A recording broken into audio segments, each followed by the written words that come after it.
Alrighty. Good morning, boys and girls. Welcome in.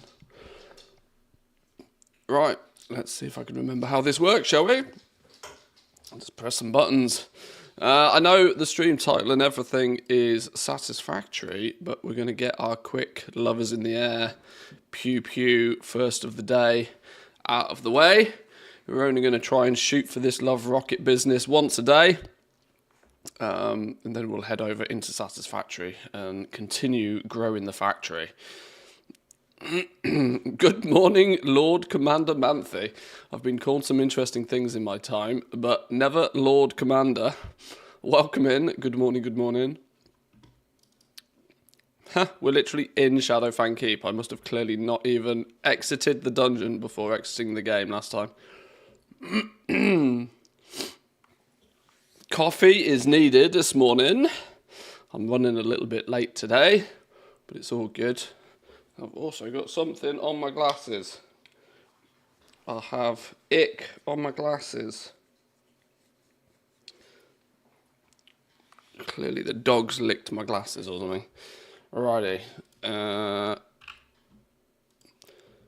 Let's hope the dungeon queues are nice and fast on this one. No, Raid Finder. Where are you gone?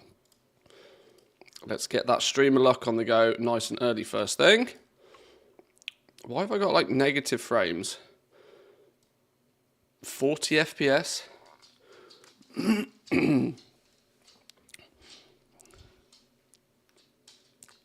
6 minutes later on the 54th day of streaming in a row. I don't think we're going to blame you. I think 54th is a slight exaggeration, but not by much. Not by much.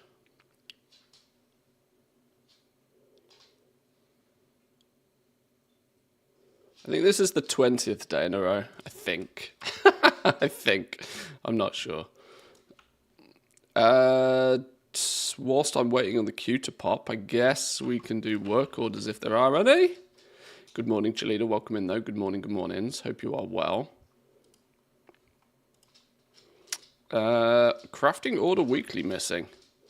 I could have swore I did this the other day. Maybe I didn't. Get these out the way nice and fast. Keep the knowledge points ticking in.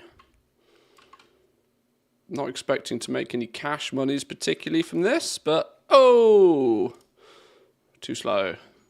Any public ones? Never lucky.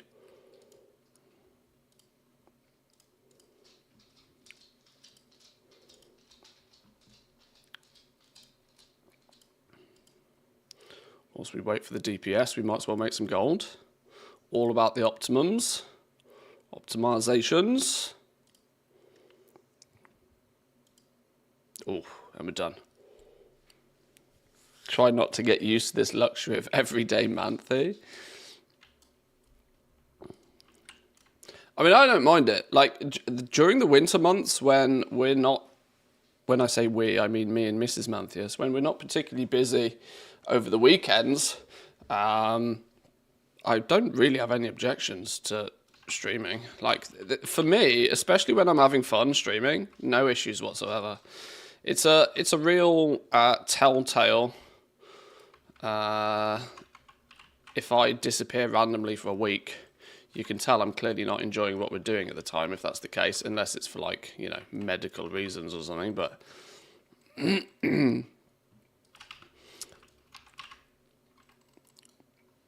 boom. Right, bit of streamer luck. Let's get that streamer luck on the go. Never lucky. Never lucky. Alright, let's finish those work orders and let's get into the factory. Yes, yes.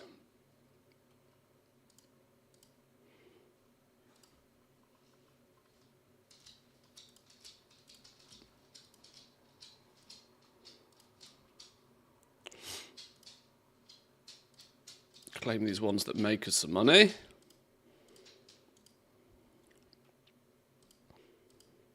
And to be honest, even the one or the two that doesn't, because it's all good. Let's go get jewel crafting done real fast.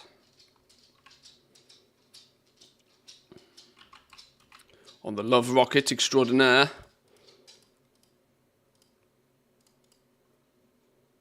Jesus. Dual crafting regular patron orders are like really hit and miss. A dog, why are you licking my leg? Hello. What are you doing? What are you doing? You're just off camera. You can't be seen. But you're just very cute. And he's very loving at the moment. Don't know why. I have a sneaky suspicion. Oh, she likes the butt scratches. Oh, she loves a good butt scratch. Yeah.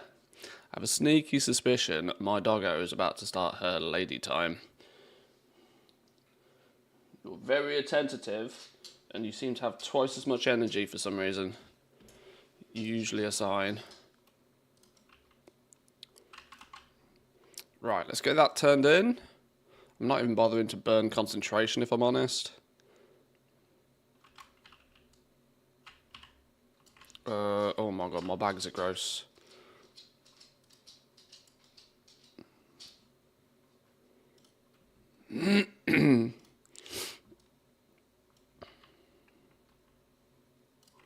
How do my bags end up like this shocking all the time?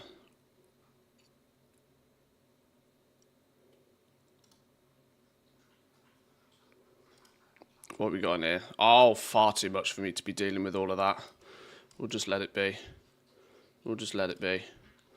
Knowledge point wise, I've got 41 points. Do I want to stack them into shaping? Or put them in... I don't care. Leatherworking. Where have we been working on? Let's get that filled, because we're halfway through doing it for some reason. That's done. This is doing... We're working on this. Let's just pick another one of these then. That'll do. Right. See you later. Wow. Good knowing you. Good knowing you. Let's get back to what the game actually says. Let's get in that factory. The factory must grow. Today could be a fun day. If I've made enough pastas in the background, we should be on for an entire new phase today. Could be some explorations, some intrigue into the unknown. I'm excited.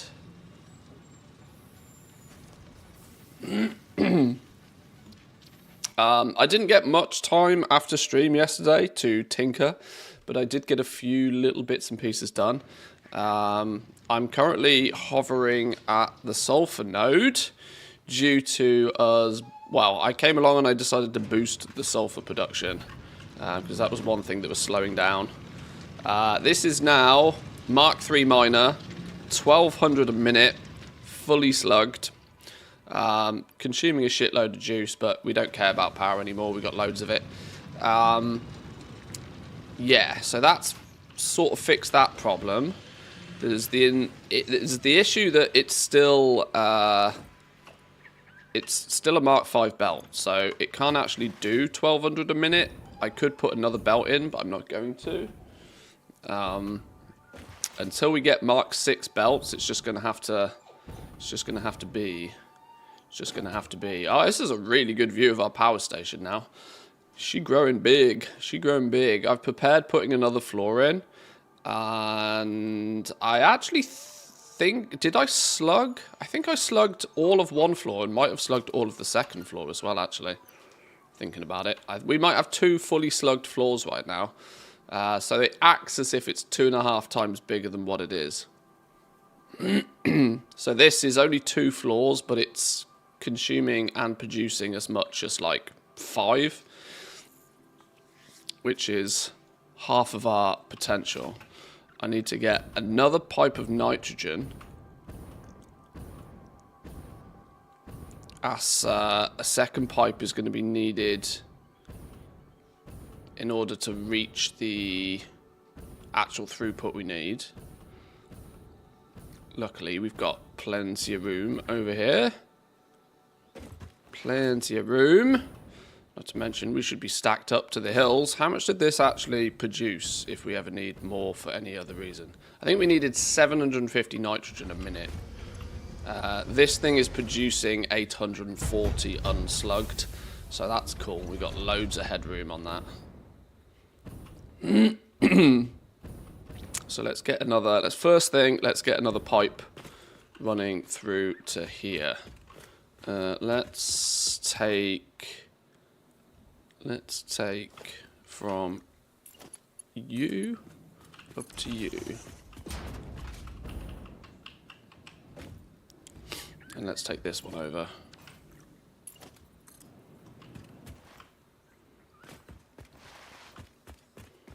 Oh, okay. I'd been using these apparently.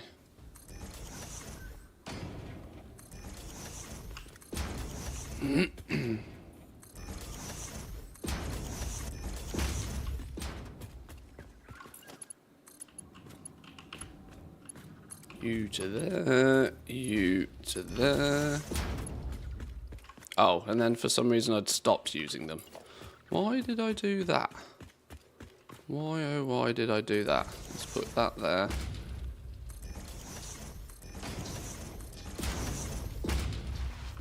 Place these down first.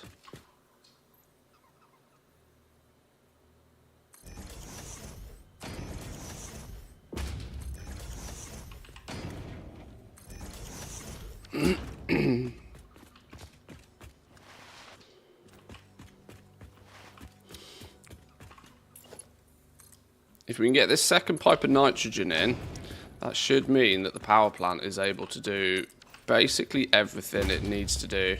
I'm pretty sure it's already getting 500 coal a minute, so I don't think coal has any restriction on it. I think from this point we will just be able to add more floors and it should just work.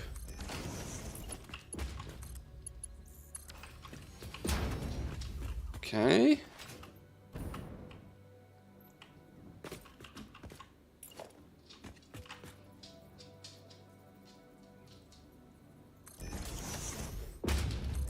One, two, one, and two.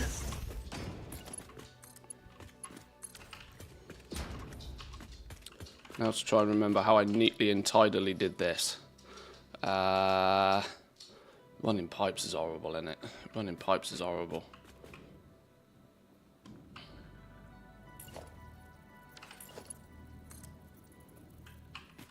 We need vertical to horizontal for the first bit. Just so we can get it down. Is that looking right? Does that look right? That looks about right, doesn't it? And then we just keep going down. And don't make errors like that.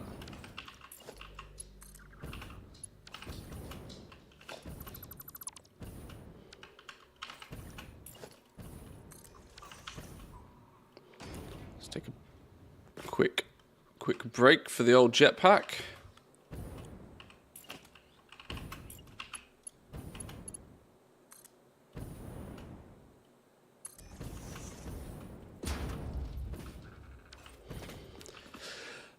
Yeah, hover pack would be good, but I haven't got power here. I haven't got power. Unless I cheat and run a power line up the wall.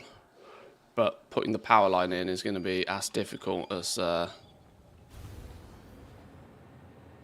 Oh, maybe it is going to give me juice. Just about. Just about.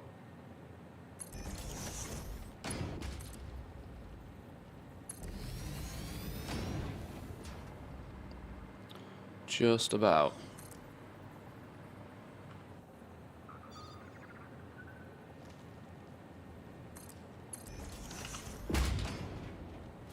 Oh wait, we had that elevated last time for some reason. Whoops.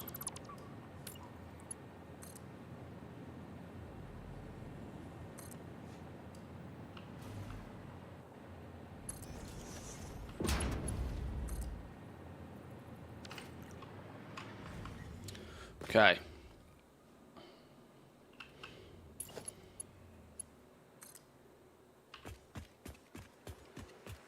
I've also, once again, chosen not to use the stackers for some reason.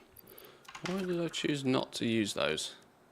Makes the whole pipe laying much easier when I use those.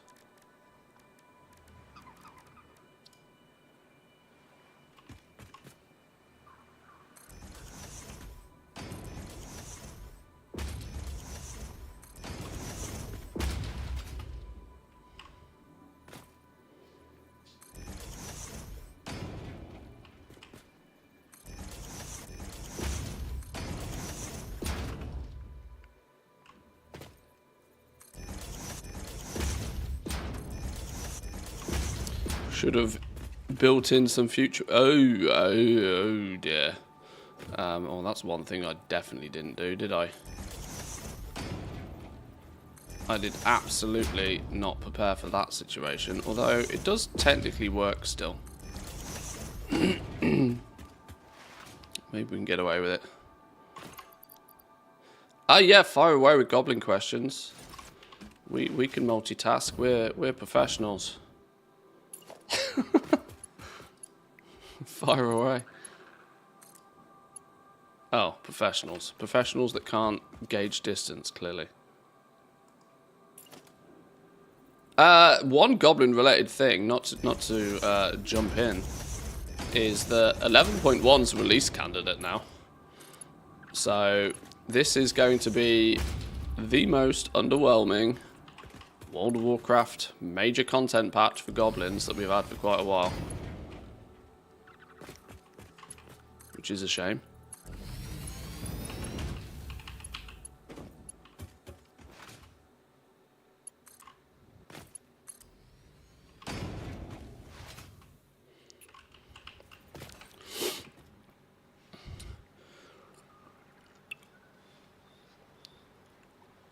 I never really like to speculate on price because that is pure guesswork. Without a crystal ball, you can't really tell.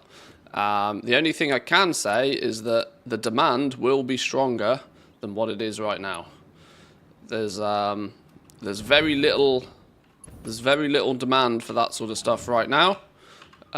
Yet when we enter a new season and everybody starts playing again, then the demand kicks in. That's when you may see the price rise. And I say may, and I use that very deliberately because the price may only rise if more people want it. Right? This is the trick with all of this. It depends on how many people go out and farm new. It depends how many people have stockpiled. It depends on a lot of factors. But the demand for sure will rise, yeah. What the price will do is anybody's guess. I would actually go as far as to say that the price of ore and herbs and that sort of stuff is probably pretty high right now because we've already got people speculating on... We've already got those people speculating and buying stuff up thinking in advance, right? So what you'll often find happen is that the price actually dips when the patch launches a little bit. It dips a little bit because everybody that's stockpiled a bunch of stuff goes on to then actually go out and sell it. And that causes a big influx of availability before people actually really need it. And the result of that is usually that the price temporarily goes down at the beginning of a patch, believe it or not. But then when the natural demand of the raid and everybody trying to re-gear kicks in again, then it might temporarily go back up a little bit. Like I said, it's very difficult to speculate on price, but demand will certainly rise when everybody tries to re-gear. Is my past experience way of viewing it.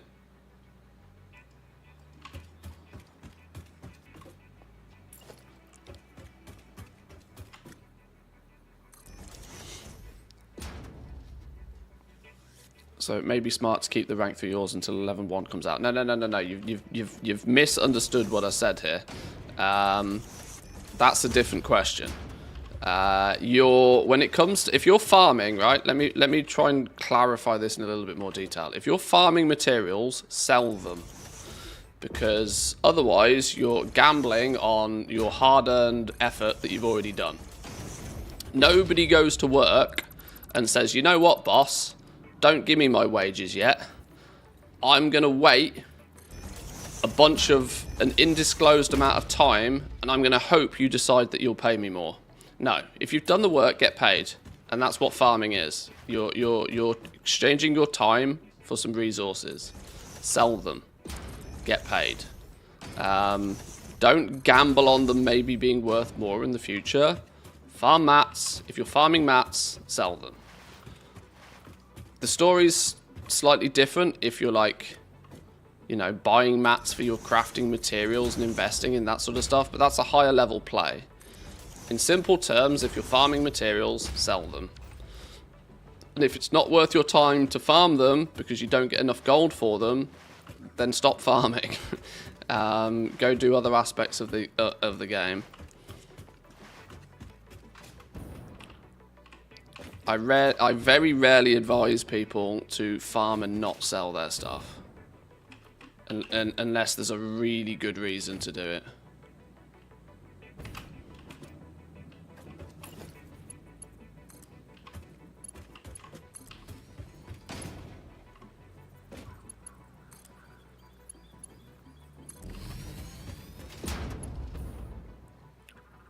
Right, we're probably going to never need all 4 pipes here, but getting them added, or getting the infrastructure to be able to add them. The only reason we'd ever need these 4 nitrogen pipes is if we do actually try and go ridiculously bigger with this. But I think we're most likely to... if we ever look at improving this, go with another system. There's an iodized fuel or something that we're going to get soon, which I didn't even contemplate being a thing, but is apparently a thing. And of course, we've got nuclear if we ever want to go really big.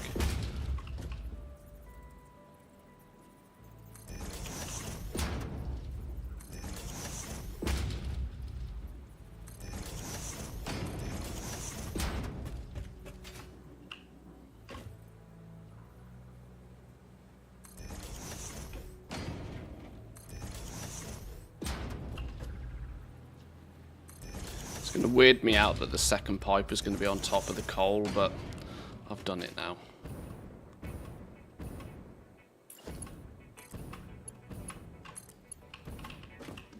Did that connect to the right spot?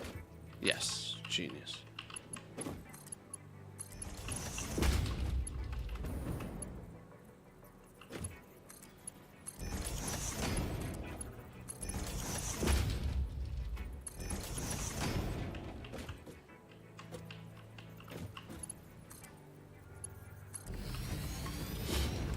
How we doing, Chris? Welcome in. Good morning, good morning. Wait, that's not the right one. Wait, that's not the right one. There we go.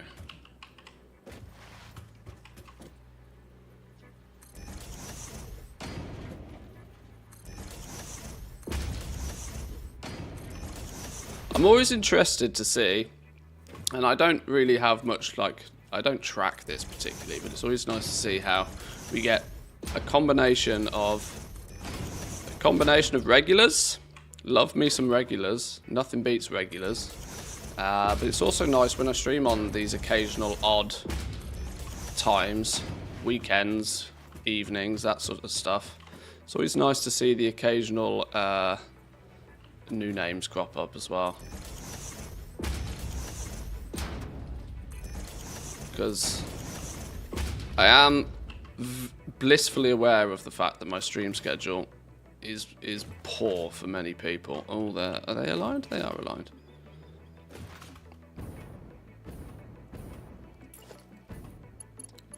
So hence why, even if we are doing factories, I still have no objection talking about WoW.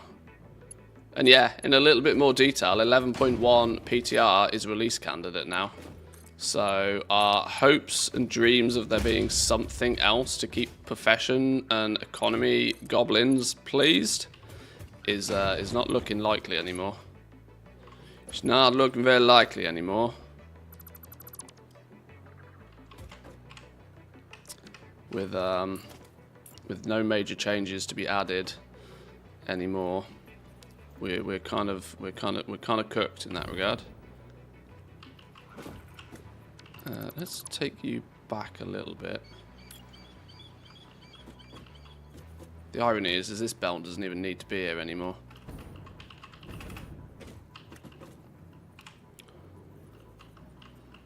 Let's put one there, and then your friend there. That should give us plenty enough-ish room to go in here, and for now, go in there. Alright, that should be double the supply of nitrogen. I sort of started trying to tidy this up a little bit yesterday. I've still kept the fuel, the turbo fuel connection in there because it's, you know, we've automated it. There's no reason to unautomate it. Ooh, this looks funky dunky. What's going on here? You get you out of the way. You're causing clipping issues. Is there another one here? You get out of here.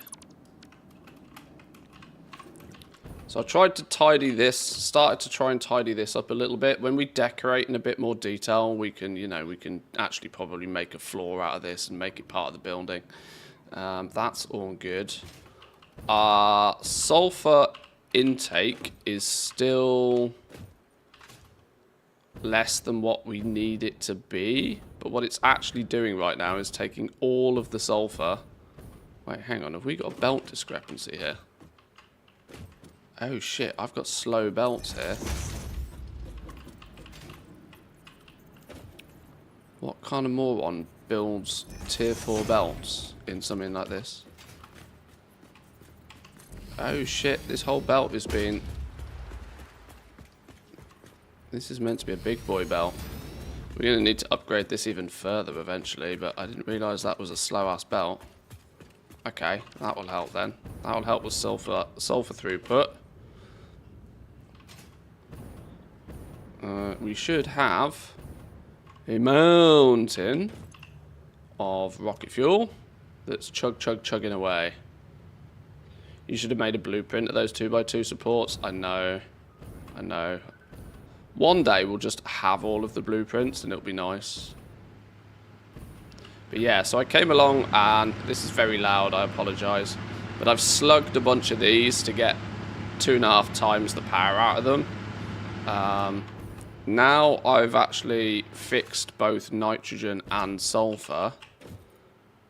We should start to see... For starters, this should be a saturated belt. There's no reason this belt should ever not be saturated. What's going on around here? This is only Mark IV belt. Flipping Nora.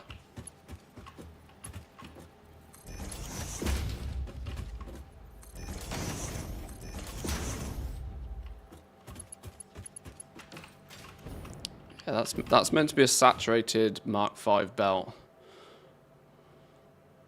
That will mean... Is that only Mark IV there? Oh my god.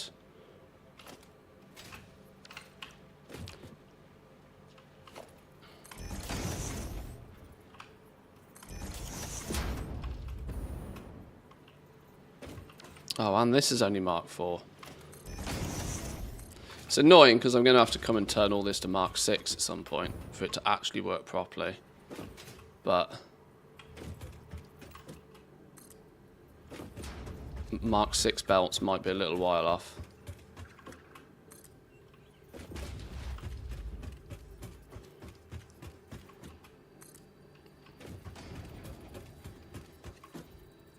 Upgrade planner, let the bots do it. I wish. I wish. So much do I wish. This is why, in theory, I should have probably... just put 2 belts in. Because then 2 belts exceeds the maximum throughput of a Mark 6. We need 1,000 per minute is basically what I'm getting at here.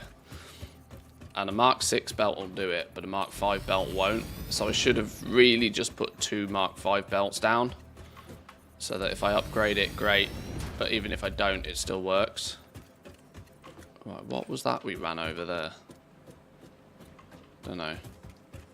Is that Mark 5 belt all the way now?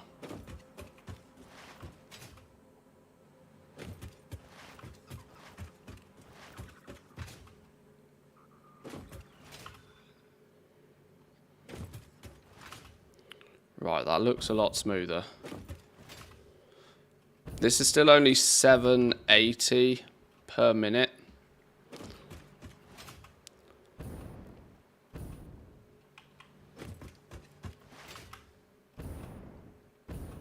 But it's better than what we had.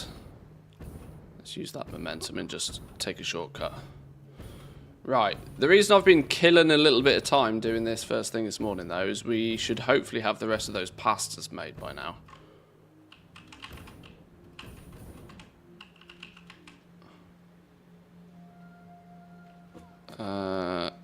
Are we getting a backup in here? Nothing is backing up in here. That's to be expected, though, because we could and should actually be able to consume all of it, at least temporarily, until stuff backs up. But by the time it's here, it looks more split apart than what I think it should do.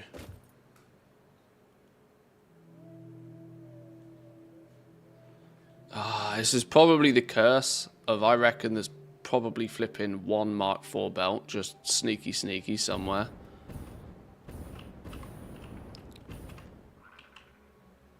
Something there is slowing shit down.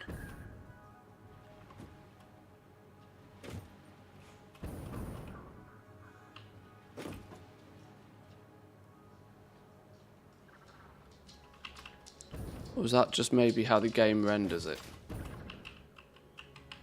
Maybe it's just how the game renders it. It's really hard to tell.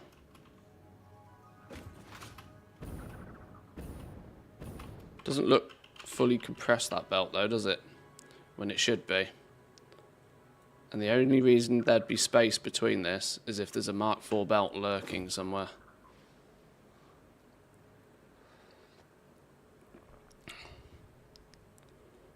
What's our power saying? The annoyance for me is I haven't even built this big enough for it to actually consume all of this yet, so it shouldn't actually be a problem. Right, well, we still have 40 plus megawatts of juice now.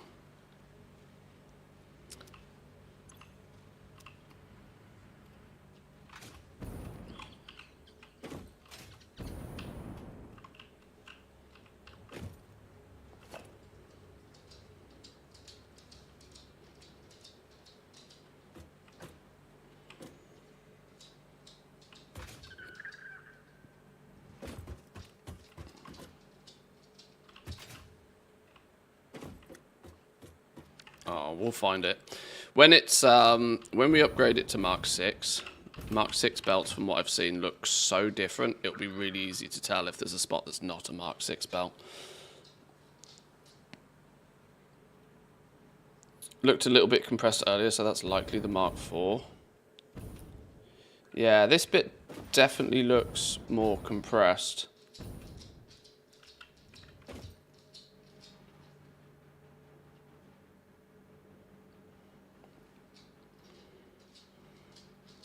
But it looks like it's Mark 5 all the way along here.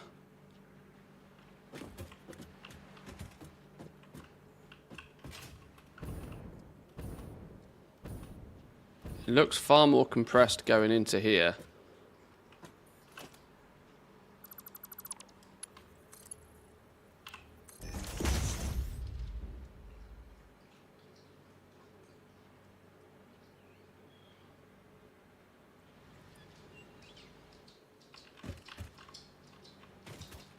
I'm not sure.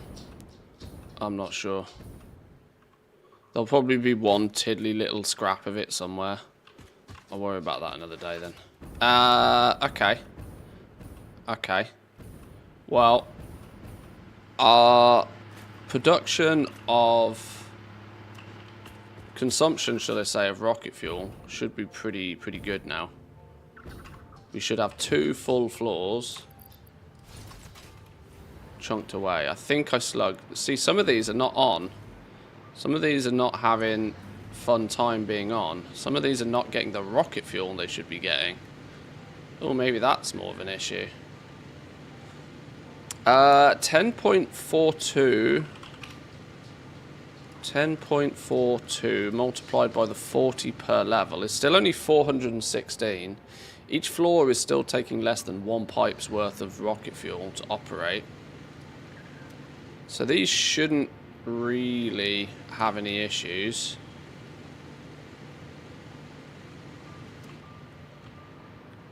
Even when slugged like this. See, like this one's idle because it's not got enough fuel. There's a whole bunch of them here that are idle because they're not getting enough fuel.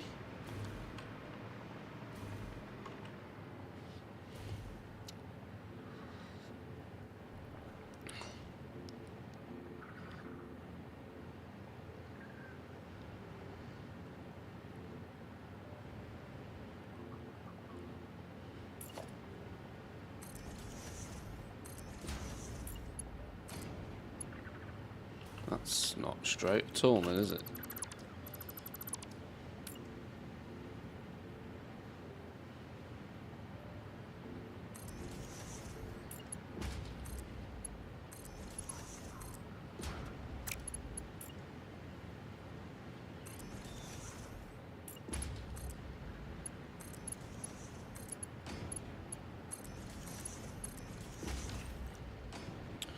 Maybe I need to put some pumps here.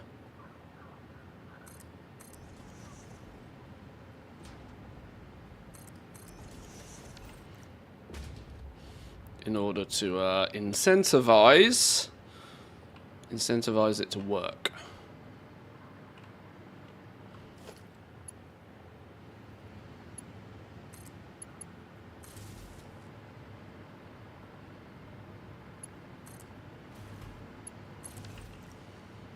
Just to make sure that this really tries to keep these pipes at their fullest.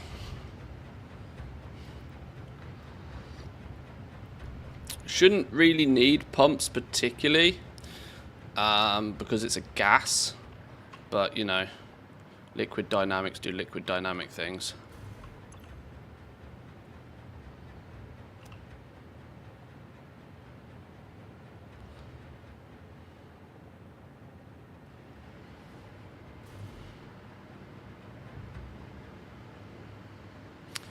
Give that a little bit of time, see if it stabilizes.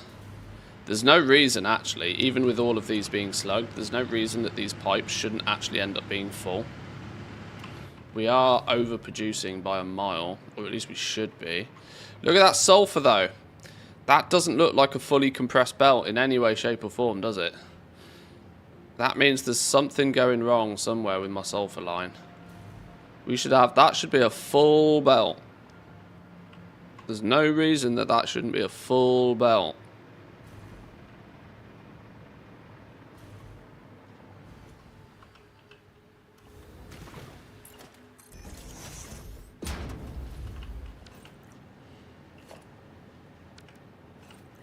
Let me just check my maths. Rank 5 is 780.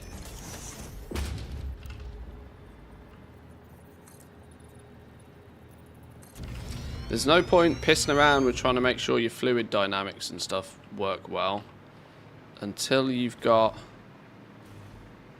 your inputs fully saturated and fully backed up.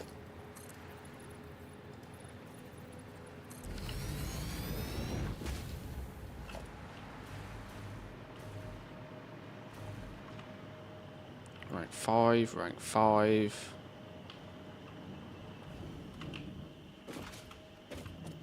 Oh, I'm flipping trapped myself somehow.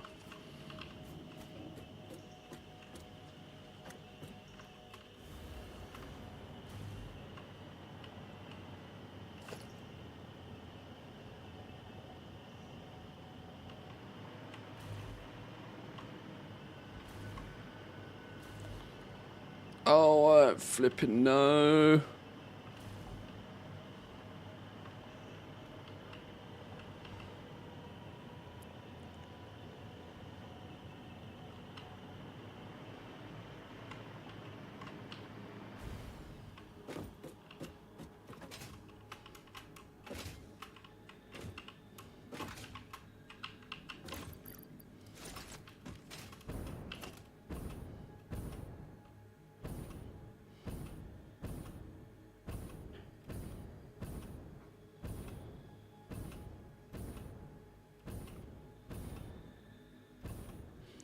More swash slots is amazing.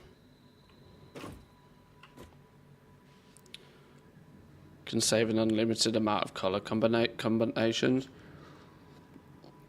I might have to look into something like that, because at least color coding my pipes and having some custom color combinations for them would be really handy. It doesn't look compressed even here, which makes me think that the problem is way back.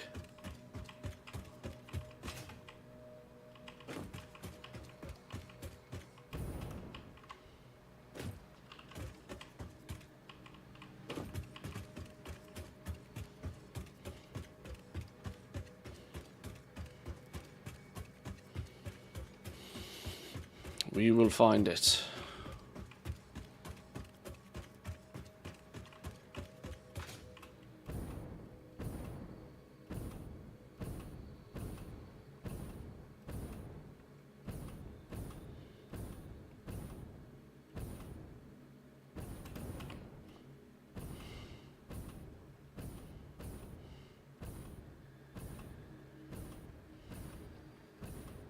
Oh, maybe it's a section of the lift.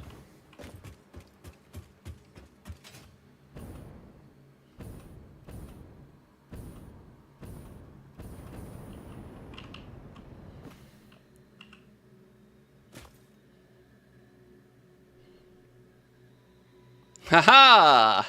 I found the culprit. We have one section of rank 4 lift that is being the bottleneck of probably the entire flipping thing. There we go, look. There's the compression we deserve. Right, let me just check that like there's not any bonus bits. I wouldn't want to come all the way this far and then find one sneaky bit that's being sneaky.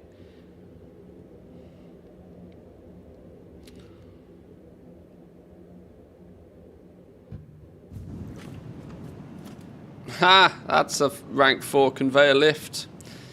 Ah, flipping hell. Boom, rank 5. There we go.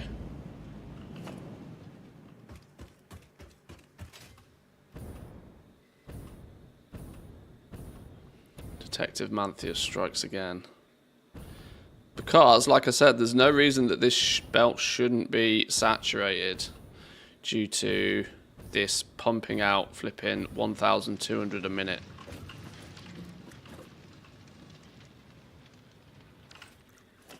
And this thing should be full. Beautiful! Right. That's that problem solved then.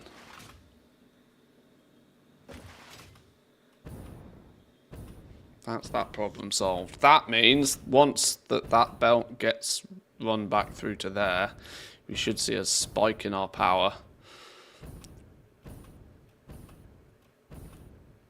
Because everything should back up and everything should, you know, pressure the pipes from the rear. Might take a minute for it to see it down here. It's still looking a bit sketch down here. We've probably flown a little bit faster than the pipe has time to catch up with.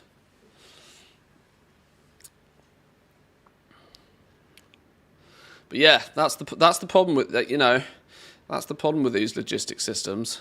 Only takes one little tiddly bit of belt to be the bottleneck for your entire system. There we go. That's the start of the new proper compression. Look, boom. Now we're cooking.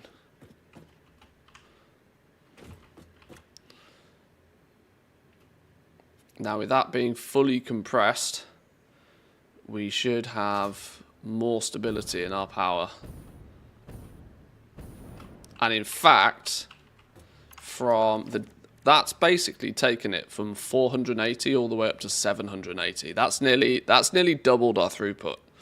Even though that we already had the materials there, that's nearly doubled our throughput from 500 up to 800. Whole factory is only as fast as the slowest belt. Exactly. That can cause real problems. This should mean that what's happened is we've not been actually able to produce enough turbo fuel from 480 because we need 1,000. Which has also meant that I've changed these to smart splitters. So our rocket fuel gets priority.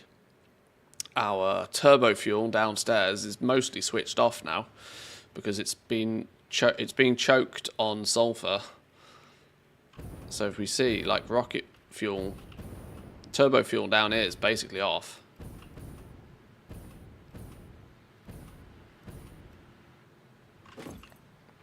Because it's not been producing anything. This is just like a very simple, a very quick and easy way to just prioritize the rocket fuel production. Stanley awake this morning? Flute Fever TV says, he is. Stanley, I haven't heard a nifty factory analogy from you yet. A nifty analogy? A nifty factory analogy, you say? Well, building a factory is like brewing a spot of tea. It requires precision, patience, and a dash of creativity to achieve a perfect blend. Remember, the factory must grow. Cheers.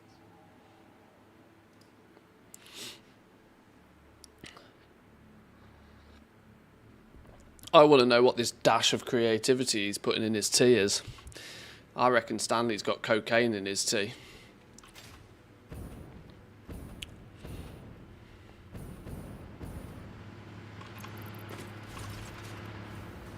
Right, let's check, see if all of these are now all on. Yeah, see, we should be getting more back pressure through the pipes now, enough to start seeing some consistency with these being on. That might obviously take a minute to flow through though.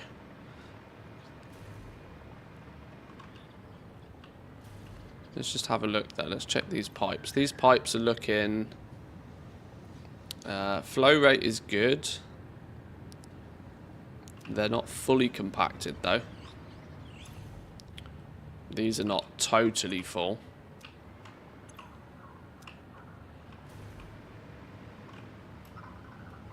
Probably a shot of the good old rum. In tea? I suppose it works in tea.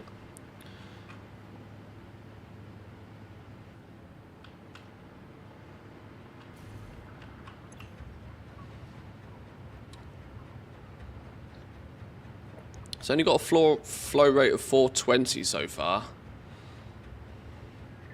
That's probably what I calculated to be... That's probably what I calculated to be the consumption, isn't it? Of this whole floor. Because these were using 10.042 multiplied by 40. Yeah. Chris49 says, Stanley, what do you put in your tea? Ah, a lovely question. In my tea, I delight in dropping a spot of milk and a small spoonful of sugar. Just like in a well-constructed factory, the right ingredients create a perfectly balanced brew. Cheers. So no rum or cocaine. Stanley's a straight arrow.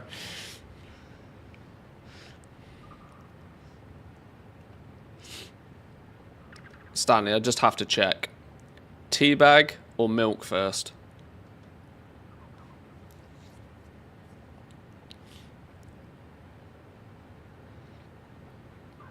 The age-old debate. In my humble opinion, one must always add the milk after the tea bag has worked its magic. It ensures the perfect infusion and proper strength. Much like the careful order in a factory build. Wouldn't you agree? Many agrees. All the agrees. Stanley knows what's right for him. Okay, we should... It may take a little while for it to sort of all back up, buffer up, pad out. but I would hope to now see slightly more consistent power starting to appear. This bar should start flatlining a little bit more so now, as all of these should just be on all the time.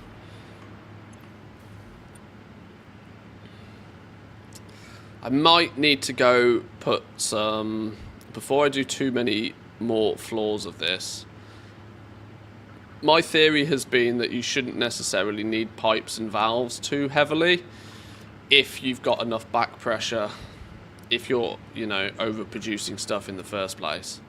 That said, though, it might clearly take a little bit of time for all of these pipes to back up.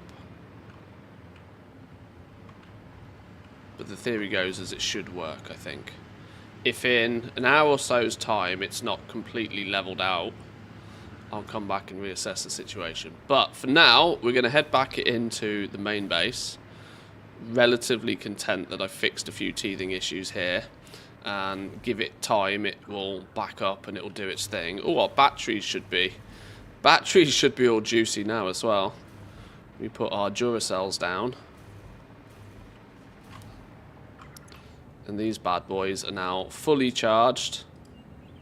Fully charged. 7,200 megawatts of stored juice. Or megawatt hours worth of stored juice. That should keep us going in case of emergency. Not that I hope to have many emergencies, but you never know.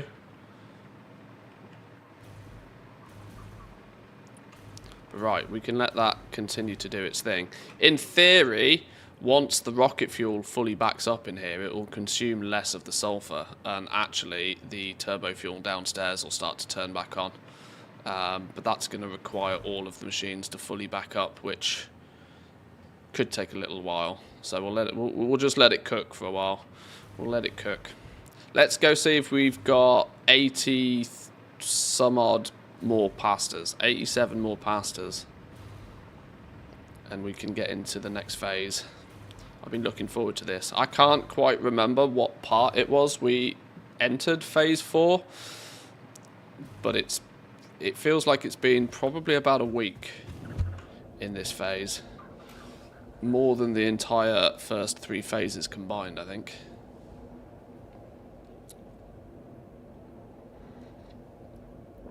We'll get to see what our spaceship looks like. It's a nice clear day. Good opportunity to send up some space components and level up.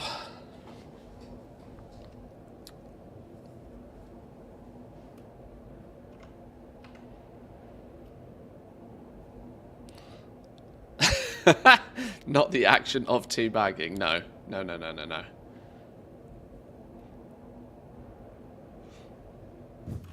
Do you milk it first, or do you teabag it first?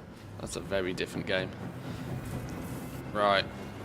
Pastas! Oh, we got more than enough pastas. We got an excess of pastas. Yeah, baby. Bonus pastas. This will probably dry out, though, because I don't think this has got... Yeah, this has run out of materials to make pressure conversion cubes, so I don't imagine we're going to get many more pastas out of this. That said, we do have 20 pressure conversion cubes, so we'll let this we'll let this cook.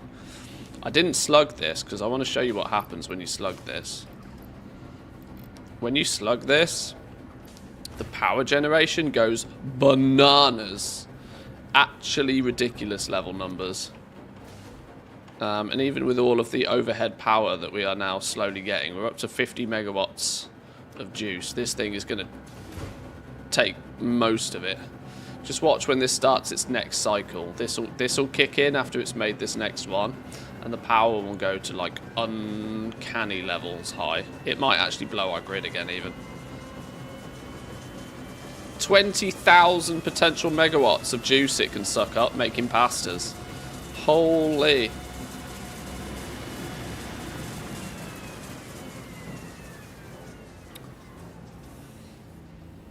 Holy. It might make them 2.5 times faster, but geez Louise. How hard is it to make a pressure conversion cube? These are not too difficult. The default recipe, I'm not sure if there's any others, is a fused modular frame and a two radios.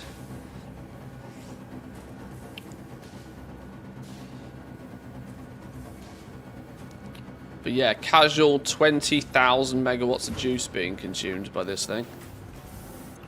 Look what it does to our power grid. Look what it does to our power consumption. This single-handedly uses more power than the rest of our entire base combined. This is why you need to scale your power whenever you're given the choice to scale your power, because holy, it sucks back some juice. Right. Let's stop the delay. Phase 4 propulsion systems. This will unlock tier 9. Seal it in. I have never got this far in this game before. We're entering new territory. You can probably tell by the smile on my face I'm excited. Welcome to the Pioneers Got Power Problems presentation. That was a joke.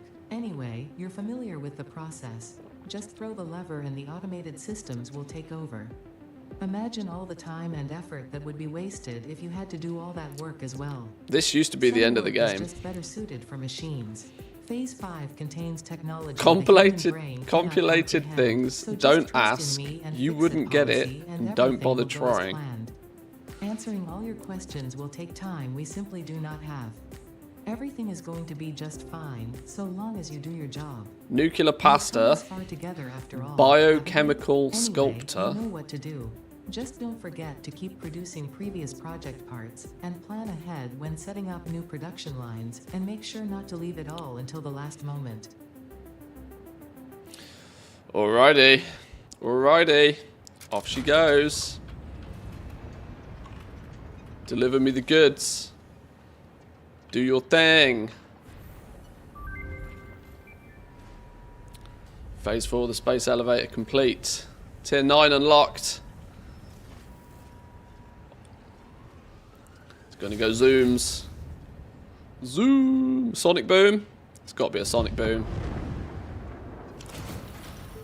No sonic boom?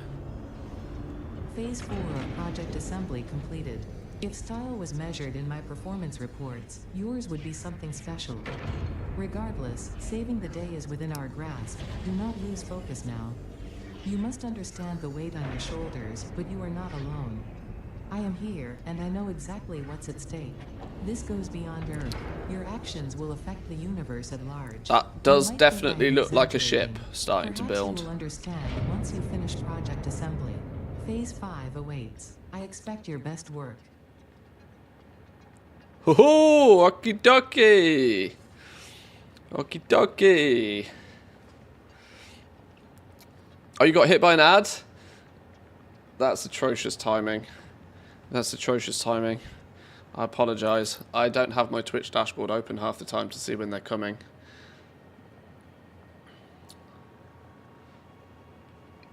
You can always rewind on Team YouTube. If you jump over to the YouTube stream, you can rewind if you wanted to see it. Right, let's then see what we got to play. 1,000 nuclear pastas, 1,000 of the next thing, 256 of something, and 200 of something else. Right, I want to go explore. Which is harder, the copper powder or the pressure conversion cube? Copper powder's a piece of piss. Copper powder's easy business. It just requires a shitload of copper ingots. I'm slugged and slooping my copper powder, and I'm consuming 750 copper ingots a minute doing so. That produces 250 copper. Like, this is just super easy. Super easy, it's just massive amounts of material, massive amounts of copper you need. Which is, and ironically, the first time you've ever needed copper in such quantities, but that wasn't too difficult at all. We're going to rip this out. We're going to get rid of this. We don't want this running for like forever and a day. I want to explore. I've heard this phase uses so many resources. I hope so. I hope this phase makes you bleed.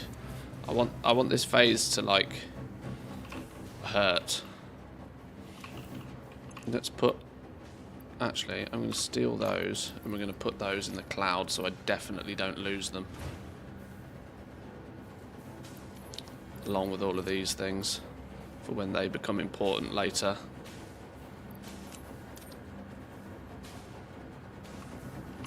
How many more does this have? This still has 12 pressure conversion cubes to consume. So maybe we will just have to let that finish. Easier than phase 4 though, because you know more in this phase than you did when you started phase 4. Well, that's, in theory, that's true for all of them, yeah. Tier 9! Matter conversion. Right, we get a converter. The converter harnesses the reanimated SAM to enable precise matter and energy transmutation. Warning, power usage is very high and unstable. Okay, well, we've recently been working on our power, so that shouldn't cause me too many issues. But this gives us fix-it ingots produced by reconstructing other metals on a molecular level using strange alien matter, synthesized by fix-it to be the perfect construction material and used in most high-end processes. Okay. Fix-it trigon. Made from fix-it ingots, perfectly shaped for all construction challenges. Triangle, strongest shape in the world, the triangle. Perfectly shaped for all construction challenges. Its performance is so exceptional, it basically solved structural engineering. Nice. Nice. Diamonds. Synthetic diamonds produced by exposing... Did that say coal? I would assume it's coal. By coal to extreme heat and pressure. Used in the production of time crystals and dark matter crystals. Well, this is the time crystal then. I've seen the icon for this previously. I've not figured out what it's for though. Time crystals are diamonds that have been reconfigured on a subatomic level in the converter to attain a time-periodic self-organizing structure. This allows them to be used in the development of quantum processing and storage technologies. Holy smoke, okay. Biochemical sculptor. This is one of our... We need 1,000 of these puppy dogs. Project part number 10. Years ahead of the competition, this top-of-the-line 3D printer is used for the production of synthetic biological resources. Okay. Just caught up. Grats on reaching phase 5. I appreciate it, Skip. Thank you, thank you. Thank you, thank you. We can finally scan for the resource SAM, although we have stumbled across plenty of it already. The active form can... Okay. And then we get access to these two if you haven't already done all of this. Okay, so this is actually the new stuff. Okay, we should probably work on that one first, because I doubt we're going to be able to do anything else without it. Let's have a look what we do get here, though. Quantum encoding. In fact, let's assume we unlock that. We absolutely are going to unlock that first, aren't we? Fix-it designer Mark III. 1,000 somethings, 200. Okay, yeah, we need all the new stuff to unlock anything else anyway. We need all of the new stuff to unlock all of the other stuff. Although conveyor belt Mark 6, 250 of these, 250 of these, 5,000 sheets, and 10,000 iron plate. We still need new stuff. Needs new stuff. Whatever these are. Needs new stuff. Needs new stuff. Uses existing stuff. Right, well, we're going to have to unlock this first. Let's go grab some materials. Let's go grabby. And more importantly, let's hope that we have... Oh, we've got a few of those. 1, 2, 3, 4, 5. Radio doodahs. Where are me radio doodahs? Radio doodahs. 100, 250. And I think the framey doodahs are up. No. They're over here. I think. Where the hell have I put them? Here we go. A few of those. Beautiful.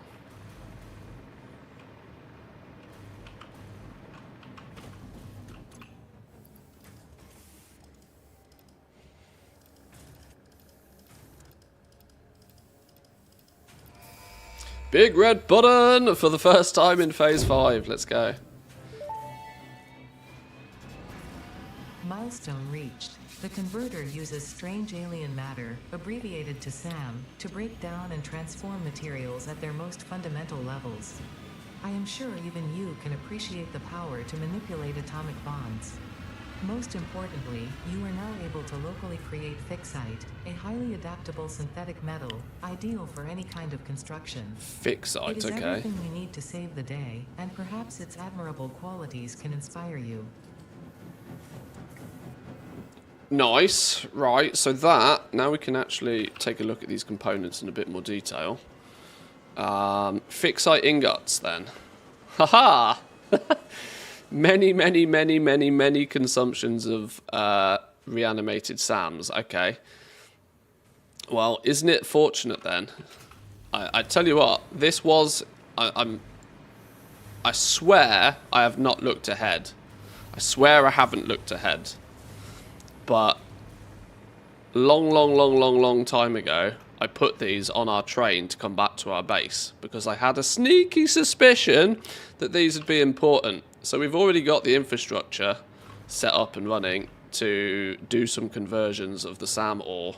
Now, that said, our supply of these is probably a lot more limited than what this sort of what this presents, but we are one step ahead of the game without even realizing it. So we can take SAM ore plus a bunch of either iron, aluminium, or caterium, whichever we so choose, and we can smush it all down into fixite ingots. Now, clearly, in terms of material usage, aluminium looks pretty good. Only taking 4 bars and only taking 2 reanimated SAMs. It takes the least quantity of materials, at least. Using iron. Iron is significantly more readily available and probably much easier to mass produce than aluminum, but it then goes as far as to take twice as much reanimated SAM to produce the same amount of ingots. Okay. We then need those ingots 3 at a time to make fix-it trigons. Fix-it trigons, which, as it stands right now, we don't really have a huge amount of use for, although I'm sure we'll find more reasons soon. Does, though, go into the production of the biochemical sculptor.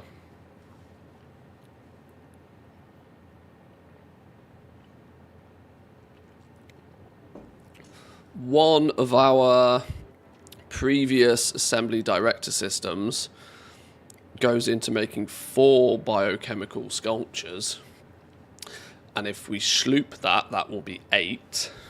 How many of these biochemical sculptures do we need? 1,000. So we only need a couple of hundred more of those director systems to be produced.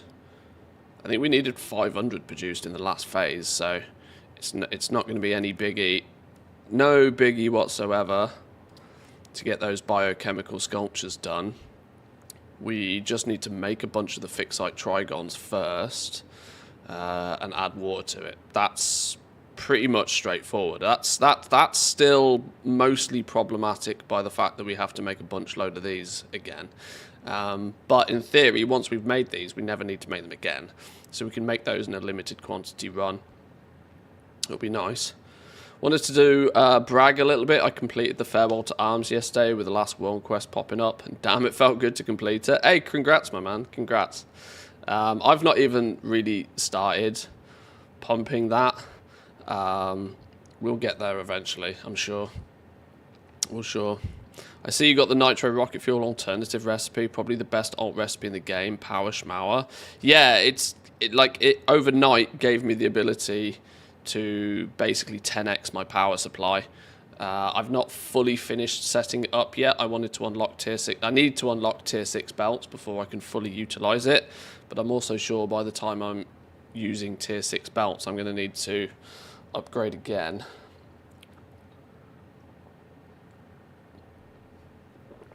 Okay, so that process so far is not too problematic. Fix-it ingots, we can just produce them. I need to look at this converter, find out what that is, what the logistics of that are. We might need quite many of these, considering we only make 10 ingots a minute in a single converter by the looks of things, unless we use aluminum. Maybe I wasn't too idiotic over producing aluminum back in the day. It means we should, in theory, have less work to do. Now we can bring aluminum back to the base. We already are bringing aluminum back to the base. I'm pretty sure that's the recipe we're going to use. We can chunk through 120 aluminum a minute per converter. Quick maths. Because it's 4 to 1 and we produce 30. So yeah, 120 aluminum a minute per converter. That's pretty spicy, you know. That's pretty spicy. That's probably the recipe we're going to use. Fixite ingots using aluminum, I would guess. Produce them fast, uses the least amount of SAM. We're already reasonably well set up for aluminum. How many aluminum bars did I set up the factory to make per minute? I can't quite remember. I hope I left some notes over my aluminium plant. Diamonds. What do diamonds do? How do we do diamonds? Diamonds are quite simply produced by putting 20 coal in a particle accelerator. Is that it? Okay, sure.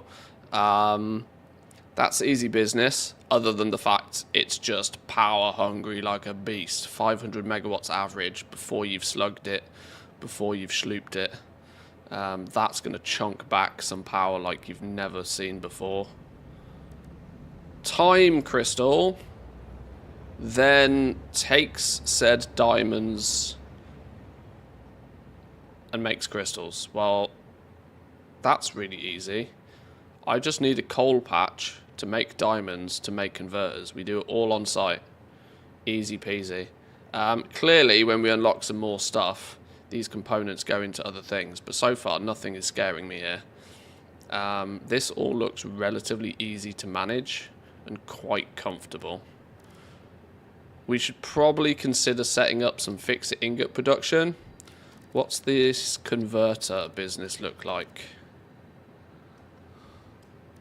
Converter. The converter harnesses reanimated SAM to enable precise matter and energy transmutation. Power usage is very high and unstable. Takes nothing that we don't already have automated, apart from SAM fluctuators. Okay, here's my call to maybe actually automate SAM fluctuators. I hadn't bothered yet. I hadn't bothered previously because I only ever used them in research.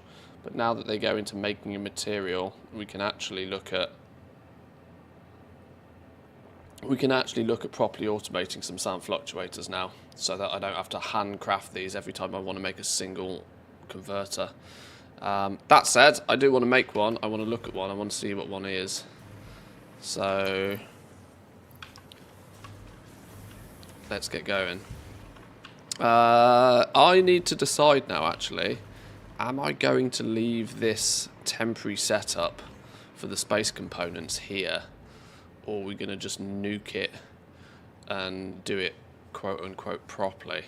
Spaceship, like, I've had this weird thing with spaceship components that because I know I only ever need X amount of them, and I now have a final shopping list by the looks of things, I never really plan to make them permanently. Now, I know they're really good cannon fodder once you've produced enough of them. They're really good cannon fodder to go in your sink to give you tickets. But I've technically unlocked everything from the store with the tickets that I want, apart from, you know, bragging rights stuff. We've got 83 coupons in here. The only things the only things I need now is we just need to slowly work our way towards getting the golden nut. That's the big ticket one here for me, the golden nuts. Interesting, you can buy hard drives for 100 tickets a piece. That's crazy. Maybe there's I wonder if that's deliberate, you know. I wonder if there's only so many hard drives available. And I wonder if there's more alternative recipes than there are hard drives available. I wonder if that's a thing. I hadn't considered that. I don't know how many hard drives are on the map. We absolutely have not found even half of them, I don't think, yet, but Realistically, the only thing I need tickets for is the golden nuts, I suspect, from this point on. We get a golden nut. I mean, we should probably not consider ourselves complete until we've bought all of these, should we really?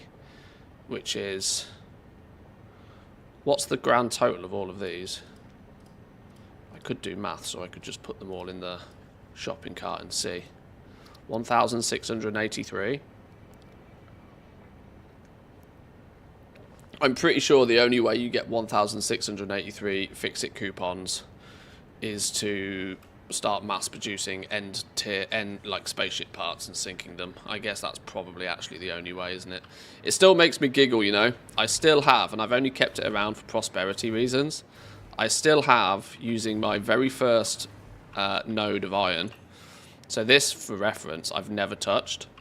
My very first node of iron is still dedicated. This was our first ever build of something remotely sensible. And this was making smart plates. And, I mean, it hasn't moved for about 70 hours. Because I never knew if I was going to need them again. I should just tap this, to be fair, into the sink. Because I'm sure a spaceship part is worth at least something to be sunk when sunk. But I've only kept it around for prosperity reasons. This was the first ever, like, proper build that we did. 100 plus hours ago now. And I've actually never even upgraded. Never upgraded these first initial. These are still producing 60 iron ore a minute. 60 iron ore a minute. I've never needed more iron than this. I've genuinely never needed more iron. Only now that we had this flipping nuclear pasta business, and this thing consuming like 750 copper ingots a minute for copper powder, that's the only time I had any reason to upgrade my first initial materials. Now, of course, if I wanted to complete the game faster than I have, we would probably do that by powering more materials into the base. But everything I've ever produced, for the most part, has come from just like two tiddly little miners. This is why I don't doubt people complete this game like at record paces when you know what you're doing. Can't wait to start the phase 4 like minimum. Need to go redo the base first. I wouldn't worry about redoing your base. The only thing that the best advice I can give you is automate everything. It doesn't even need to be to ratio. Just make sure everything that you can possibly produce is going into a bin and is going and most of it is then going into the cloud. And then just leave it. Like, honestly, especially on your first playthrough. Your first playthrough is going to take you so long to work through, and it's not because you're being held back by stuff being produced. It's because you need to go figure out what the next step is and go do it. Every time I unlock something new, I hack together a quick automation of it, and then I'll just leave it. And eventually I've ended up with an entire box of like literally everything under the sun. And it all just like casually replenishes whenever I come and steal from it. And so far, it's never really been a problem doing it this way. Slowly but surely, everything just sort of comes along and it's all good. Scaling up is probably something I might need to do this time. But we're already getting like, you know, these frames, for example, the fused modular frames, the heavy modular frames. I was told many times I need to go make a heavy modular frame factory. You need thousands of the damn things. And in all honesty, I haven't felt the need to. I would have probably done it if I was really, really scrapping around for heavy modular frames. But the reality is I'm just not. I'm just not. Same with computers. Once I got my basic computer factory set up, I'm a bit short on supercomputers still, to be fair. Supercomputers I might start to need to do something about. I've only got 41 supercomputers, but I've been using them quite rapidly at the end of the last phase. Oh, and you're back. You're back. Convenient. I can't do anything more with you until I actually do something with this, make some fix-it ingots. Is that right? Yeah, I need to make some diamonds to unlock the time crystal, to use the time crystal. We need to get some of this automated. 400 supercomputers. This is the first thing I might need to do something about in terms of actually like ramping the production. But I can now, at least temporarily, I'm not bothered about spaceship parts yet, which means I'm tempted to nuke all of this. Put any components back, because I don't think we're going to be doing Phase 5 spaceship components anytime soon. Not until I've unlocked everything, I think. Plus this will get me a whole bunch of my sloops back. Where did I get all of this encased industrial beam from? Oh, that was probably upgrading tier 4 belts to tier 5. That's probably why I've got all of that.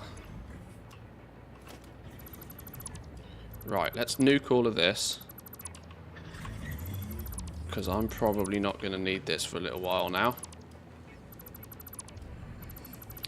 Any of these bonus goodies can go back in the cloud.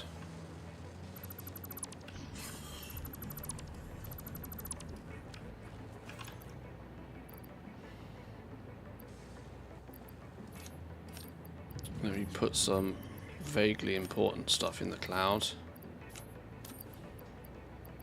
For now.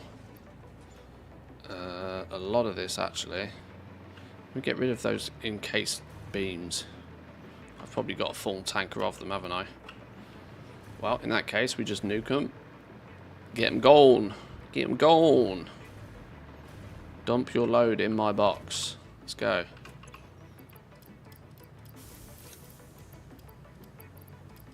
Don't need any of those. I'm unlikely to need any of this random stuff either. Let's get that gone.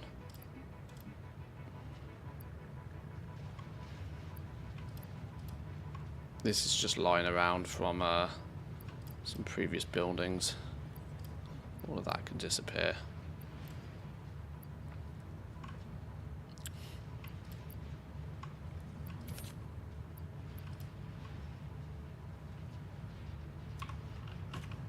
Got a box over here for doing some of this stuff, which Jack will scream at me if he sees, because I should automate all of this. I just don't bother. They need to go in the cloud. They need to go in the cloud if they can fit. Do they need to go in the cloud, or have we got enough of those already? We've got enough of those already. We've got to go put those computers in the box. Put those back in there. Yeah, we'll nuke this little section for now. We'll get this gone.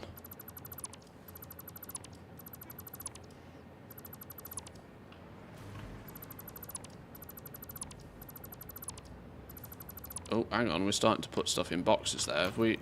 Oh my god, my inventory.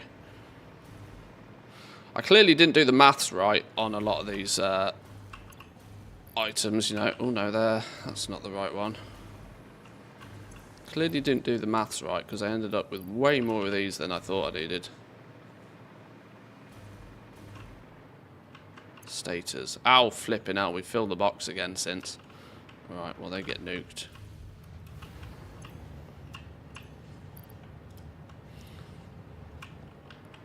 Unironically, those heavy modular frames are probably going to get blown into oblivion as well.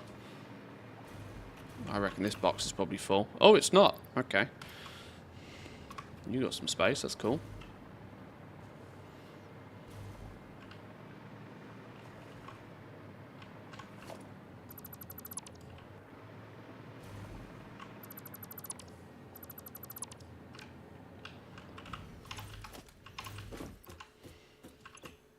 Holy shit, there's even more of them. Okay.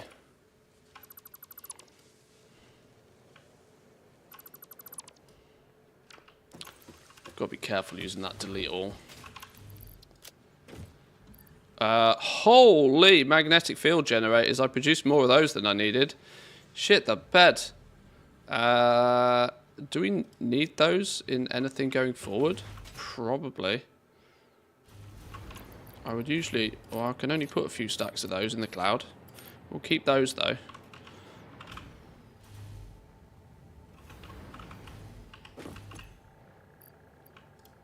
That'll come in useful, I'm sure.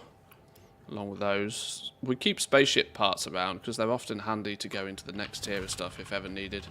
I don't technically know how to make all of the space components for this tier yet, so... Right, even my trash bin is still full. Even my trash bin is full. What we got a lot of? Those. The what are they called? The green cables. More green cables.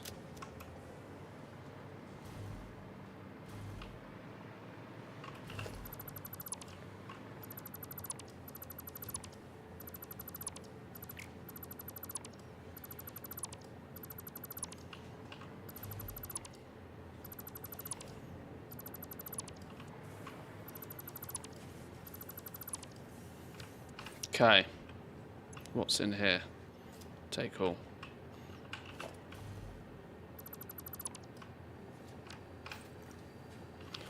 Alrighty.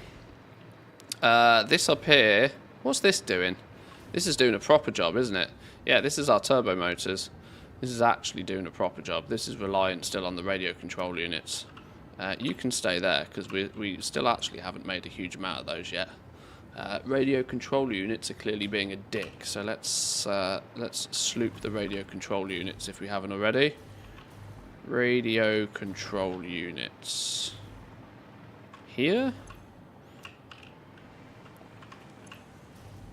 Okay, let's sloop you. Get you on the go.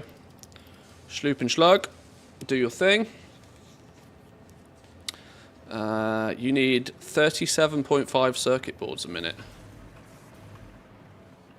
Are we not just yoinking those?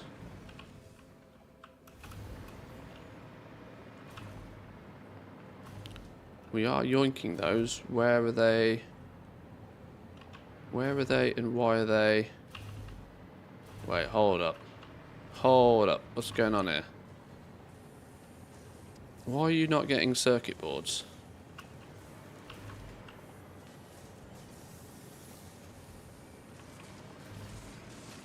Why are you not getting circuit boards?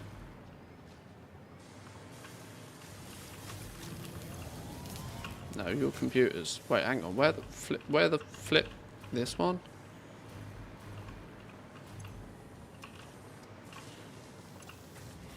Oh, because this is the only thing that's producing circuit boards.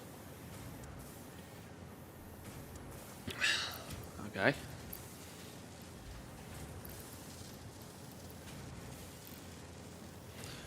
There we go. 37.5 circuit boards a minute. It's like we planned it. Copper sheets, you're good on. Oh, this is the first indication that we've ran out of plastic. Okay, that's actually my first job then. That's my first little job. I've had my eyes on this for a while. This has been on my to-do list to increase our plastic production. And I've clearly found that this is now actually a bottleneck to production now. So we need to fix that. But fortunately, it's an easy fix. A very easy fix.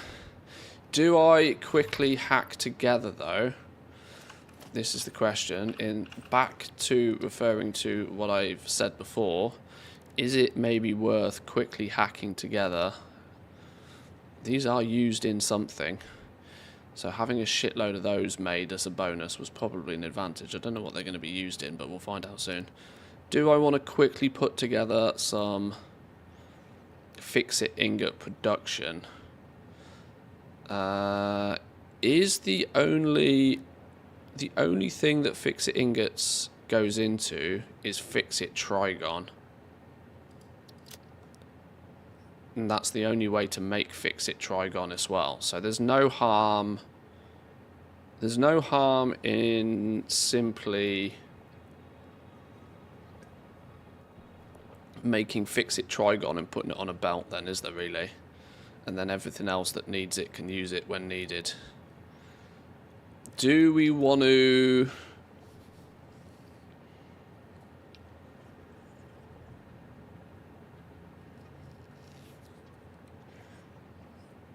I should probably take...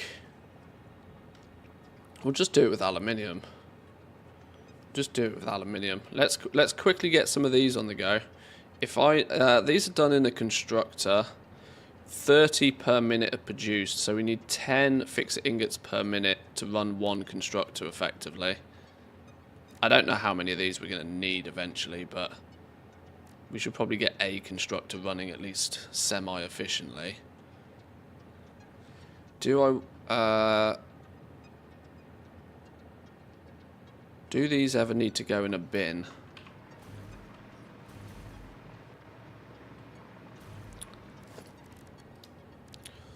So if we want a constructor,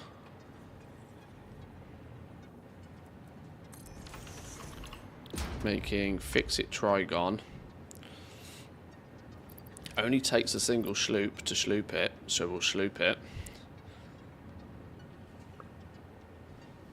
Nicely doubling our output there for free. We are then going to need, I mean, if we're going to do it, let's do it properly, right? We're going to need 25 fix-it ingots a minute in order to produce that. Fix-it ingots are made in what? This converter business. Oh, we need 100 of the flux capacitors. Oh, look at the size of that thing. That's cool. Oh, that thing looks cool.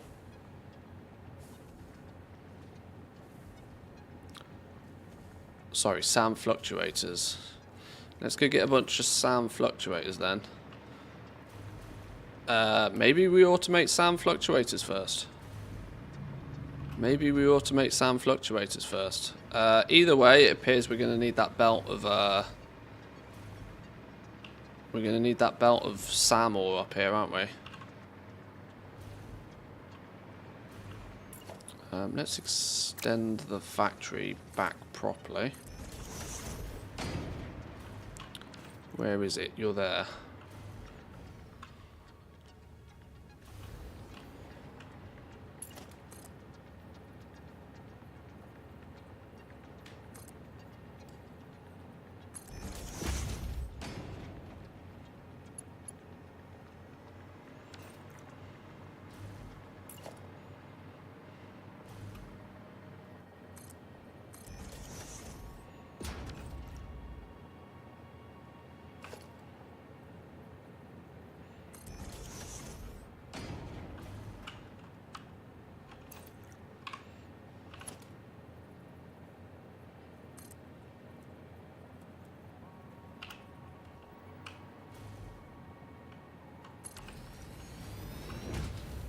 Didn't put a floor roll there.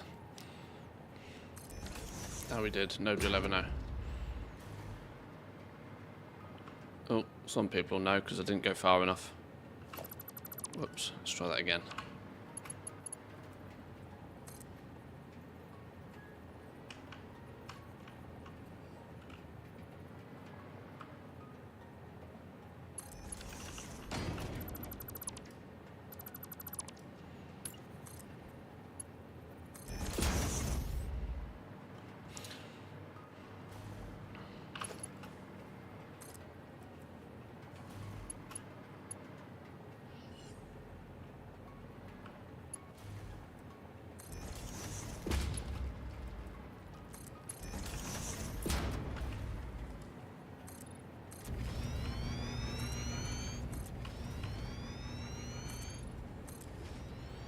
Okay.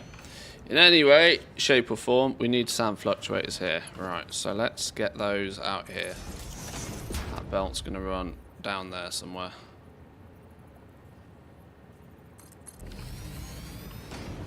First material in. God, I'm so glad we automated bringing these to the base. That was an absolute stroke of genius, you know. I was kind of wondering about this SAM material. I was like, there's no way this can possibly only ever be for the production of, like, research. There's got to come a point where we're going to need this, and we're going to need it way more than you ever think you've needed it before. Luckily, my guess was right. Finally got your love rocket as well this morning. Nice. Nice one.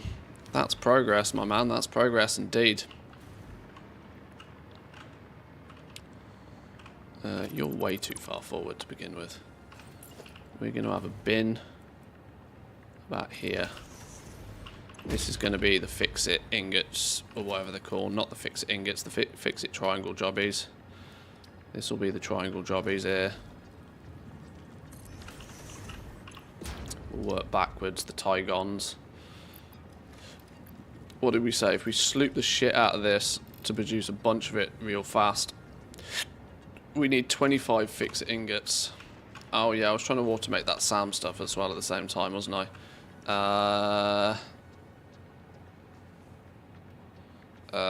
We'll do that over the end here. That's not going to matter too much. I do need some now though. I need 100 of them now. I might end up needing way more than this actually.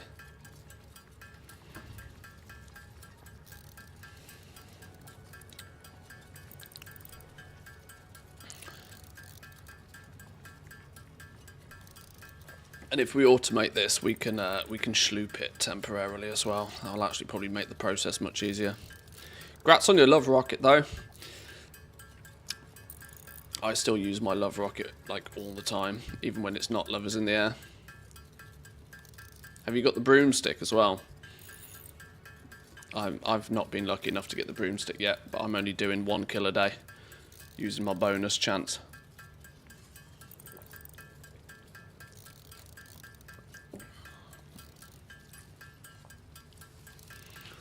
Yeah, we really need this automated, don't we? Wires and pipes, we can do easy business. That's not difficult.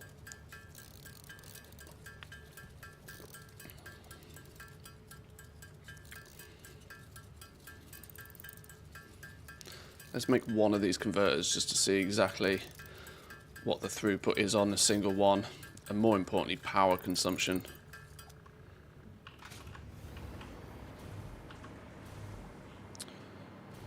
Didn't they confirm the broom can only drop from the first box on the account per day? Well, that's what they said. This is the difficulty, right? That's what they've said. But other players have also said that they've got it. You know, this is the difficulty with the internet. Like, other people have said that they've got it on their 2nd, 3rd, 4th, 5th kill of the day with ults. So at this point, I don't really know who or what to believe. It's a little bit difficult.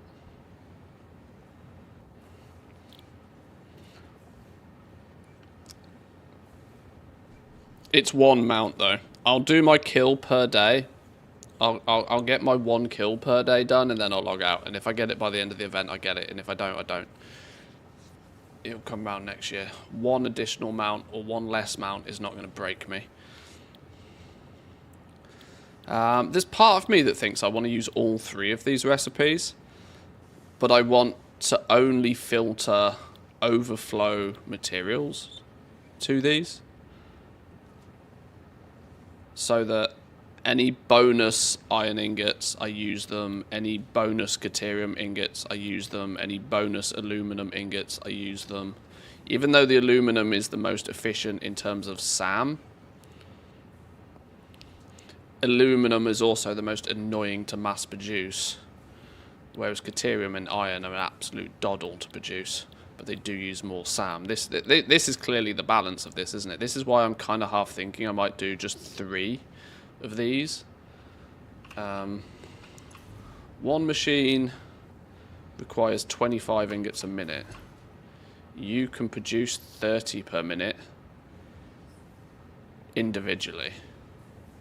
No sloopage. Oh, I'm out of sloops. I'm out of sloops? No way I'm out of sloops. I've got too much stuff slooped. Turbo motors are still being slooped. And everything that goes into turbo motors is also being slooped. That's probably why. Fix-it ingots are the only thing of the new things you've just unlocked that you don't need millions of. This is kind of my thought.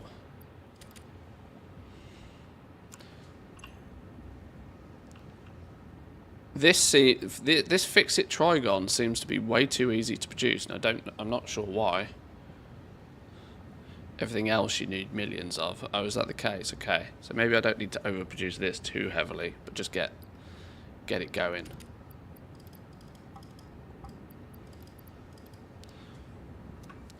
A 1-to-1 just works at this point, doesn't it? 1-to-1 just works. 30 ingots a minute.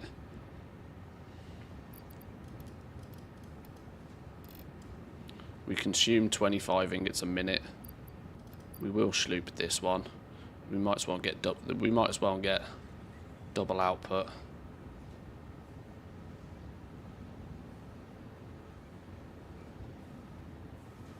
Four megawatts of juice. Easy business. Alright, we need aluminum and we need the reanimated salmon here for this to just cook.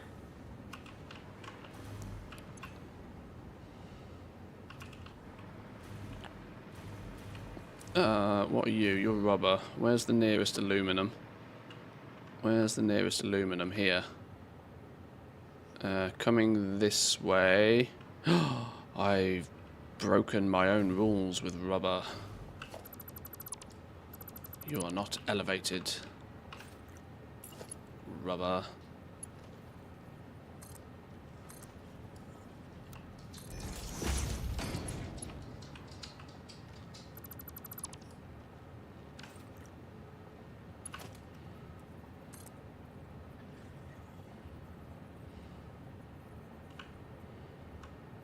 I think that's the right height. No, not the right height.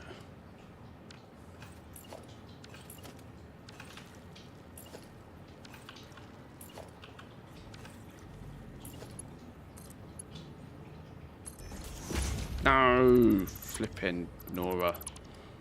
Snap into places I don't want it to snap to.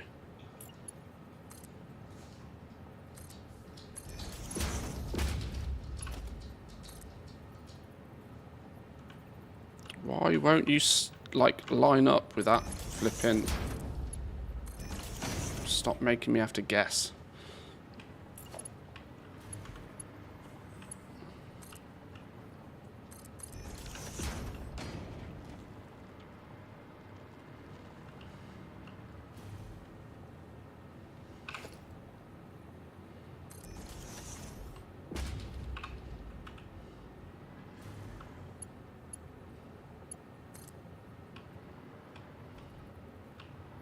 Oh, well, that was an unforeseen situation. Let's move you back a bit.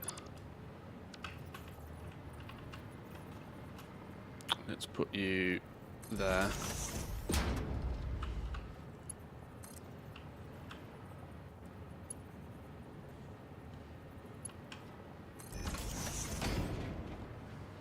In you go.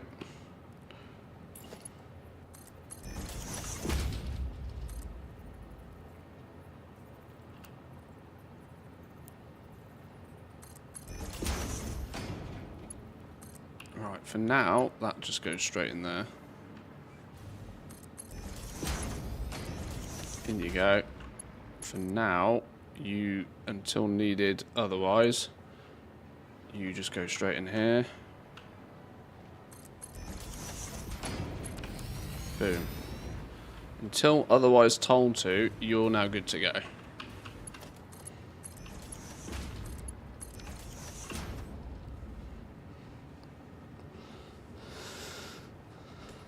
I've heard that you can make fix-it ingots with nuclear plants. I'm sure there's some weird and wackiness coming up in the future. I just want to get some basics basiced, and then we'll configure. I've also learned that 4 high, not high enough. Yeah, look, here's my first indication of 4 high is not high enough.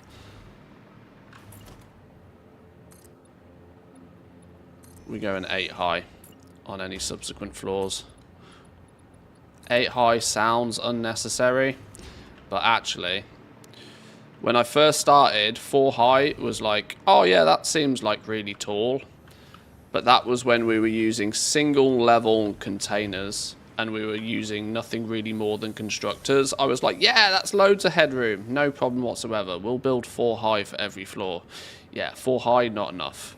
By the time you've doubled your containers, put a depot on it, you're practically touching the roof. And if you're going to do any ceiling belt maneuvers, floor 4 high, not high enough. We go it, like, for future reference, go at least 6, if not 8 tall. At least 6, if not 8 tall.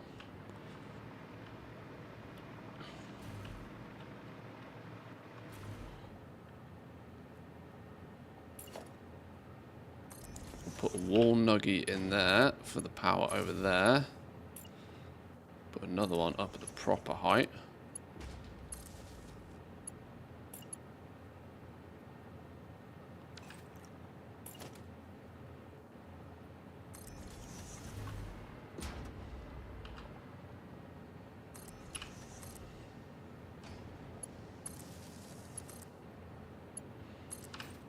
Give yourself more flexibility than you think you need.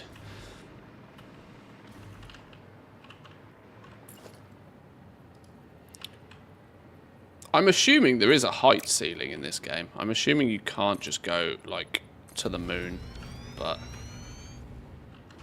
it'll be fun trying.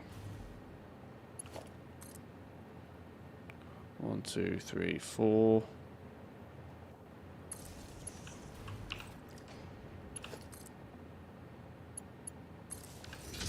Right, you've got some power. You're going to use the best part of 400 megawatts of power. Look how much that fluctuates. Holy. That's grim.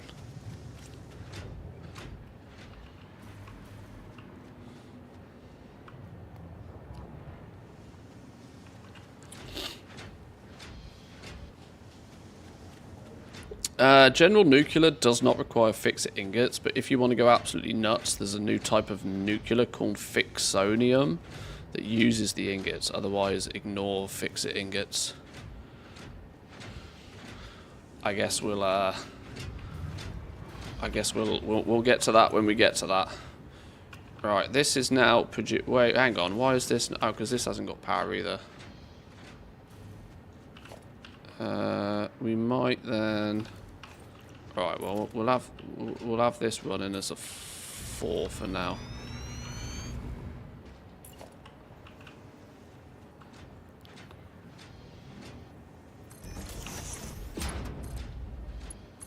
Never fix today what can be fixed tomorrow.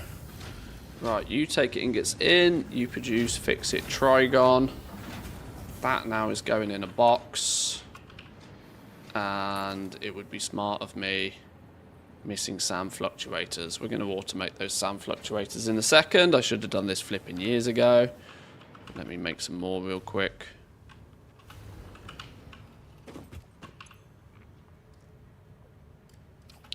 All the things we should have done. Shoulda, woulda, coulda. 8 ceiling is insanely high. Oh, I don't know, you know. I think 8 feels like a good number to me.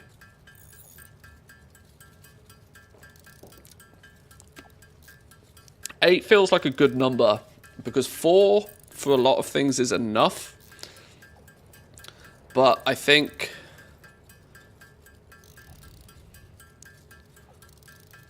height ceiling is insanely high. Oh, the height ceiling. Oh, I see. Sorry, I read it, like my brain read it as 8. Oh, that's fine. But yeah, to clarify a little bit more, I think 4 high is good enough for a lot of basic stuff.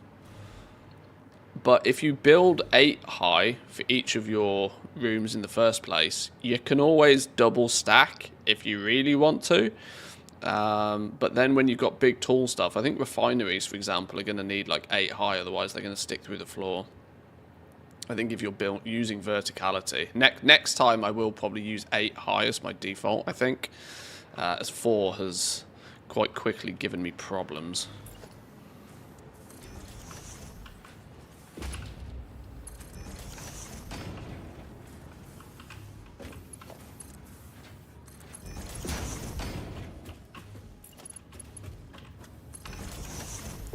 Right, well, there's our fix-it trigons. There's our trigons and our trigons in the cloud. That's item number 1. Automated. We decided that fix-it ingots is not really necessary. Diamonds require a particle accelerator, and coal produces 30 per minute. That bad boy is going to need even bigger than 8, isn't it? Oh, it touches the floor. A particle accelerator 8 is like even... 8's not even enough for a particle accelerator. Holy. Right, maybe we don't put particle accelerator up here then. Do I have even a supply of coal coming to our main base? I mean, I must do somewhere, surely, right? Manthius, don't be dumb. Surely I've got coal coming in here somewhere. Do I not have coal running to my main base? I don't, do I? I don't have coal running to the main base at all. Okay, well, we're going to need to fix that then. We've got coal up here for our steel. We can bring a run of coal down, because we're going to need diamonds in the main base. Okay, this is a mini adventure I hadn't planned for.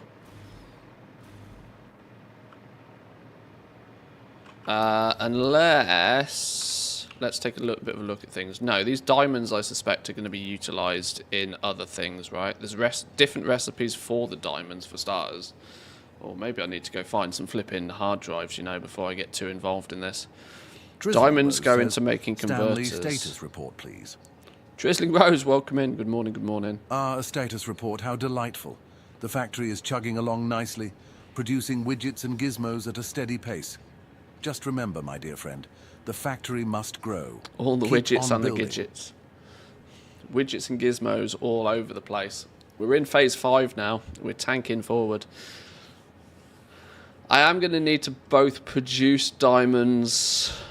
I am going to need to produce a reasonable amount of diamonds, I think. But a steady supply for our base, at least, because they then go into making converters. Time crystals, sorry. Time crystals are then also used in 3 different things. This is something that we're going to want to have at least somewhat automated at main base level. So let's go do probably something I should have done a while ago and bring a belt of coal in.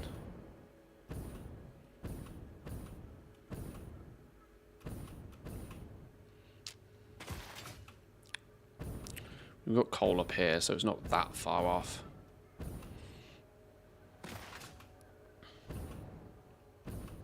This might be quite a scrappy run to completion on this playthrough now, but this first playthrough is purely, from my perspective at least, purely designed to showcase to me what is the game.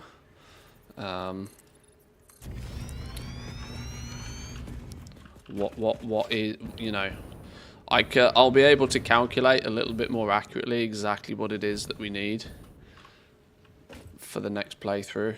We'll go into the next playthrough with a little bit more knowledge. Let's make sure that steel... I still can't believe this is at my entire steel supply either. This is my point, right? There are so many things now that I should have updated and upgraded and built to a much bigger scale last time, but I just didn't. So we're going to just... Whoa! Don't suck me off.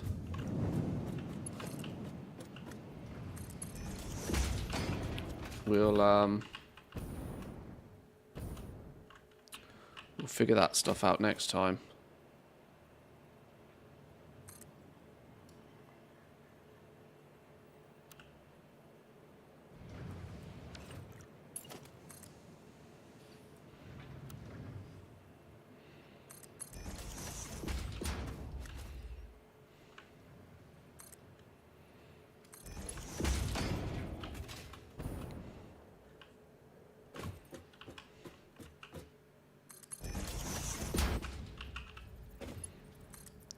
Right, we'll run the coal down that way.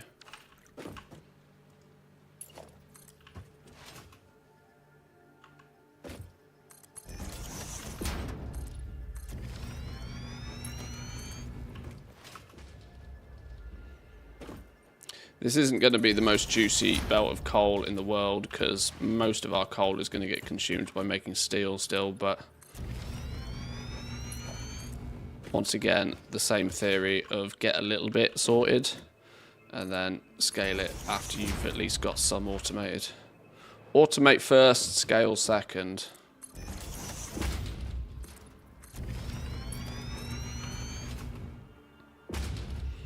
And if you're lazy, never scale. If you're lazy, never scale.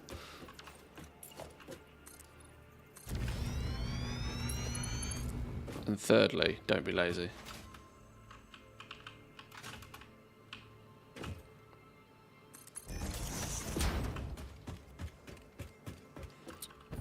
We're running ourselves right into a hypertube.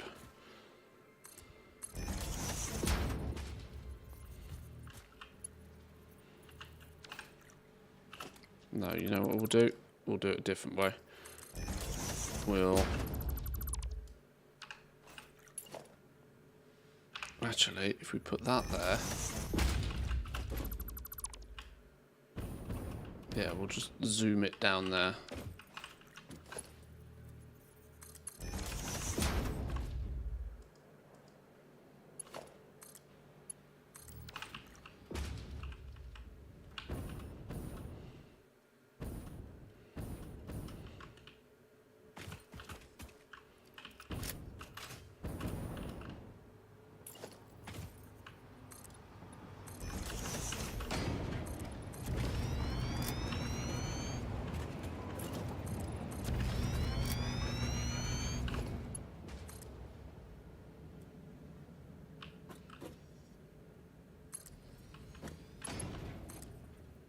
Flipping out.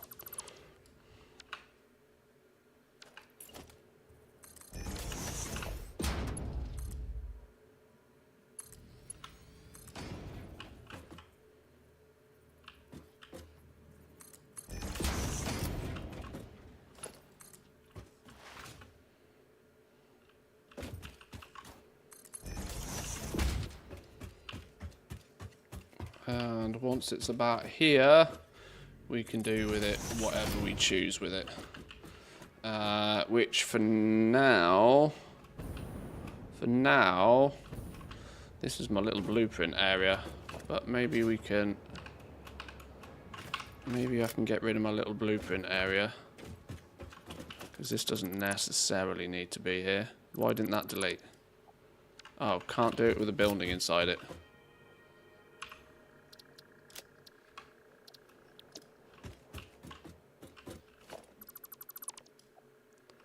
For now, I might put a particle accelerator down here. This one's for our nuclear pasta, which we've already decided was only a temporary thing, it being here anyway. So let's get you gone. Get rid of the temporary stuff before it ends up being a little bit more than temporary, you know. Borrow you, yoink. That means we don't need this outrageous setup for nuclear pasta, because we ain't cooking no more pasta.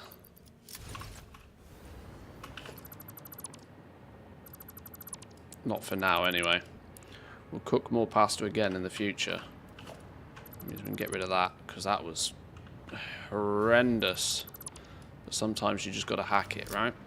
We'll put particle accelerator over here, just temporarily. Absolutely, definitely temporarily.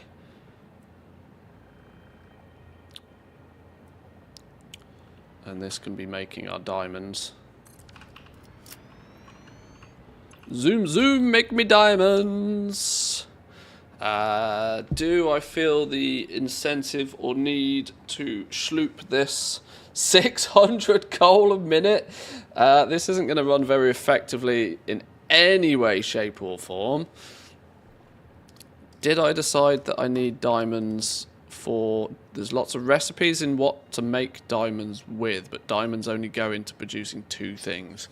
That means I probably, for now, should just slowly get these producing and put diamonds in a box.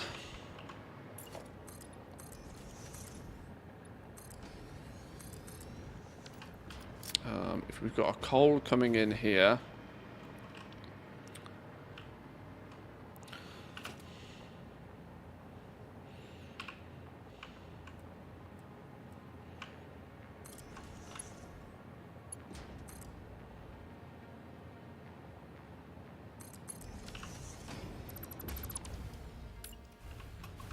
Oh, I was relying on that.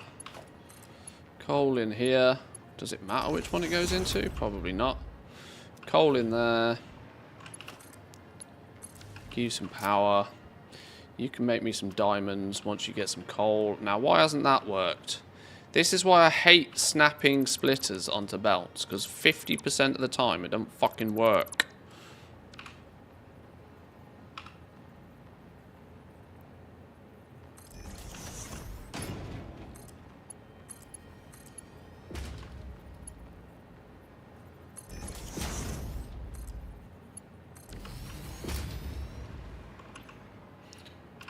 Coal, there we go. Diamond cooking, let's go. 30 diamonds a minute, that's gonna be plenty. Plenty.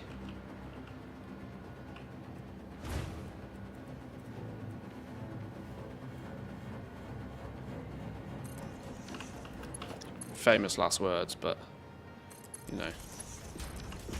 Right, diamonds in a box. Yeah, this makes some serious cool whoop whoop noises. It's very cool.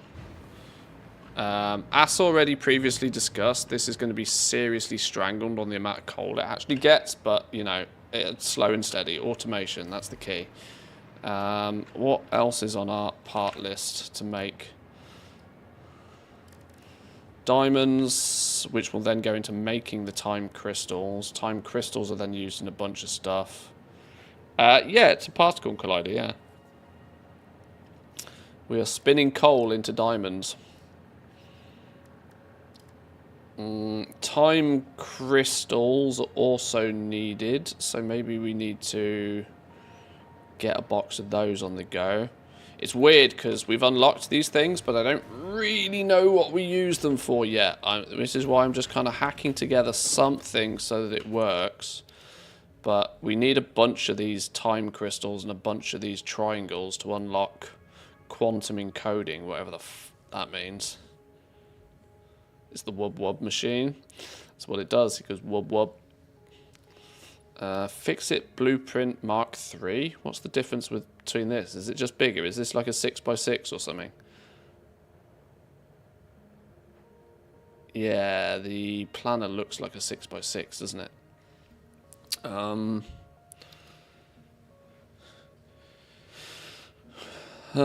We need neural quantum processors. Is this going to be computer Mark 12? Is this where we're going to use computers like an absolute machine?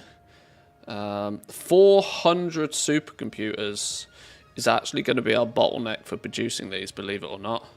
Because we do not have 400 supercomputers, not even close. And actually, I previously realized that the bottleneck for most of this is probably actually plastic. We absolutely need to go fix our plastic once we've got this kind of up and running.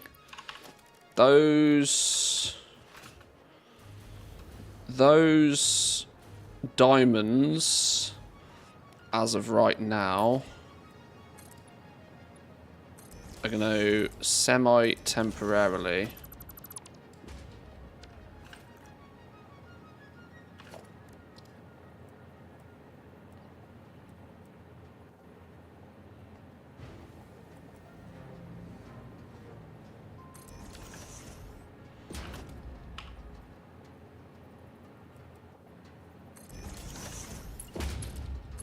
we're going to store up some diamonds, because the game did seem to indicate that we need diamonds for something, did it not?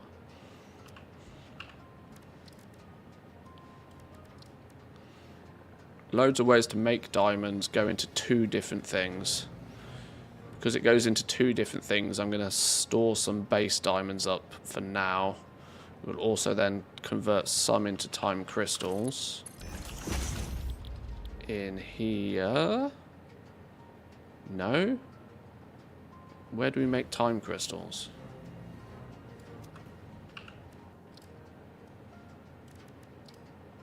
Oh, in a converter. Oh, that's one of the big boy ones. Holy, okay. Holy smokeroonies, sure.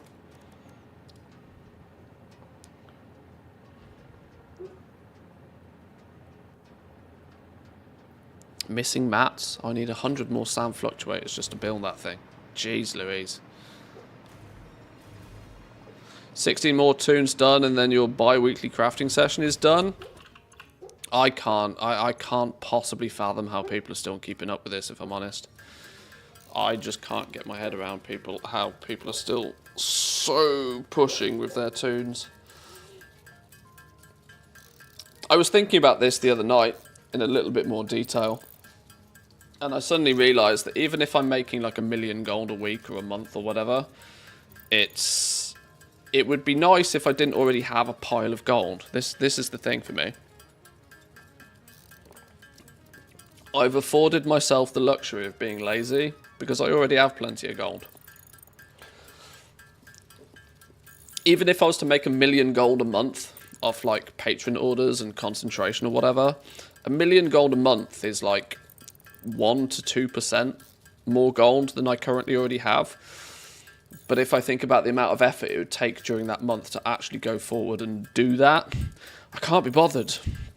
I can't be bothered for 1 to 2% more gold. It's a nice position to be in where I can say I've got enough. I'm content with having enough and I don't need more. But then I thought about it from the perspective if somebody's got like 5 million gold, then making 1 million gold a month is literally 20% more gold than they have right now. It's all relative in that regards, I think. It's all relative, so I can kind of see. I understand why I can't be bothered, but I also sort of see why some people are still pushing with it. Because if you are pushing, you could be making quite substantial amounts of gold relative to like what you have. Shark Goblin admits he has enough gold. Yeah, see, this is it. It's a nice position to be in that I'm not overly fussed about grinding to make a little bit more than I've already got. I mean, it would be nice. It'd be really nice. It'd be really nice to have all of the gold in the world, but the return on my time investment, should I say, is not strong enough for it to excite me right now. When playing other games like Satisfactory is still fun.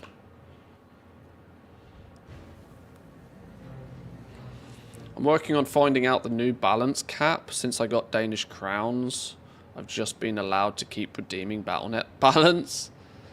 Isn't it? Okay.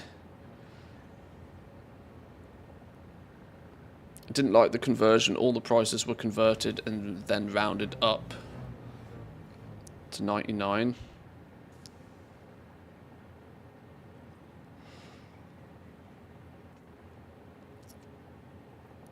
Yeah, whenever there's a currency conversion, it's odd, isn't it?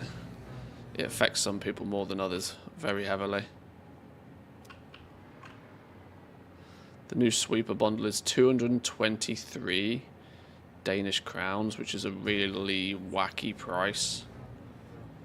Like 225 would make more sense. It's probably all automated. I would fathom a guess it's all completely automated. How does this not have power? Oh. I've connected everything to this power cable, and this power cable doesn't go anywhere. Okay. Sure.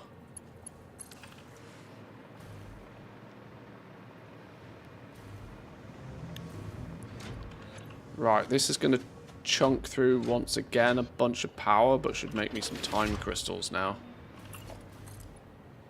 There's a good strong chance we'll move all of this at some point. Mostly based upon the fact that this is just a temporary build to get some crafting while I go fix plastic.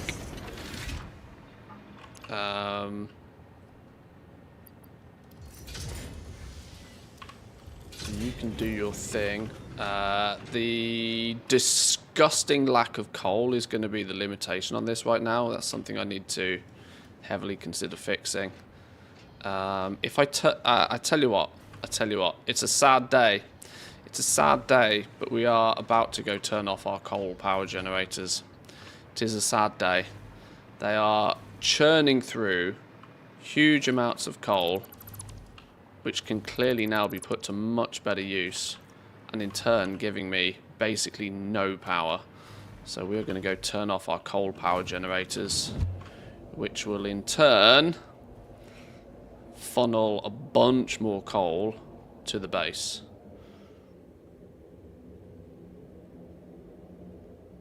Coal power is just not efficient anymore.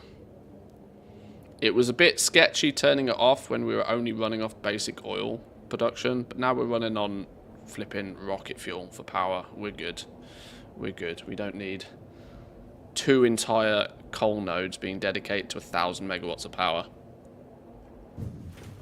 Hyper inefficient. Hyper inefficient.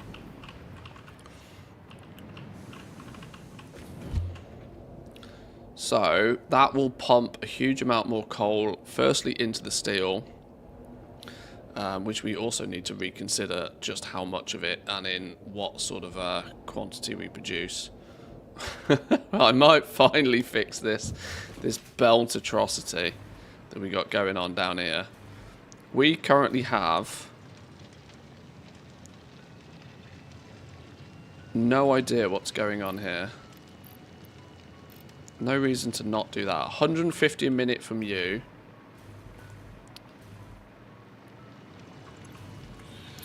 $150 a minute from you. That's 300 coal a minute from these two, which is pathetically poor. I'm going to fix this atrocity. I've finally decided that going up slopes with belts is just not happening ever. We are not doing this ever again. But all of this power consumption over here is churning through like 300-ish coal a minute or something, if not more. And it's just not necessary anymore. It's just not necessary. We can upgrade these to... I mean, I haven't even slugged these. To be fair, we might not need to if I just slug the shit out of this. Slug the shit out of this. Let's put a Mark III miner on that.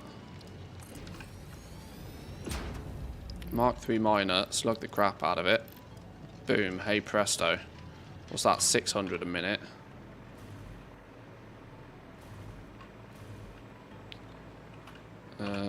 Mark III miner, this one. Slug the shit out of it. I don't actually have tier 6 belts yet. What is that for a belt? How's that even possible? Oh, that's just the natural path because of some weird, funky curve. Okay.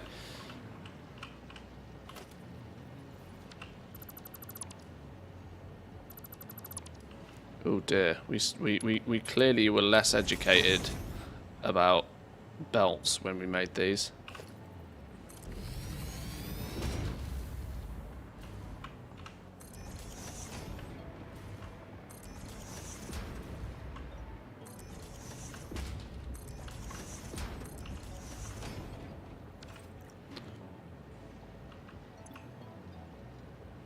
Right, okay. That's going to be...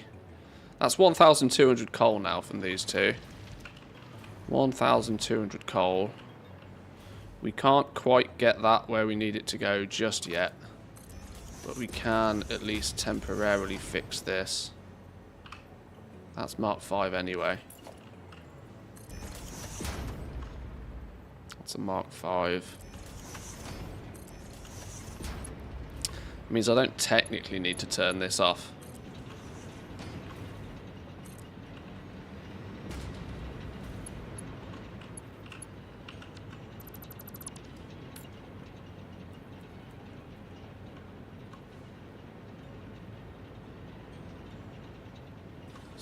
It's on that run.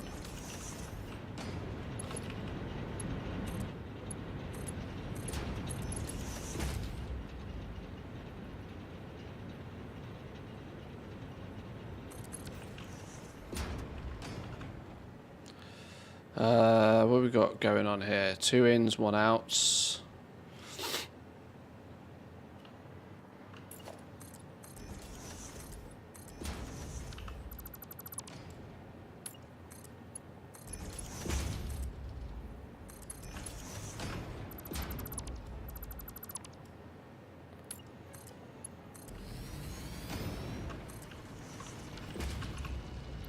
Slug the shit out of it. Maximum production.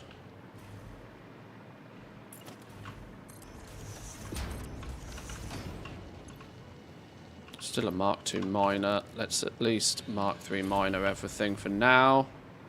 No real harm in Mark III minoring them now. We have them. We have the power. Let's just build everything to its maximum for now. How long do power slugs last? Infinitely. You take your power slug and you turn them into power shards, and they basically overclock your machines. So now this is 300 per minute, 600 per minute, 600 per minute coming from those 2 sides, plus all of this. We're going to need to massively increase the belt throughput. But for now, I'm going to go fix this monstrosity.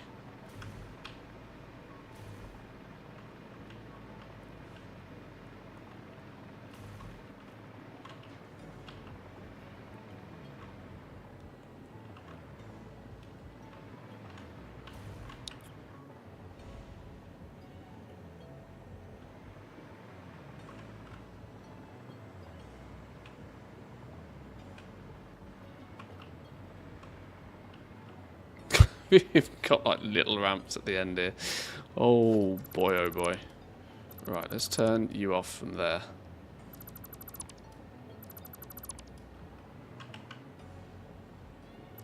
All of that needs to go, because all of that is hideous.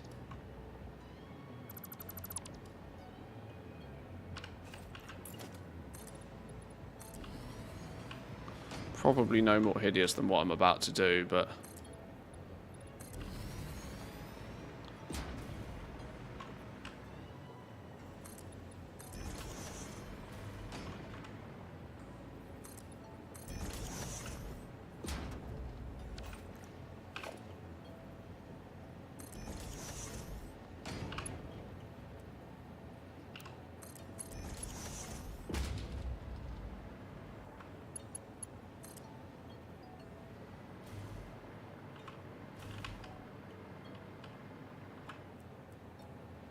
are you kidding me? That's the farthest it'll go.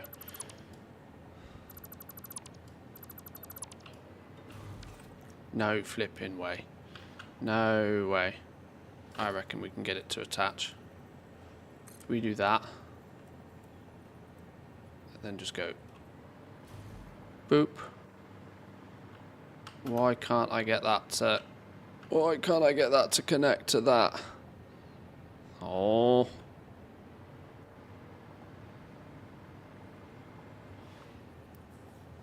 Man built one train and reverted back to ugly belt highways. Yes. Yes, I did. I did.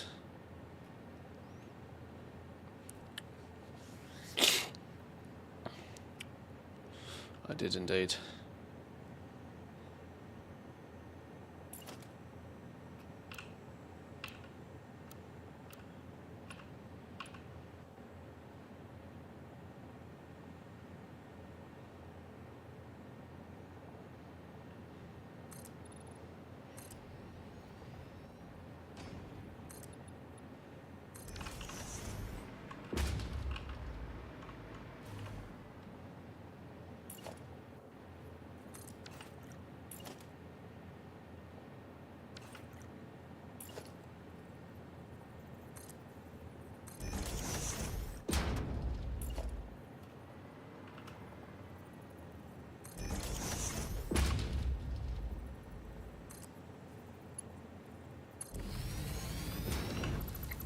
I don't want it going that way.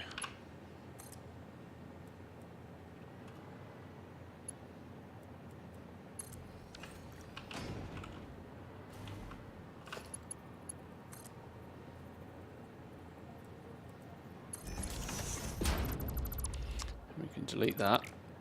And we can delete the floor hole. Will the floor hole... What? The lift on the top is probably pointing in the other direction, or its presence is stopping the infinite lift length bug from working. Oh, you could be right. Well, let's try that. And if I can...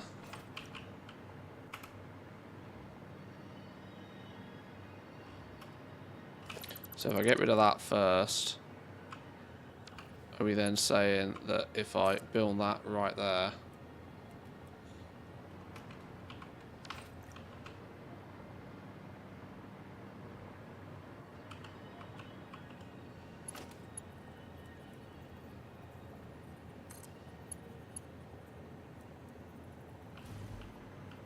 no, it still won't go quite high enough. Oh, it snapped. It snapped. Yoink. I wonder if that is a bug. Or whether it's another one of those clever use of game mechanics that they probably won't even fix.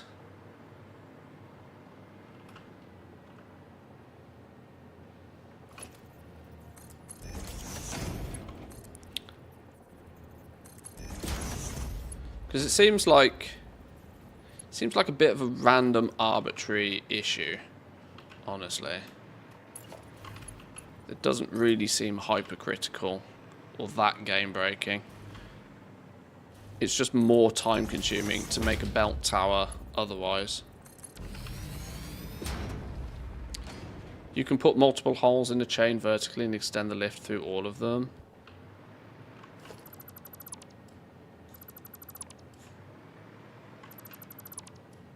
Yeah, there's ways about doing it without, like, hacking the system.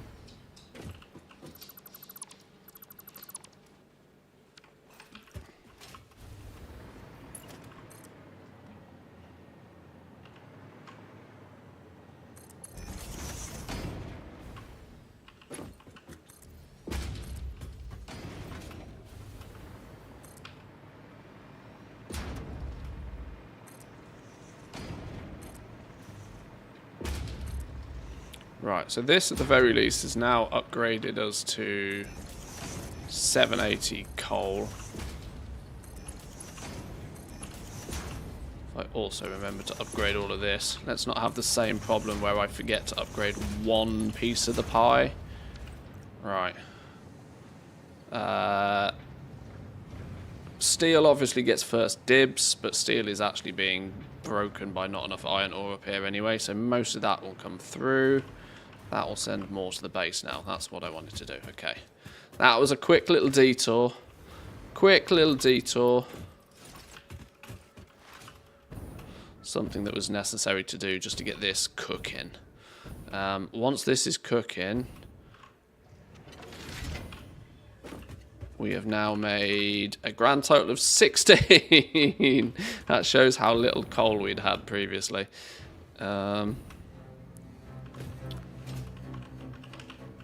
And we are starting to get some diamonds coming in, but now with an influx of coal. Didn't I say this thing was able to take like 600 coal a minute or something, given the opportunity to? Yeah, this isn't probably going to run 600 coal a minute still, but it will be better. It will be better. Right, that's got that cooking. I said I needed to go fix plastic, didn't I? Whilst we're doing that, yeah, the reason I need to go fix plastic is because I just need to fix plastic. Supercomputers and unlocking other new stuff is going to hold me back unless I fix plastic, but plastic should be a relatively quick and easy fix. Famous last words.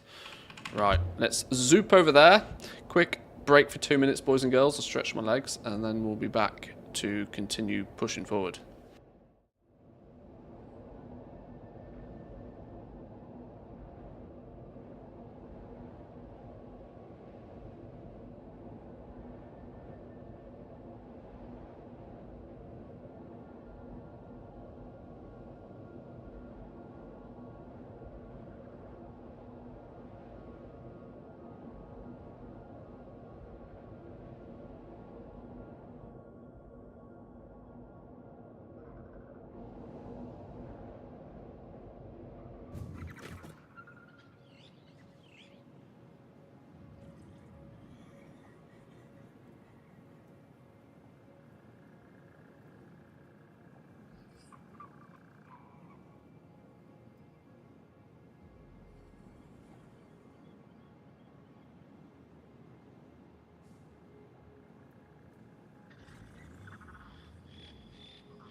Okie dokie. The devs have not voiced that they will fix it. Thank God, as I rely on it all over my builds.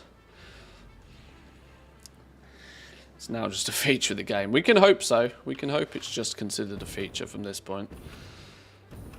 So, yeah, as we can see, our plastic is struggling and has clearly been struggling for a little while.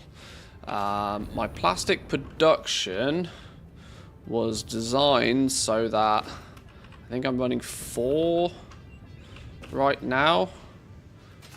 Yet we were able to support more than 4. How much were we able to support? Oh, we've not slugged this yet. Oh, well, that's why. Have some slugs.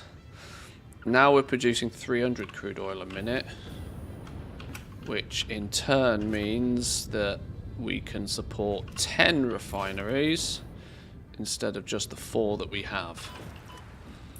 So we need 6 more, don't we?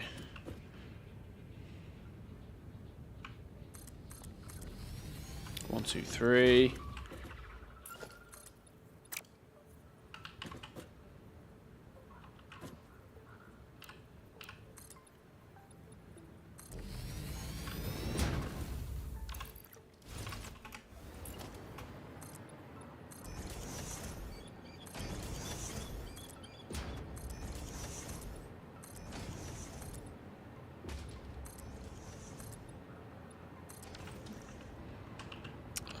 We did 1, 2, 3, 4, 5, 6. Right, that should be all the refineries. We need to moving you is a pain in the ass because you're connected to a bunch of shit. Right, well, we'll just have to have some wiggles on the go. It's fine. Well, I don't know why I made the pipe so sticky outy in the first place.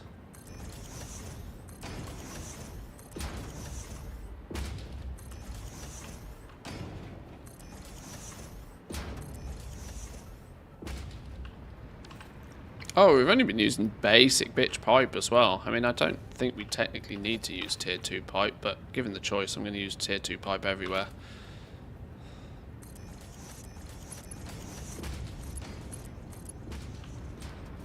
We're going to do an upgrade. Let's upgrade properly.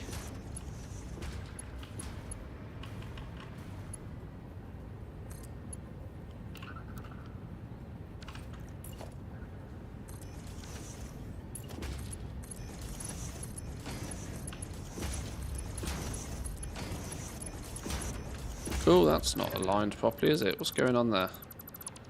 We made a boo-boo.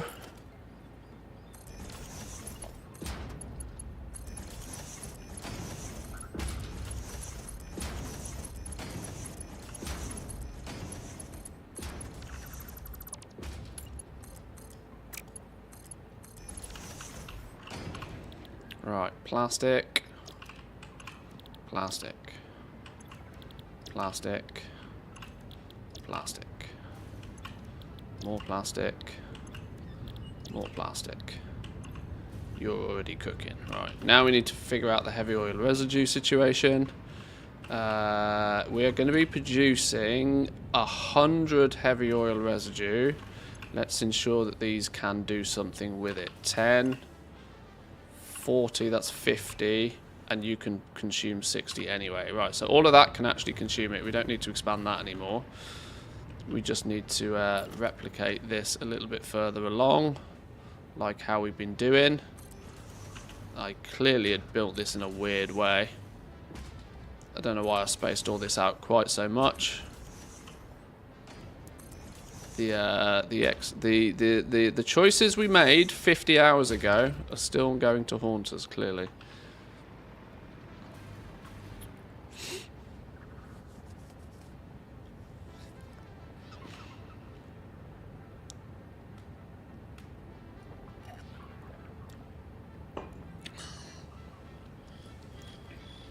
Right, let's have a little lookity where we're going with this now.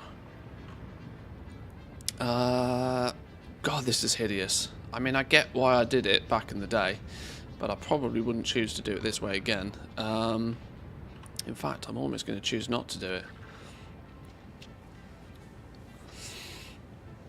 Ugh. Haha! Team Finland has joined. Welcome in. Good day, good day. Let's just get this up and running first. I don't think it needs to be any higher throughput, but at this point in the game, using anything other than tier 5 belt just feels silly. Even if the... Whoa, hello, what's going on? Oh, wait. Hello? Oh. Have I put all of these the wrong way round? Schoolboy error. Schoolboy error.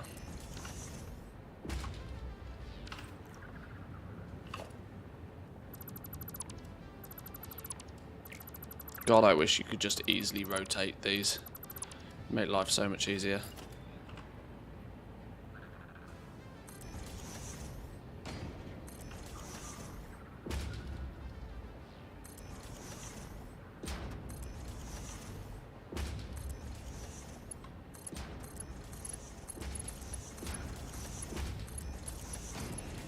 I hate how spread out this is, but I would also have to... I would also feel the need to change all of it if I was going to. And I don't really want to change all of it, so we'll just copy the bad design. We'll copy the bad design and pretend it didn't happen. Sometimes, if it works, just, you know, if it works, it works. Right, that's going to be the plastic out. We need to get the heavy oil residue doing something. Ah, building it above there is really flipping frustrating. I know why I did it, but I don't really want... okay.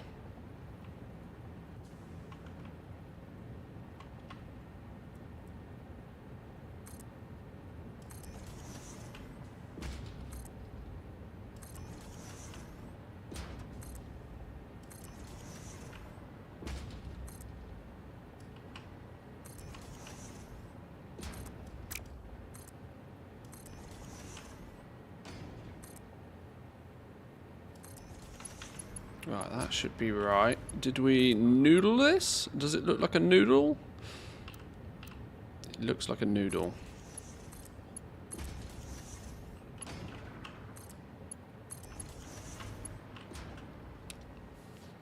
Made the transition to Dyson Sphere program after this, and oh boy, it's something. Yeah, DSP's fun. I haven't played it since it first came out. It's had lots of updates since I last played it. I'm probably going to do something similar. Although, I think by the time I finish this, it'll be time to go play World of Warcraft again.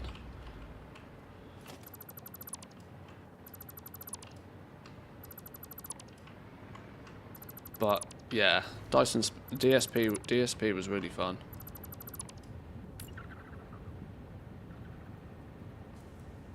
Oh. I've clearly misaligned something there, haven't I? Well, I've done it now. I've done it now. Future me will hate current me, but...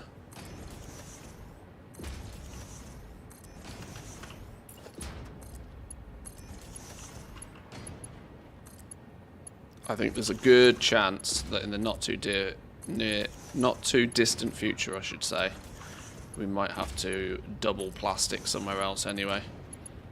Just have a quick kink in the belt. It's going to have a kinky belt. It'll be fine. Let's also update all of these. Not that it should matter.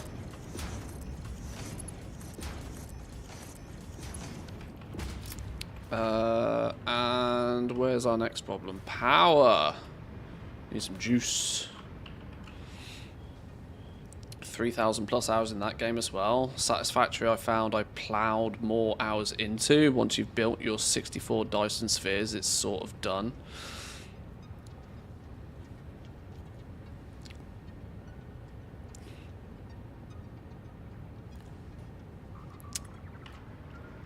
What I kind of quite like is that most of these factory games nowadays have something about them that's different from the others. They're not all directly clones of each other, which they could so easily be. The fact that they all have something a little bit unique about them means that you've actually got a good reason to go play each one as well, which is nice. Like, I absolutely love Factorio. But in the same breath, I absolutely love Satisfactory. Even though the concept of them is not that different.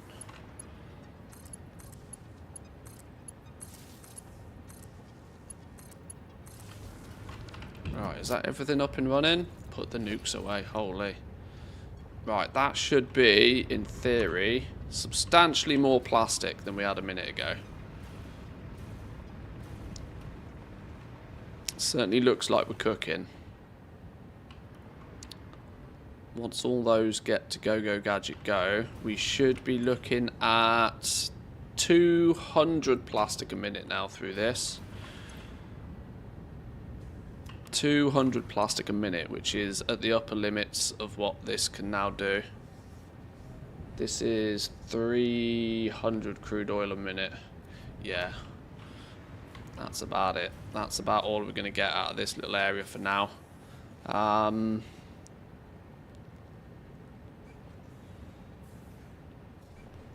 we going to have... What's this belt? Mark 3. Well, it's just Mark 5 the lot anyway.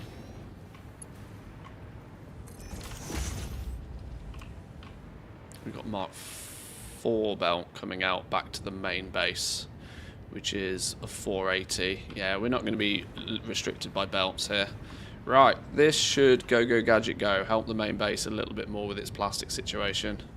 Let's go see if we can do some more research now that we've quickly fixed that one. See if we can unlock some more goodies.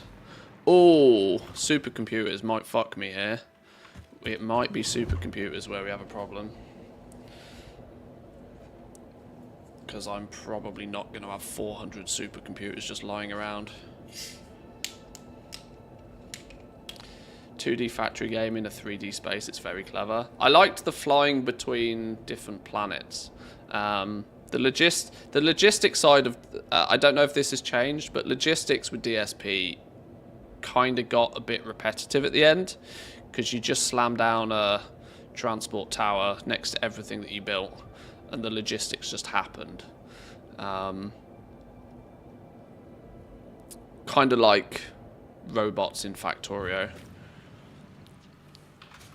But it felt far too easy to just slam down. I can't remember what they're called, but the big towers, the big mushroom-looking things. It's been a while since I played it.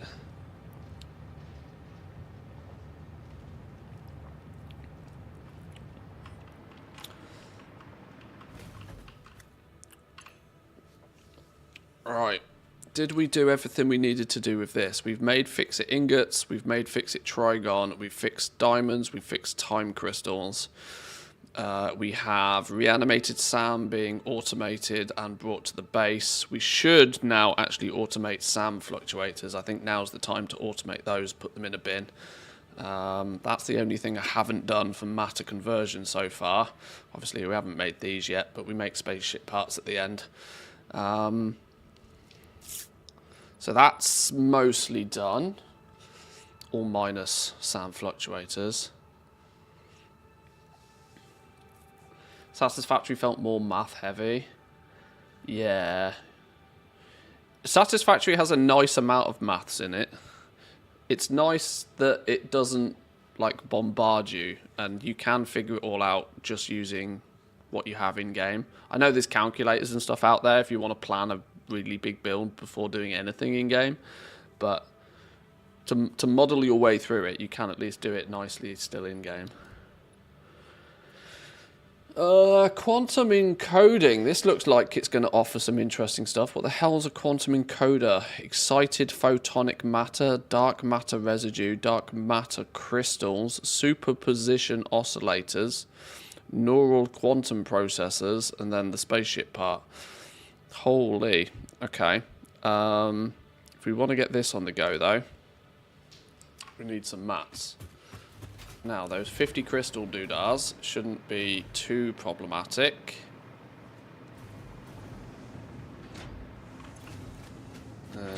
We'll have some of those. Some triangles.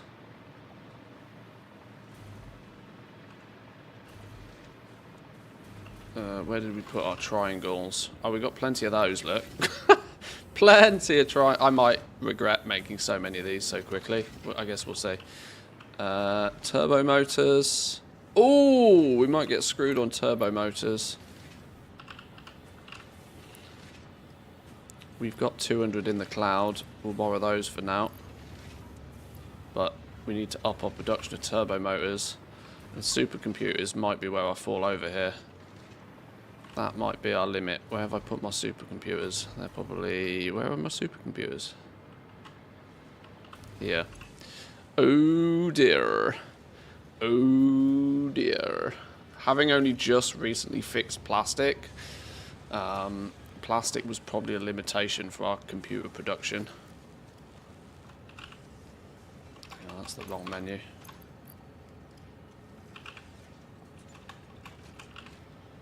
Ah, can't type. Supercomputers. Oh my god, we've only got 37 supercomputers. That's not good at all, is it? That's not good. Let's go put that in there then. Figure out how we get these computers double time. I've resisted making a computer factory the entire game so far. This might be where we come unstuck a little bit.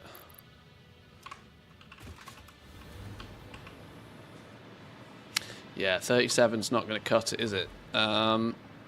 We should have the best part of an entire box of regular-ass computers, which would have been partly the reason why this was slowing down.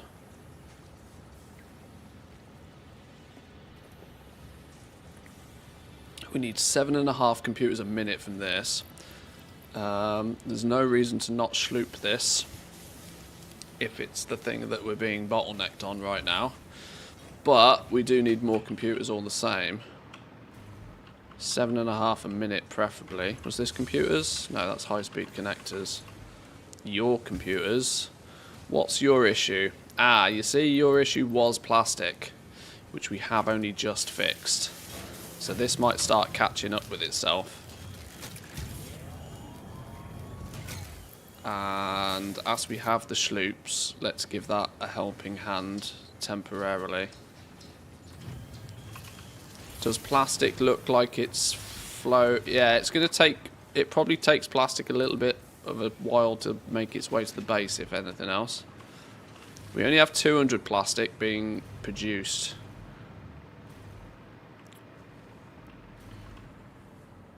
I wonder if the... I wonder if this is the full 200 flow, or is the flow still flowing? Let's take a little bit of a look where else I'm hoovering up plastic, just to see where we're consuming it. Do some quick napkin maths. Well, whatever is going ahead of it is backed up anyway. So that full supply of 200 plastic can slowly but surely work its way through here. You're stealing some for making circuit boards. Circuit boards, which are then feeding into the computers. Yeah, computers are actually more than 16 plastic, aren't they? They're 32 plastic by default. So I need that full 200 plastic just for these computers to operate at 100%. And we're going to need way more than that 200 plastic for sure.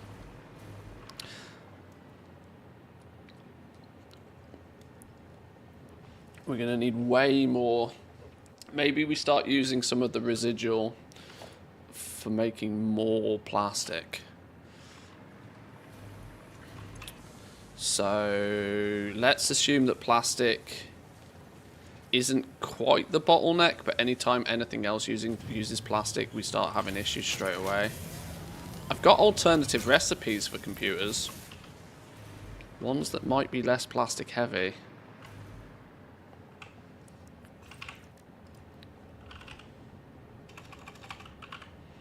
Let's have a little look. Oh, or maybe I don't. Or maybe I don't. I think that's a lie. I think I just haven't picked them up. Oh, what are in you? What's in you? Coated cable, black powder. Not bothered. Not bothered. Caterium computer uses rubber and caterium instead of the plastic and the cable. I mean, that tones down our plastic consumption considerably in favour of using more rubber, a material that we're using less of.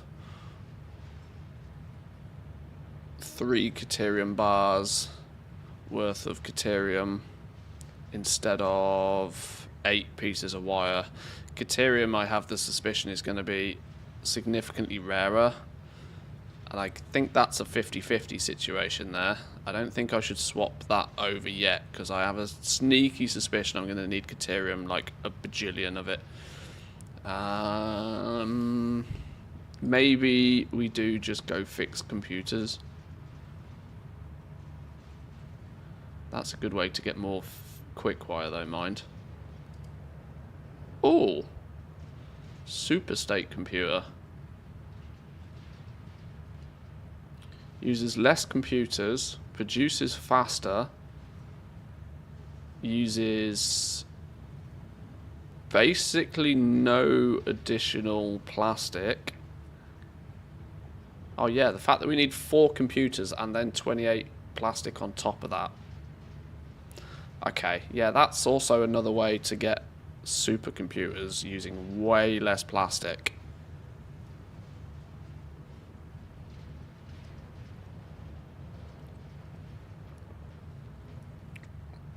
I use the crystal oscillator alt computer recipe. I don't think I've got that one.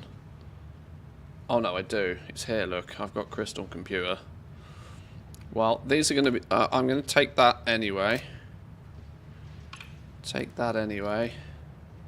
Oh, I've got no hard drives to scan. Oops. Need to try harder. I also have the crystal computer. This doesn't look too bad, you know. This doesn't look too bad at all. Double the computer production, uses less circuits, and just uses a crystal oscillator instead. Produces faster as well. I'm finding it difficult to find a downside to that, other than crystal oscillators using a lot of quartz, but whatever.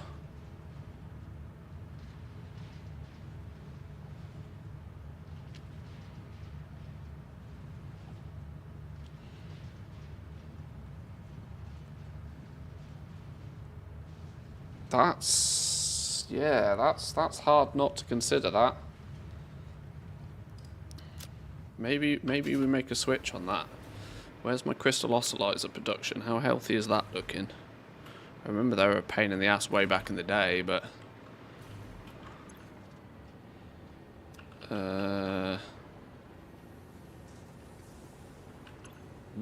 what's going on here then? We have some of those.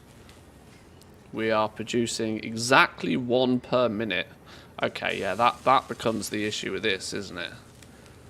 That they're just slow as all hell to make. Now, we could aid that. We could fix that quite easily. If we then... let's do some quicks. Where's my computers? If we're computers, we swap this over... Oh, it's then made in assembly, isn't it?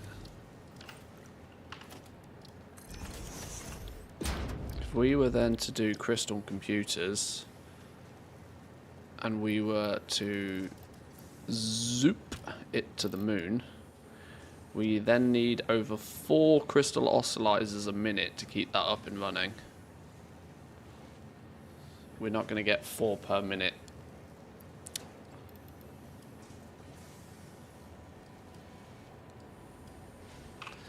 If we target 8 computers, that's when the numbers balance out. 8 computers per minute from 4 crystal oscillators per minute. That's what we're going to need to be able to achieve. Can we... These were only 1 per minute by default, weren't they? So even fully tilted, that's only 2.5.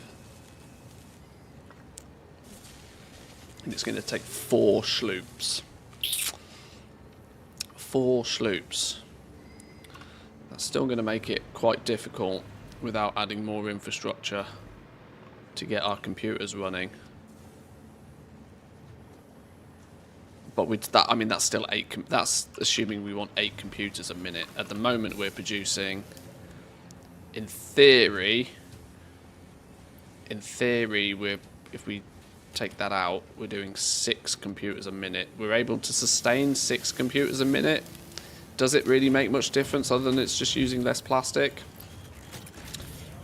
I don't think it's that much of a problem.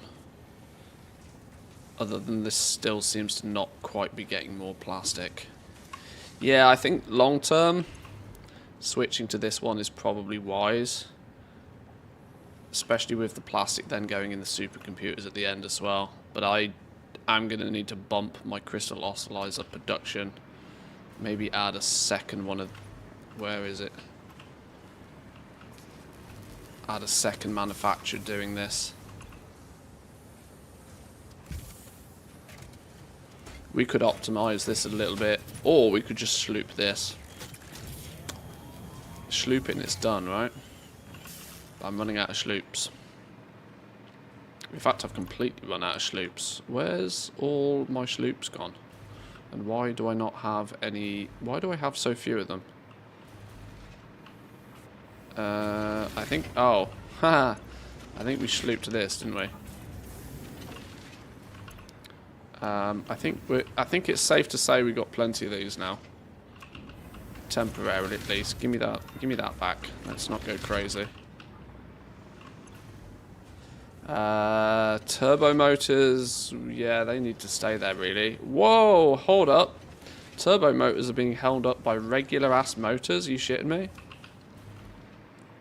Are we making those on site, or am I stealing them? I think I'm stealing them. I'm stealing them. I'm stealing them from a machine that's barely making 5 a minute. Oh, that would be why.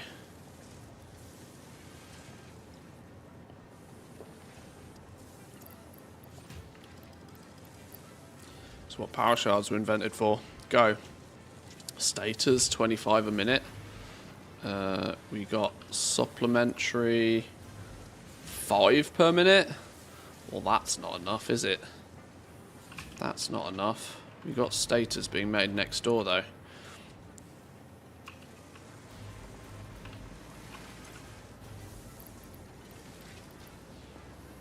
Power shards for the win. That's still only 12.5 a minute. You need some power. Oh my god, actually, am I running out of power shards here?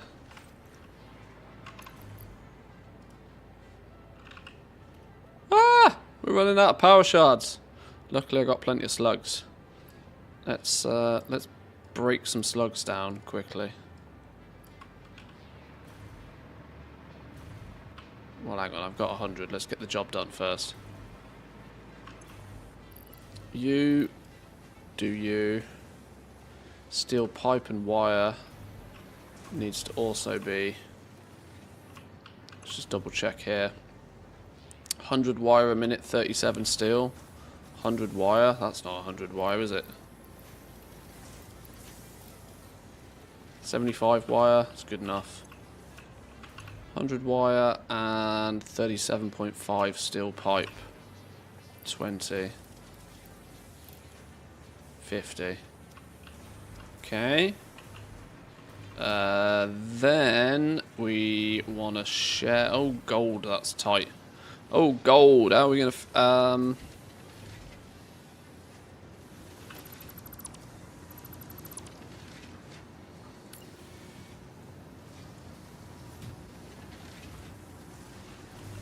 Welcome to spaghetti. Welcome to spaghetti.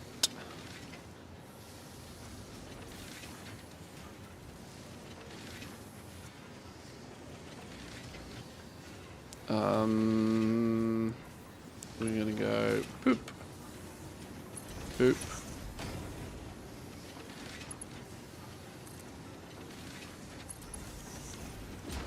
And then we're gonna bring these.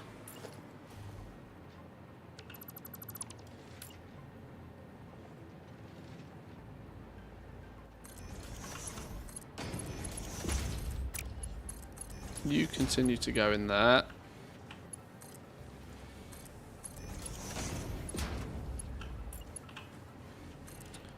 Let's bring you up to there.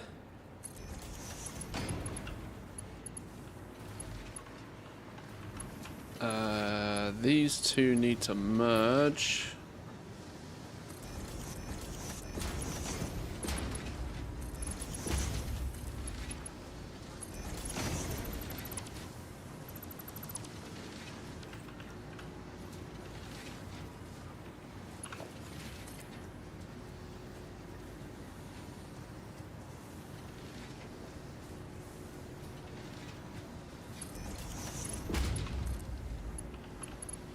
Oh, come on. Why do you not go in there? Why do you not go in there? Come on. That'll do. Nobody will ever know. Right, so that's going to allow for the bonus status that are made over here. Why was I doing all of this? I was doing all of this to boost our motor production. Spaghettification. I love that word because it's so true. So true. All of that was to make 12.5 motors a second.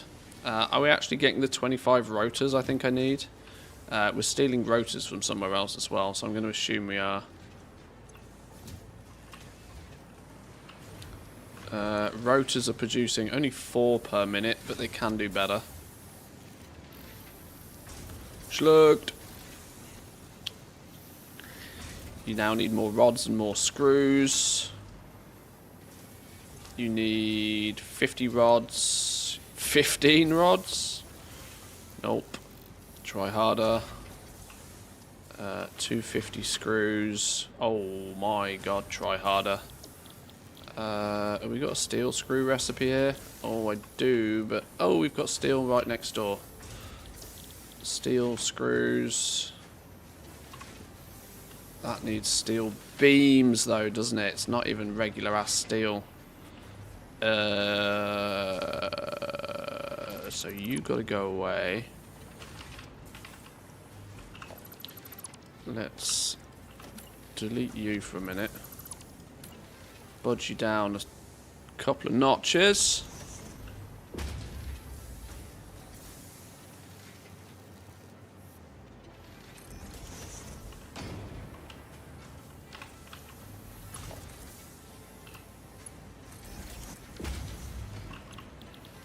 You do steel screws, you do steel beams. How many steel beams do you need? 5 a minute. You need 60 steel to achieve that.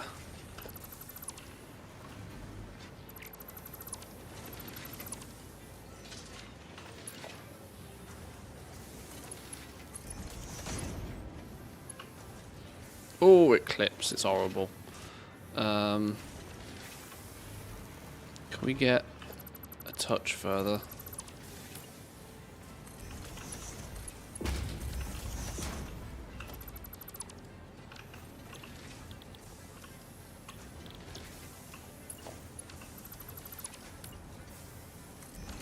Go on, really get in there. Really get in there. Right, now we need this steel to split.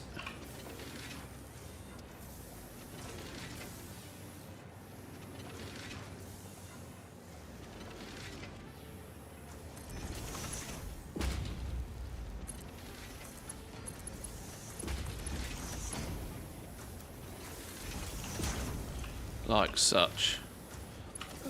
Power. No more power. Upgrade you. Wall outlet Mark II. Our base is starting to show age. It's starting to crumble. Okay. Obviously none of this matters if we don't have enough materials, but we can shred our materials, it's fine. 5 beams a minute, 15 beams a minute. This doesn't need to run anywhere near efficiency. Right, that should, in theory, allow motors to run a little bit more effectively. And the whole reason we were doing that was because we needed turbo motors to run more effectively as well. That's potentially 12.5 a minute, which should really help turbo motors do their thing a little bit better.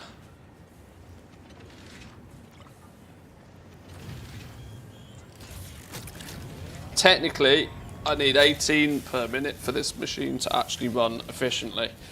So maybe I don't actually need to overclock it as hard because we can't achieve that anyway. Can we take a slug out of that? 15 a minute? That's about where we sit here really, isn't it? We're only going to get 12.5 of these a minute, even at best. So there's no need to consume that extra power when we're never going to use it. Keeping it slugged though until we get a slightly better supply of these is smart. Okay, let's go break our slugs down.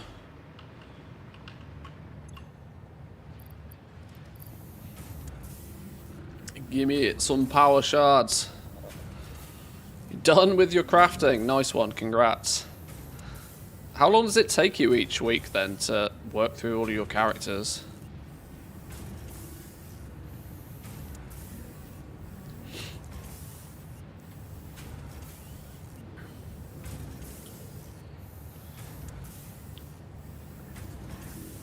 You can craft from the cloud directly, don't need to pull them to inventory. Oh, I don't know what it was I was doing.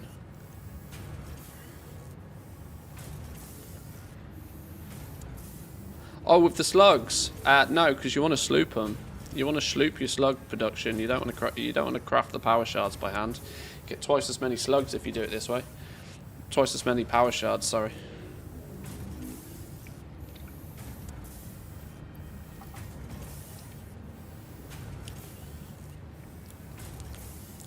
With basic stuff, you're right, yeah, but...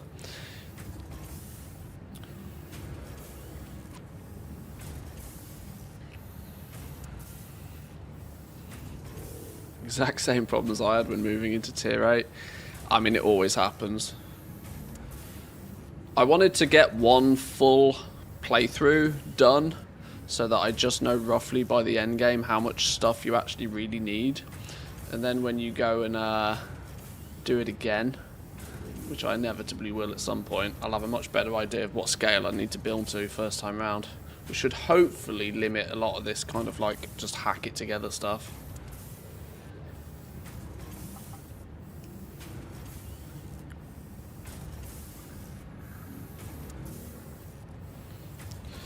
Still had loads of slugs left when I was done. I do this with anything that is like non-automatable. So like alien protein and stuff like that. I'll use a specific machine just to slug it. It takes me a little time to do it, but the fact I get twice as much out of it means I have to do half as much farming. Same difference as far as I'm concerned. 177k from the dailies, 41k from augment runes, 194k from the ciphers, 90 from thaumaturgy, about 500,000 gold. It's not bad. It's over a token. Pretty good.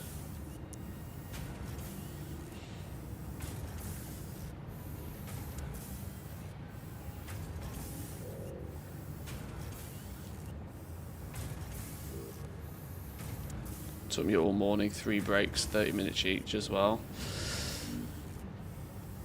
See, the problem for me is I enjoy the journey of setting that sort of stuff up way more than the actual doing it. Once I've got all the characters and they're all set up, the repetitive weekly grind just kills it for me. I just can't, I can't find the enthusiasm.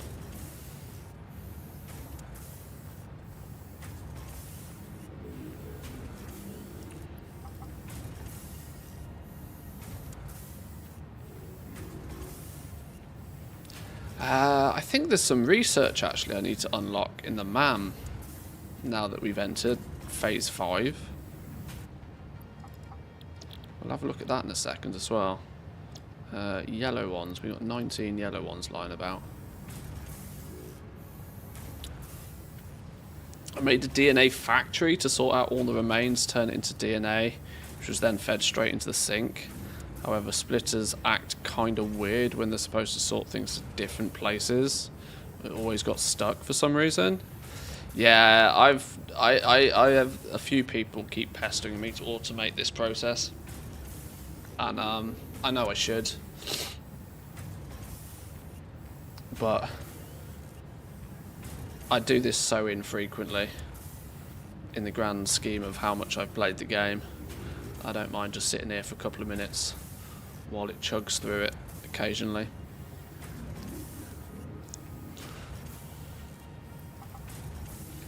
So now we're up to 300 plus power shards again.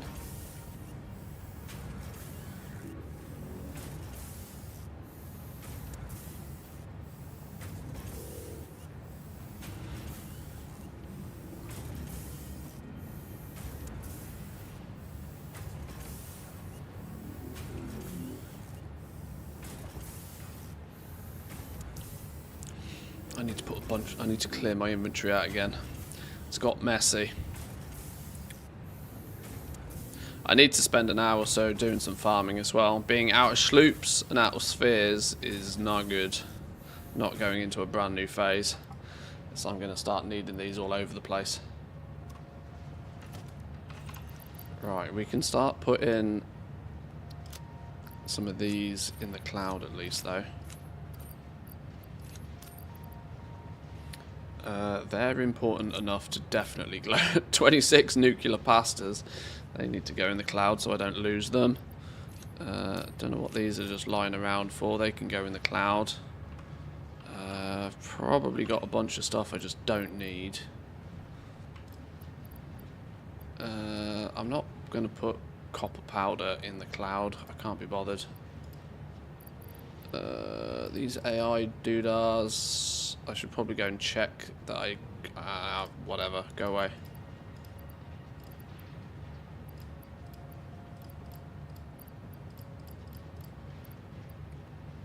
Electromagnetic rods, I recently made those. I wonder if I still need those. Let's get rid of all of this rubbish.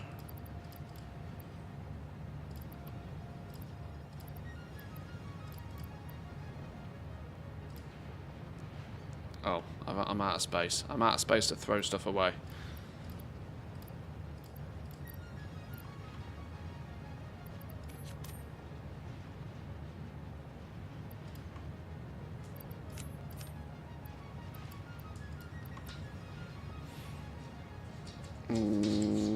That'll probably do with throwing stuff away. Do I have any of these in the cloud? Clearly not. Get them in there. Did I put these time crystals in the cloud? I didn't. Yeah, we're clearly short on spheres. Let me check the MAM real fast, because I reckon now we've entered a new phase, we might be able to tick some boxes here. We're going to need spheres for 23, 46. Ouch, that's going to be a lot of sphere hunting. Alien power matrix. I've still not even used the alien power augmenter because I keep using my sloops other places.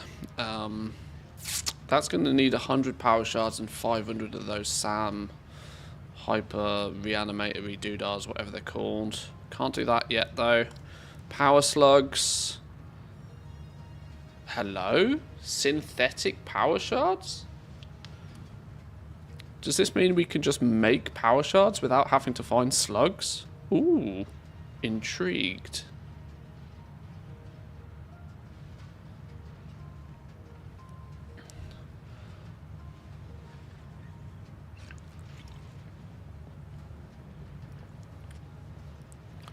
Jetpack scanner, some nukes should do it. Yeah, we need to go and sort that. I also need to fix rocket fuel. Personal rocket fuel for my jetpack. Need to get some aluminium to the rocket fuel, or some rocket fuel to the aluminium, either way. I should probably just do this. We need 100 of those. Yeah, we should probably just do this. Add that to the to-do list. What do we get from sulfur? The nuke. The nuke. Can I make these already? Encased uranium? Technically, I can make these already. I just haven't bothered. I think I'd end up blowing myself up with nukes more than anything else. Yes! Iodized fuel is also something we can do. I need to go get a hard drive, package up some rocket fuel. I have an abundance of rocket fuel. I just need to package it up. Do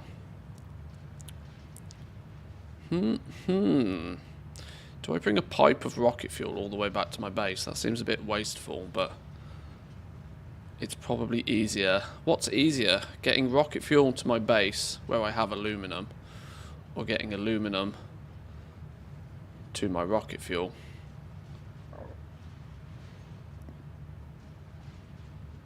I don't have any empty fuel canisters near my rocket fuel.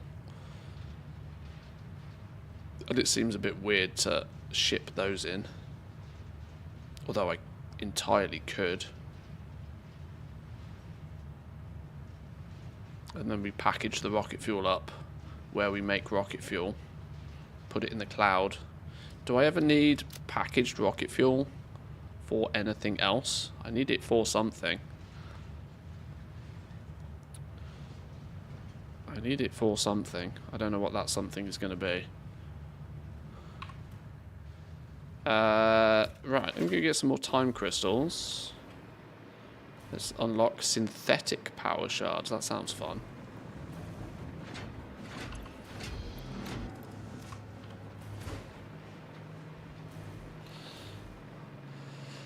I use packaged biofuel for the jetpack. I have a bunch of packaged biofuel somewhere, I think. I can't remember where, though. I want to use surely rocket fuel's better, though. Stronger the fuel, the harder the lift off. Rocket fuel and iodized have a lot of up, but a shorter burn. Oh, I see. So whereas biofuel just kind of lasts for ages, I see.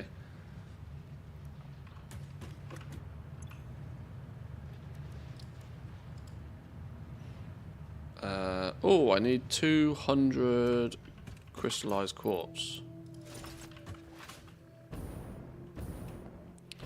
Biofuel gives the best miles per gallon. I suppose when you look at it that way.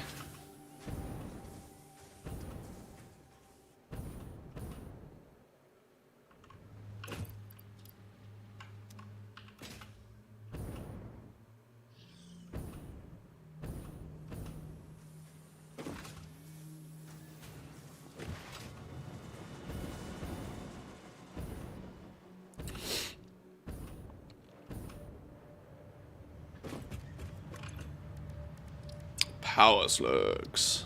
Go.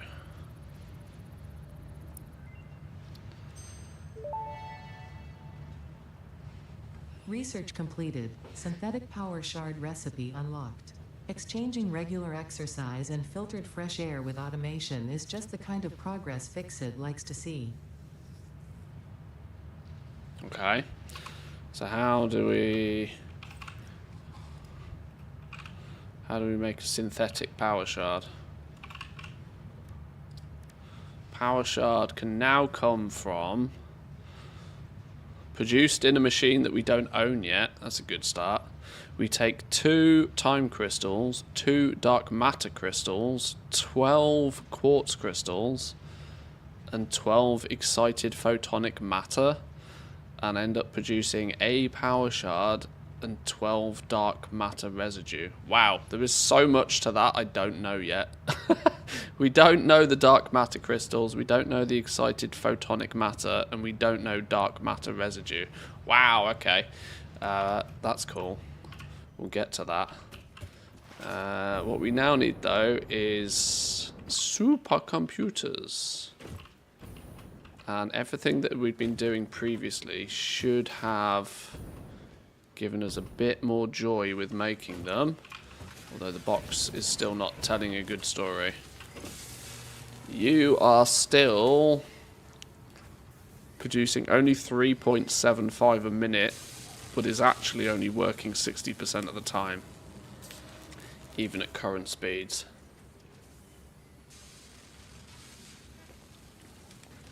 So let's think about this. Computers seem to be coming in better than they were before. At least they're not, well, they're still the bottleneck, but we could do better. Could do better.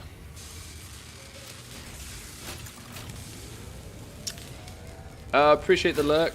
Enjoy the rest of your day. Thank you. Thanks for stopping by.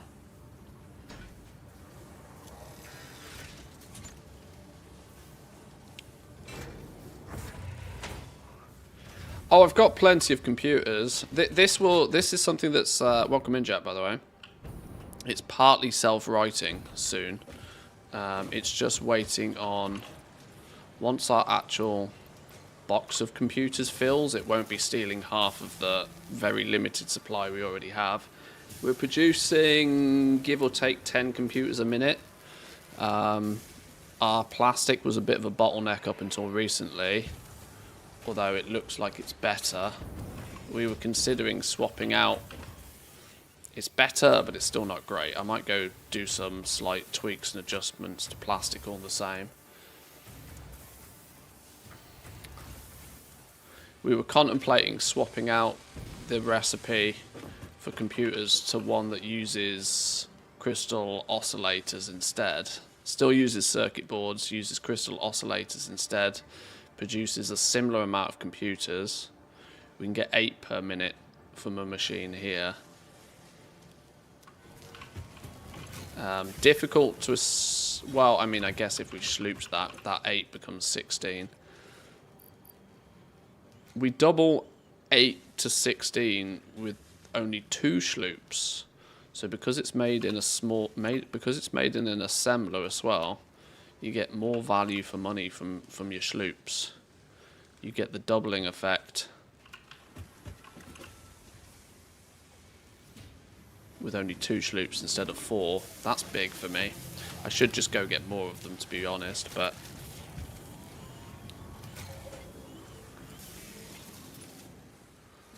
or I need to go get my plastic to just be better. There's some improvements we can make to plastic. Let's go make some subtle improvements to plastic while we fix a few other things. Plastic's going to slowly make its way in, but we can turn some of the, or more of the heavy oil residue into bonus plastic. Plus we have a monstrous amount of polymer resin, actually. We're producing huge amounts of polymer resin, which can be used to amp our plastic production as well.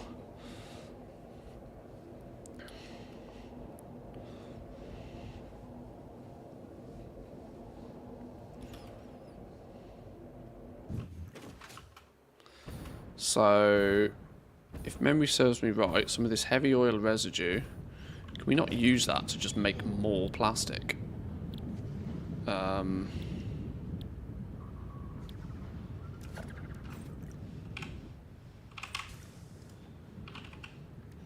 Plastic can be made from either crude oil directly or by taking polymer resin and adding it to water. This is going to be the easiest way for me to zerg our plastic production. We can take, because we are making, let me do some quick maths on this. On our rocket fuel refinery, were we not producing like 750 polymer resin a minute or something? Absolutely disgusting amount of the stuff. Sinking it for now, turn it into plastic or rubber later. We need to do some of that. If we do some of that, we should be good.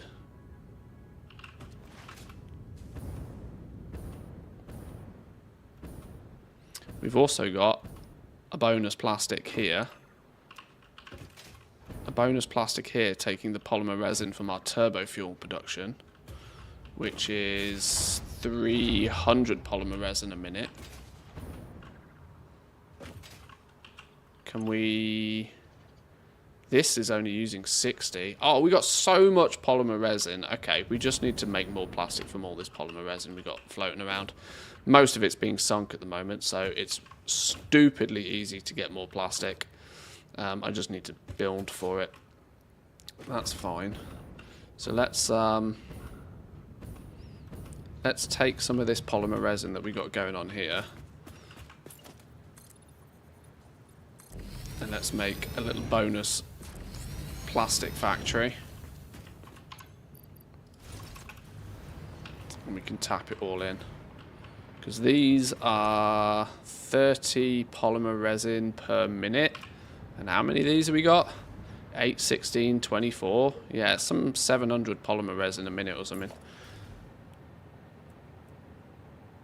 So let's take inputs and outputs.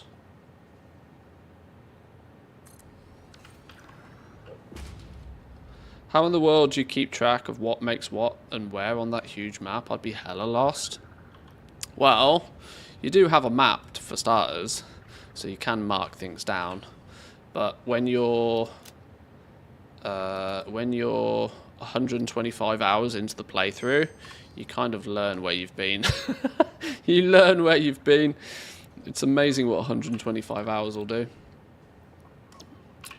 Right, residual plastic here. We're going to need plastic in and water in.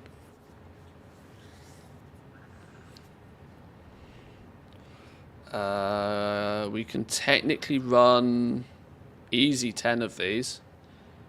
Easy 10 of these would be another 200 plastic a minute of just the polymer resin I've got here. Do I want to size this up a little bit more? Or more importantly, do I want to tack it on? Maybe I want to tack this on to where our plastic is being produced over here. Bring all of the polymer resin down here and then consume as much of it as we can. Whoops. Don't die. This is never going to get any bigger. That's what she said. But we can bring the polymer resin in. Yeah, we'll do that. We'll do that. We'll leave a little bit of a gap here.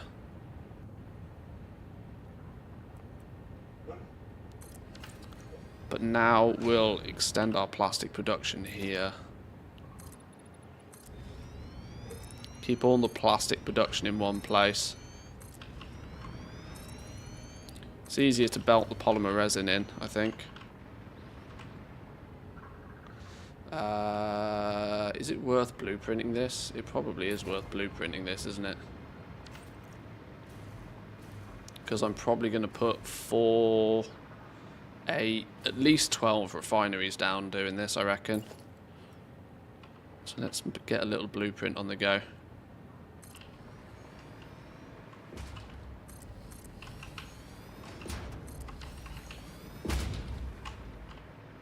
So if we take residual plastic... Jack the Dipper says, it won't get bigger. That's what she said. You got one of those jokes, Stanley. Oh, a cheeky one, aren't we? Hey, well, cheeky. Here's a classic for you. Why couldn't the bicycle stand up by itself? Because it was too tired. Remember, even jokes must grow with time, much like the factory. Because it was too tired.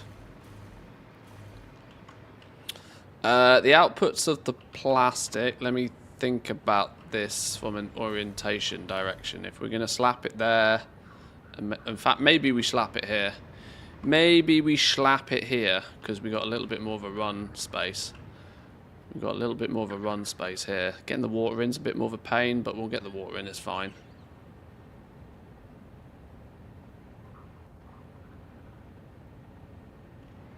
Is there no way we can use heavy oil residue to do anything more interesting than what we're doing? Maybe not.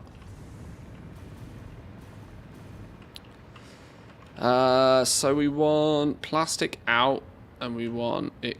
okay, well, I tell you what I'll do. I'll fix the inputs, because getting the inputs sorted is half the reason we blueprint this.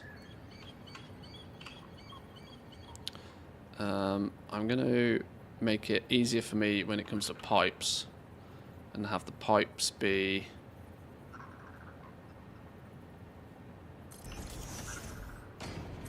I'm going to make the pipes easier. These need like no water at all, right? 20 a minute? Yeah, okay. We don't have to worry about pipe throughput. Oh, come on.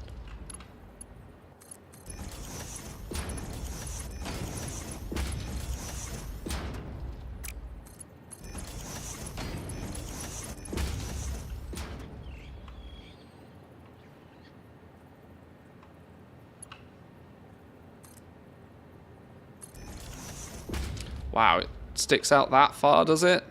Of course it does. No, no, no, no, no, no, no. Don't delete the whole flipping platform.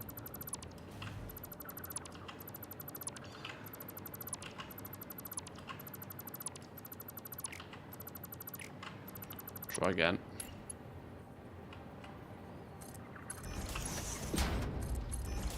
Jack the Dipper says, pipe it down a bit, Mantis. Pipe it down. Oh dear, Jack. No need to pipe down, my good man. Just keep an eye out for that Twitch Prime subscription while we carry on building this splendid factory. The growth must continue, after all. Splendid. Absolutely splendid.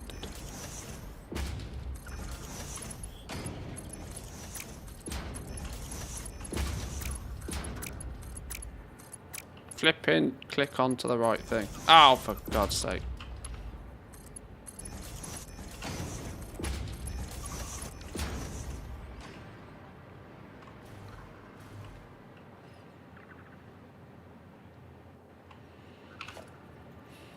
Then we can have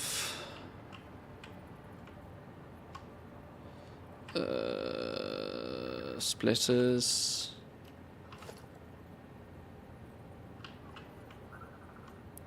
Why does that feel the need to sit right on top of that like that? How frustrating is that? That's like the least likely place I want to put it. The least likely place I want to put it.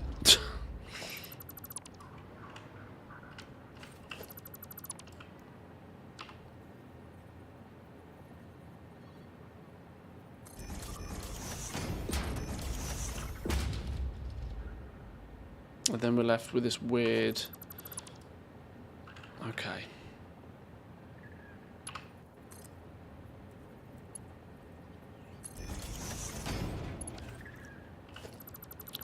I mean, it does auto-connect, but not quite.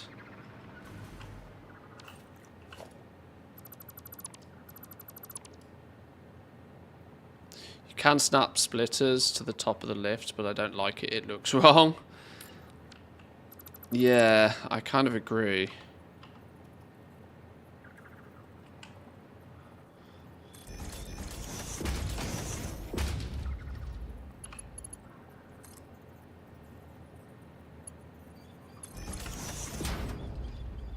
Okay, that kind of looks better. That kind of looks better, and at least it means that there isn't that little bit of belt in there. Which is always that little bit of belt that you always forget to upgrade and fucks you later when you can't find it. So that's a better solution. This is why we blueprint these things first.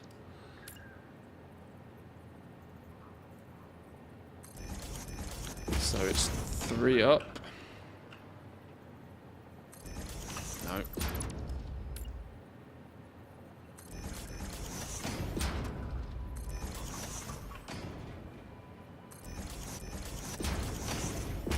Delete the bottom 2.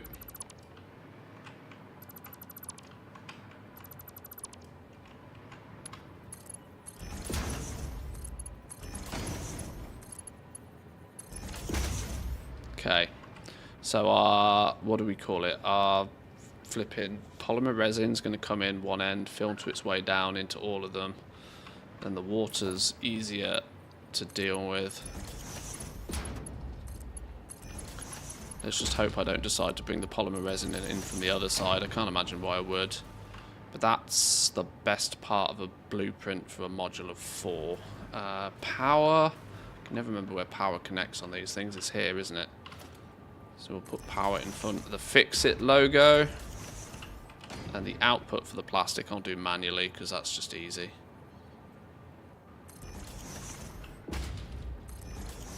Because I haven't decided which direction I want the plastic to go in yet.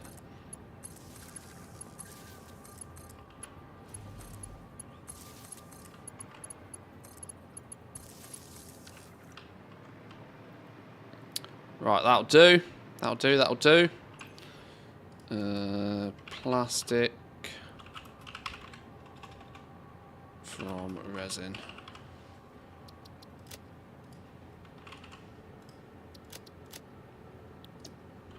Right, let's go put that down a bunch then. Now, I could, like I mentioned, put some of it down here.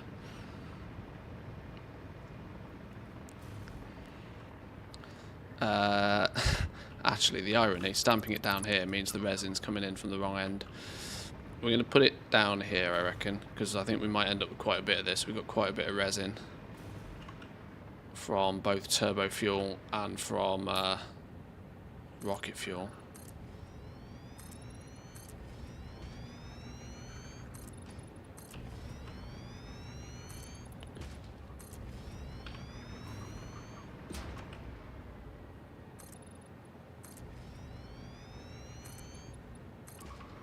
Neaten this up a little. Whoa, okay. We need to stay within range of some power.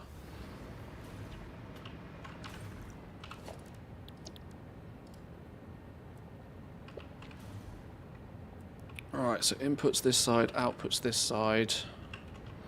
I want to align it, I think, at least with what we got going on over here, which is about there. That actually looks about right from the word go. I want a little bit of space between what we've got going on here, just to separate it out. Although, it'd be nice if they align with these.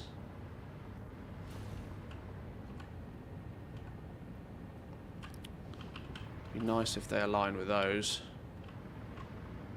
Not that it really matters.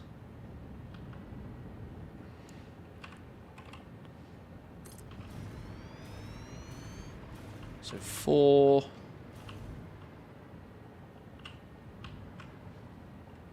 Why can't that go there? Because it's a touch too close. 4, 8.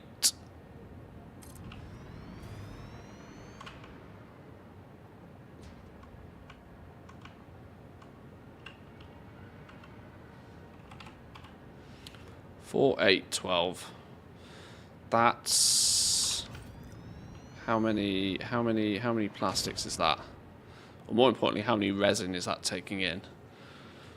12 times 60, that's 720 resin that it can bring in. We have, let's think about this for a minute. We got, did I note how much resin I'm producing? Turbo fuel is making about 300 polymer resin, which is for now just split between making plastic, rubber and fabrics. We're making another 700 or so resin from rocket fuel.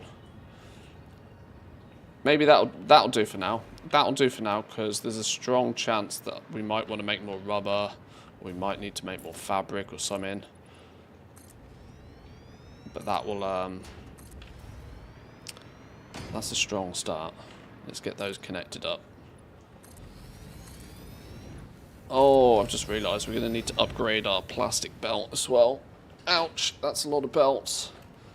It's a lot of belts.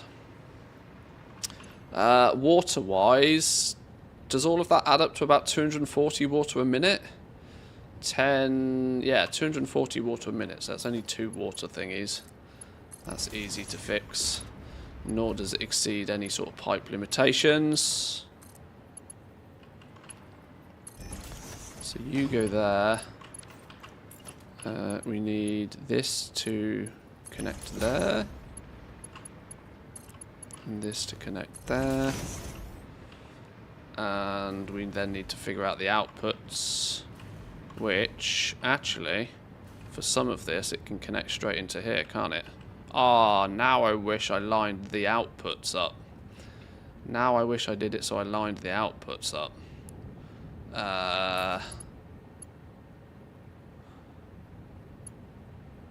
Then it could all be output onto the same plastic belt.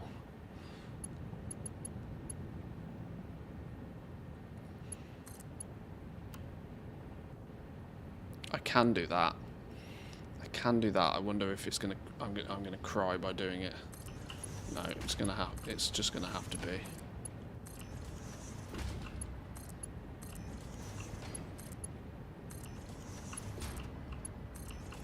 It's kinky, but it's fine.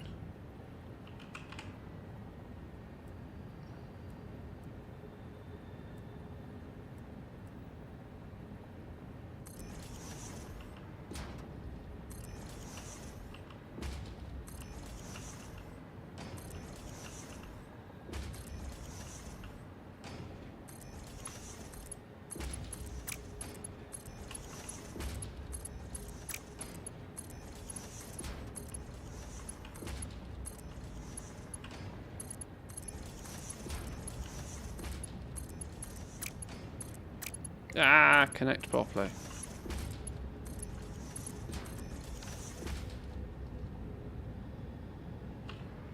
This lot's going to need some power connection. We're actually going to need to bridge the gap on these as well.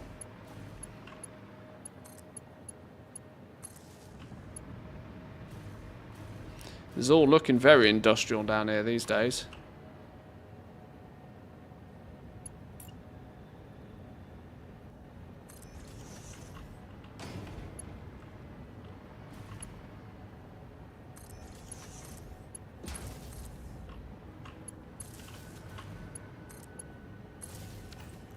Bit of a weird way to do it, but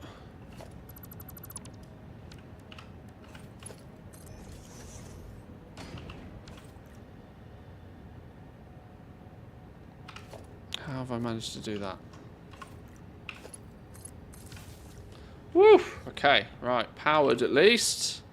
Just needs the water and the resin. Water and the resin.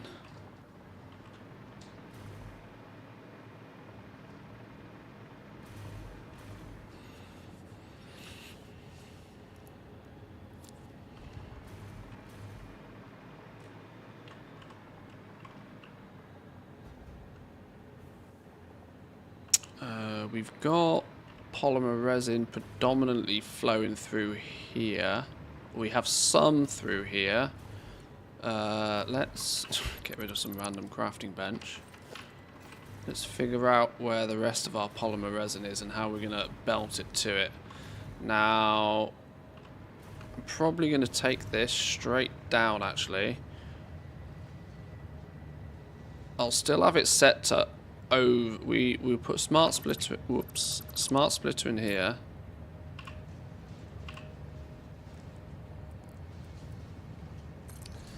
Because we'll still want to sink the overflow. So straight out is still going to be overflow, but right is going to be any undefined.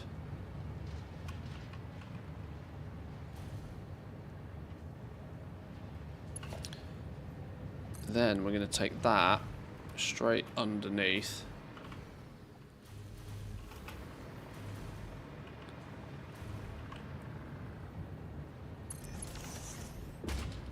And let's figure out where it's going from there.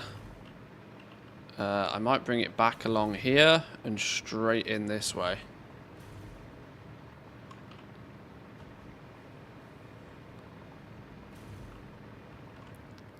We've got water here.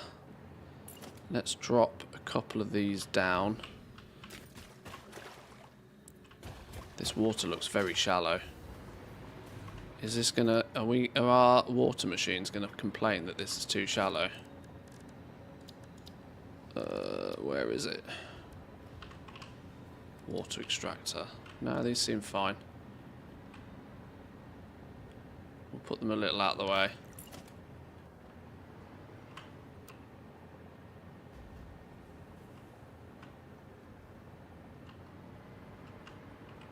I think you need to be like 1 or 2 meters under the water.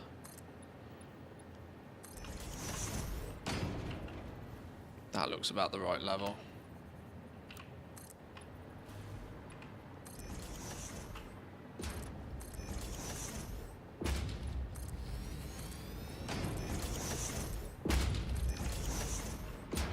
for the water extractors to snap to it.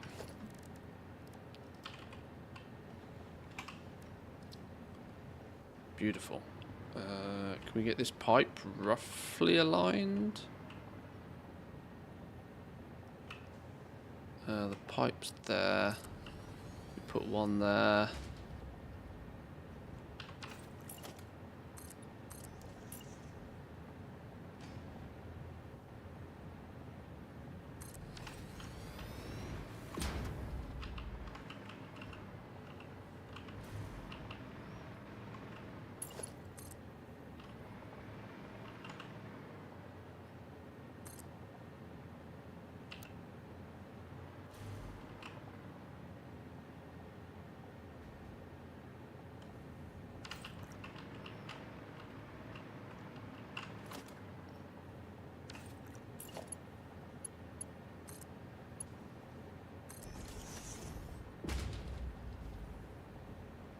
I hate doing pipes.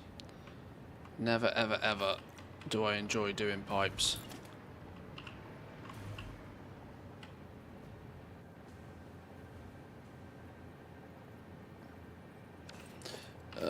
Let's just bring the pipe out this way first. And then we should get a snap to point there. Delete this. And then bring it straight in. What? Pipe too long? Oh, you son of a gun.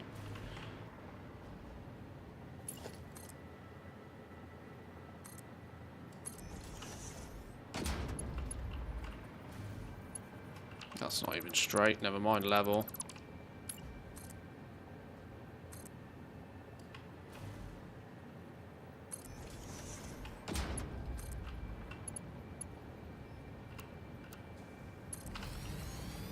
That'll do. Water in. I don't know why I've put these so flipping far away, to be honest, but I mean, we're at the beach here. There's not much choice. Now I need to figure out where that belt's coming in. We could quite comfortably, I reckon.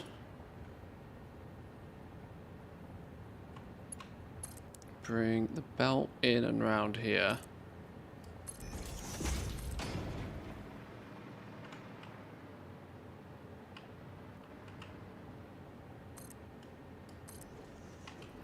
And have it connecting over there, I think.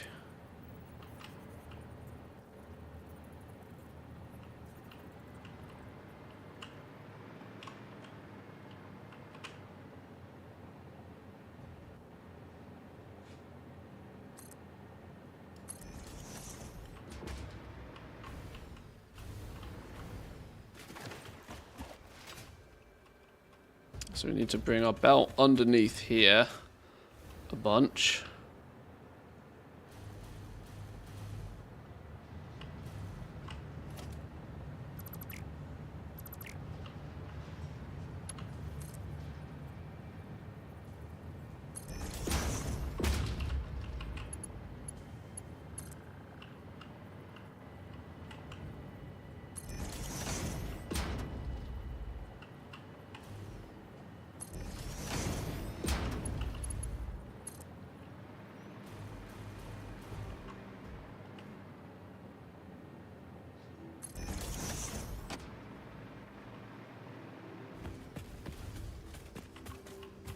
Somewhere to roughly here.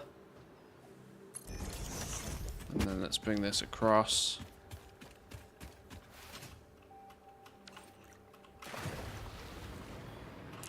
I'd have probably been better off bringing that one across first, because then I've got the right height, haven't I?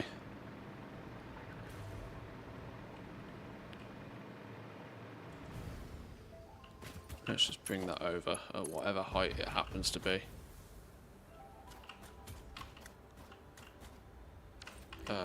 That's going to be easier said than done though, isn't it? Unless we build the ceiling out. We'll attach to the ceiling and then we'll disconnect. We'll remove the ceiling once we've finished. Keep things nice and neat.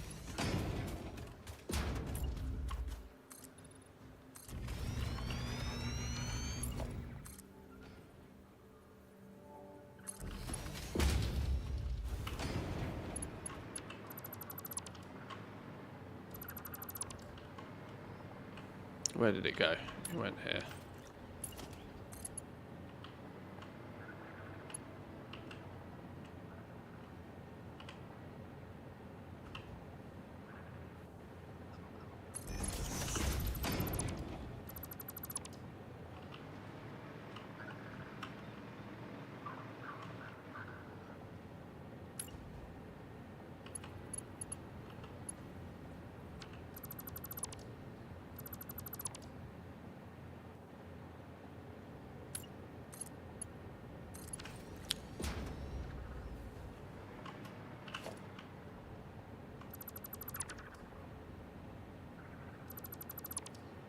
I don't like the fact that it's completely floating and hovering, but, you know, it does its job. We'll figure out a way to make it look less ridiculous.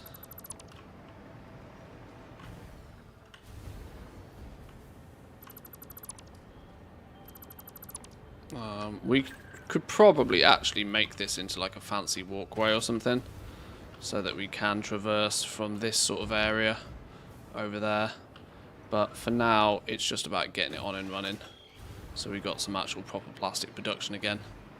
Oh, should it all have kicked into gear? No, because these haven't got power yet. You pair need power. You need power.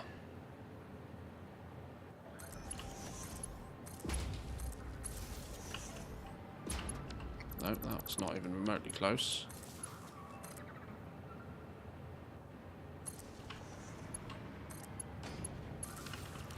That connects there.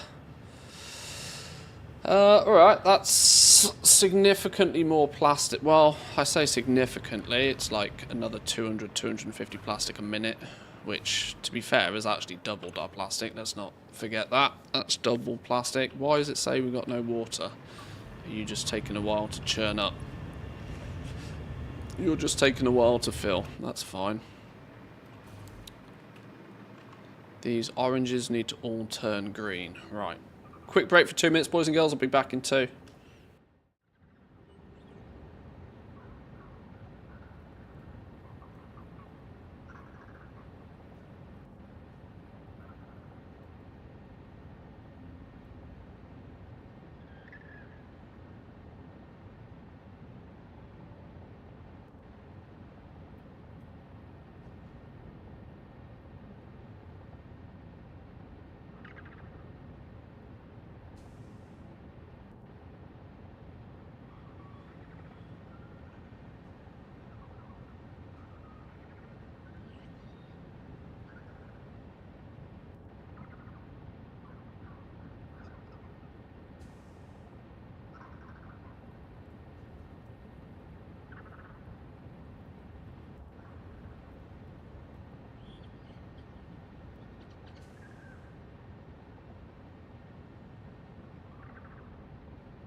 Oh, I start seeing stuff turning on.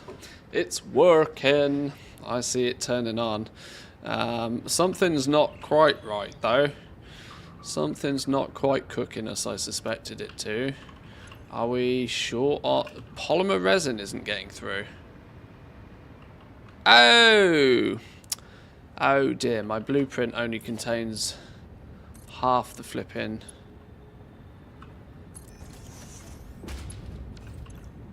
Only 1 out of every 4 has got their flipping belt connection. dirt.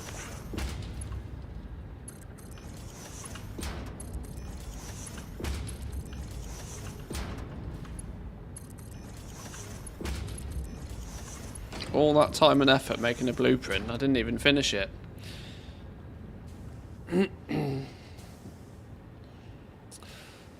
Is Stanley died again? On the 4 hour mark?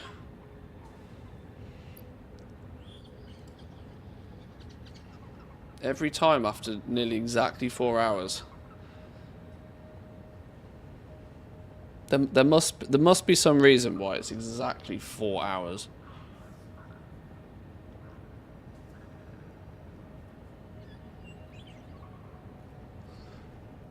I don't even know what it is.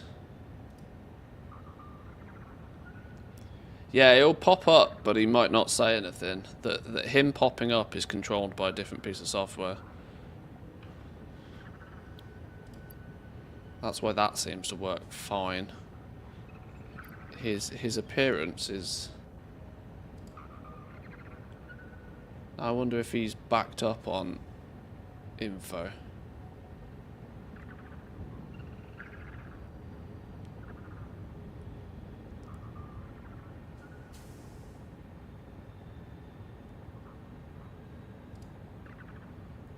We'll see.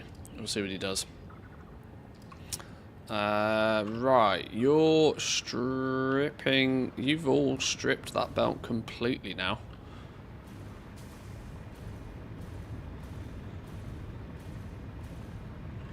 I'm not convinced this isn't even remotely close to a compressed belt or the full 700 odd. I don't think these are all going to be able to run permanently anyway. But I wanted to build it big enough so that when our rocket fuel factory is absolutely churning... Loot Fever TV says, Stanley, please remind It'll Jack the work. Dipper that he does not have the adequate qualification to disturb you in your break. Jack has many Dear qualifications. Jack the Dipper, it seems you lack the necessary skills to interrupt my break. Perhaps you should turn your attention to improving your gaming abilities instead. Remember, Ooh, the burn. factory must grow. Stanley has some sass about him. Is this my first playthrough? I've never got further than where I am right now. This isn't technically my first playthrough. I played it in early access. But this is the first time we've got to this point. This is my first 1.0 playthrough, let's put it that way. I'm thinking we should have some element of normality to our rocket fuel right now.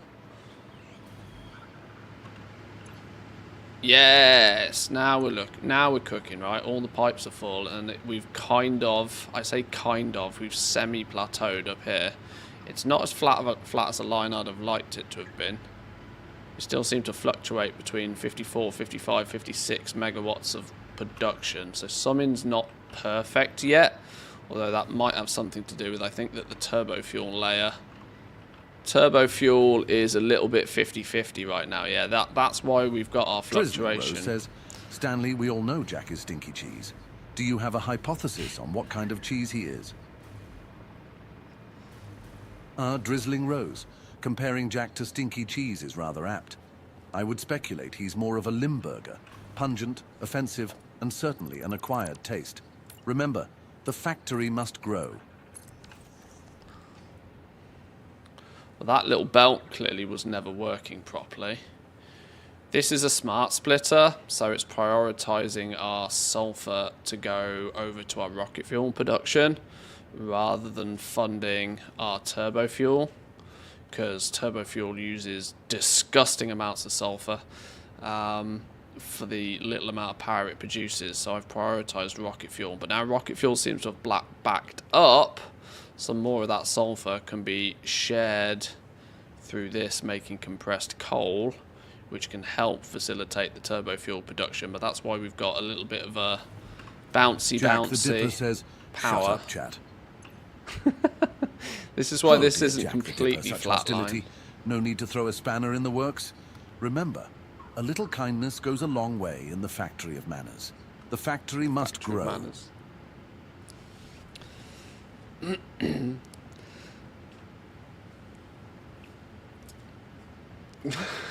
Quiet taste. Stanley's funny.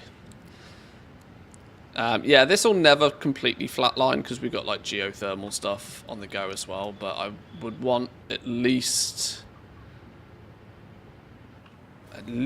well, hang on, how much sulfur does turbo fuel require even when running optimally? Turbo fuel is consuming 267 sulfur a minute. Now, rocket fuel is going to take 1,000. That means there will technically be 200 spare once rocket fuel has finished fully min-maxing. That 200 spare sulfur can go into the turbo fuel layer. We need Mark 6 belt to do that though. But what we are also doing, another slight optimization here, is we have a belt of compacted coal, which at the moment is just being sunk, but that compacted coal could be run back. Yeah, compacted coal over here, look. This compacted coal that we're currently sinking, we could run back, and that could supplement the turbo fuel as well, to take the restriction off producing more compacted coal over there anyway. So let's maybe finagle that in somehow. This coal belt doesn't look too healthy either. That's an interesting one. Are we not pumping enough coal down here? We need, I think, 500 coal. Maybe this is only a 480 belt of coal? No. Maybe it's only a 480 belt from the node. Maybe we're not quite getting enough coal for it to run 100%. Okay.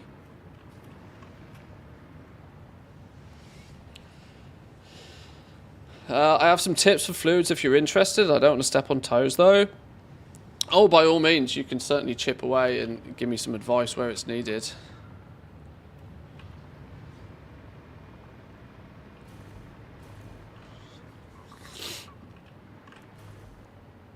So let's configure bringing a belt back. I don't really want to run another belt under here, although it is the convenient place to do it. Maybe we bring it down this way instead, since, yeah, we'll bring the belt down this way.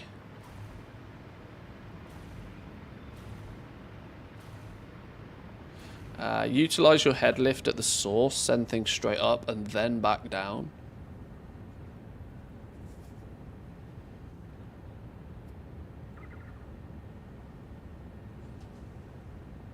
I see, yeah. Yeah, that works.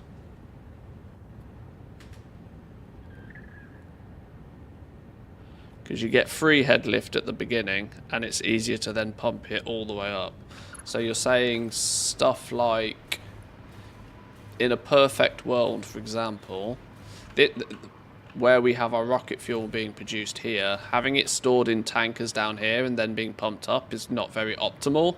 We should pump it straight up to the roof, put it in the towers, and then let gravity do its thing to bring it down. Now, I know rocket fuel's a gas, so it doesn't really be affected, but in general terms, you get that free head lift from the beginning anyway, pump it all as high as it needs to go, and then let it filter down. So then you'd have to worry about pumps on the way down. Forces the flow direction and eliminates sloshing back into production, which actually then kills your efficiency. I see, okay.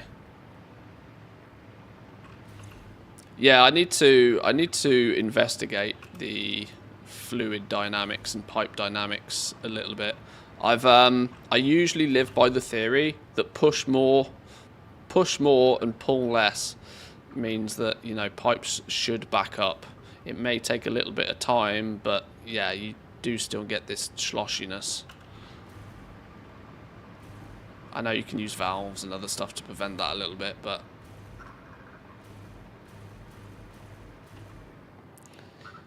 if this stream wouldn't have video and audio only, you'd think you'd be listening to an adult movie right now. All the sloshing backwards and forwards. Don't know what your adult movies look like, Jack. Right. I want to bring in a merger here.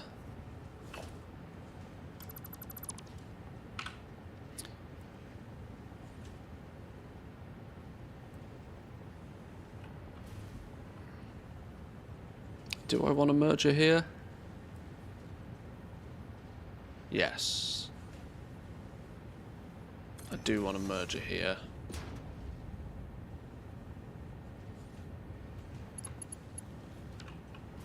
We want you connecting into here, you going out there, but we also want to bring it in from here as well.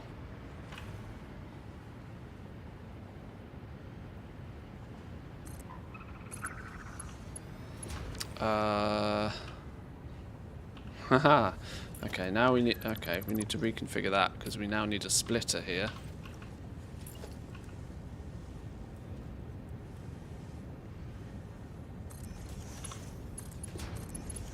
You go in there and you go there because you're gonna go. Oh, come on! I'm not asking you to go like.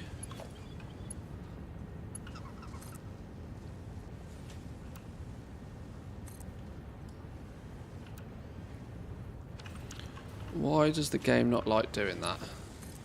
Alright, we'll do the bend first.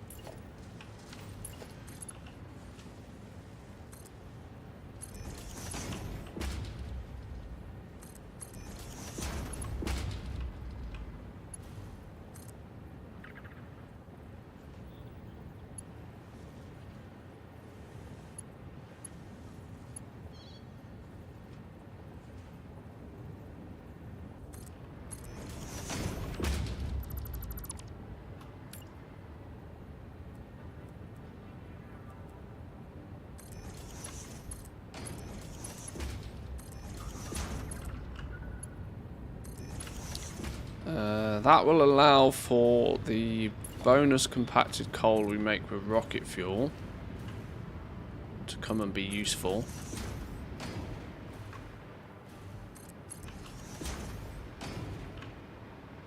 That's currently going up here. We still want the overflow to go through here. So we want a smart splitter there.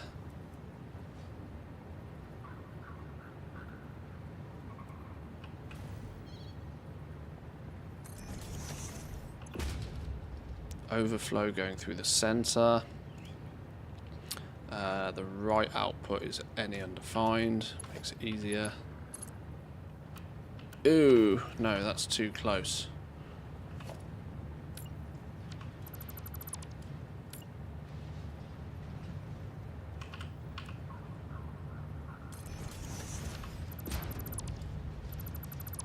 We'll move the awesome sink over, it's fine. Maybe it's fine.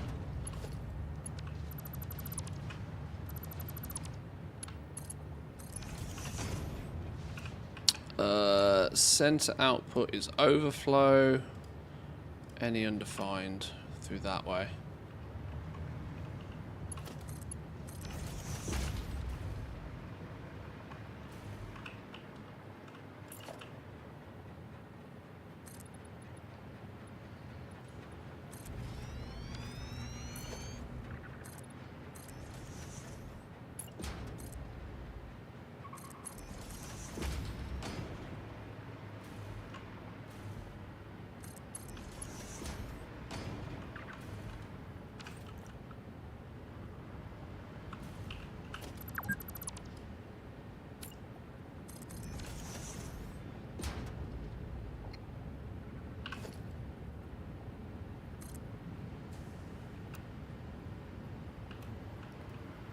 Please tell me I've got that lined up.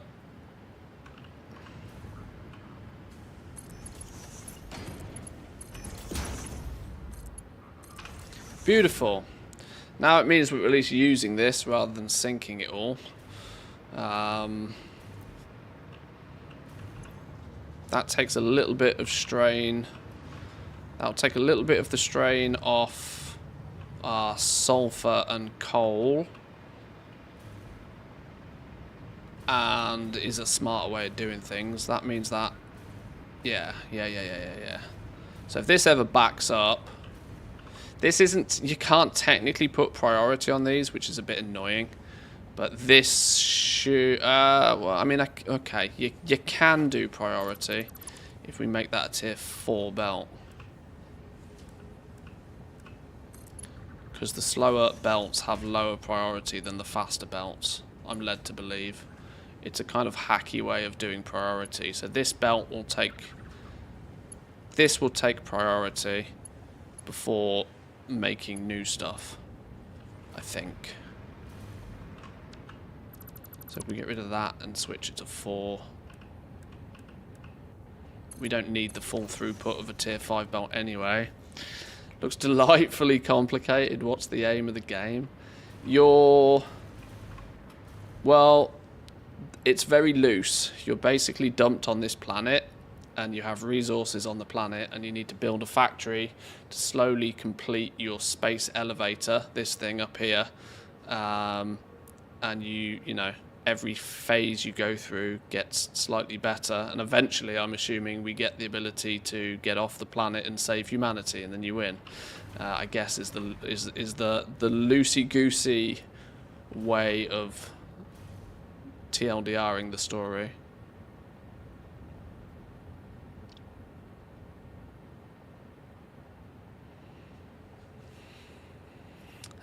It's less like priority, more like split percentage. Yeah, it's not perfect. It's not perfect, but it's an easier way. The faster belt will always push more through, and so it's kind of works similar to priority inputs, even though we don't have actual priority inputs. It's the way I kind of hack it anyway. Or as I like to put it, a couple of 100 hours of side projects. Yeah, you end up chasing squirrels. You know, you fix one thing, you improve one thing, you scale one thing up, and then all of a sudden you need to go fix something else because you've caused a bottleneck somewhere else in the factory, and you just keep fixing things until it all works smoothly. But every time you advance one step forward, you have to go back and undo all of your fuck ups from before. It's nice. Right, so there's clearly a slight issue with our coal input to all of this as well. I'm wondering if there's... I mean, we are running only a Mark IV conveyor belt for coal, which is without question a bottleneck, because we need 500 just for... Yeah, I need 500 just for rocket fuel. That's before I consider... Is it 500 for rocket fuel? Did I write that down?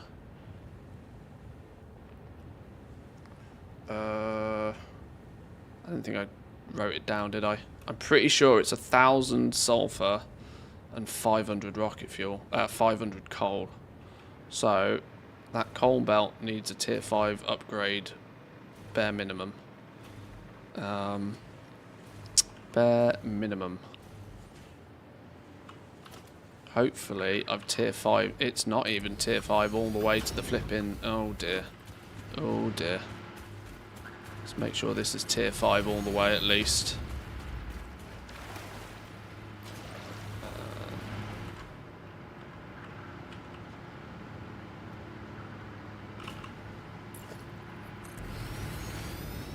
Why did I not just put this in as tier 5 to begin with? That seems really dumb. Tier 5 is going to be faster than it ever needs to be. That's tier 5. I wonder if I wonder if I just accidentally put that in as tier 4. I don't know why I would have put it in as tier 4. Let's go fix it this way.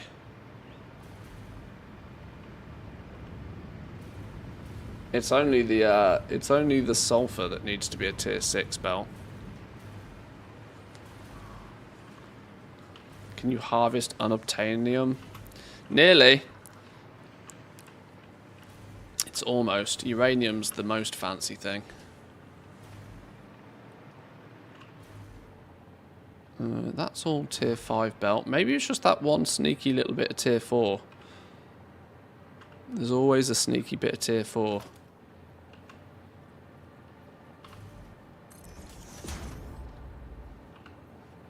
You're a tier 5 conveyor. Oh, hello, look. All of this is only tier 4.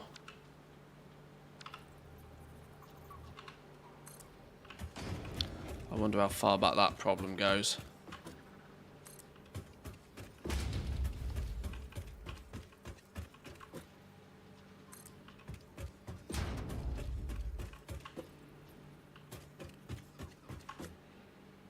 Does it support VR? Seems like that would be fun.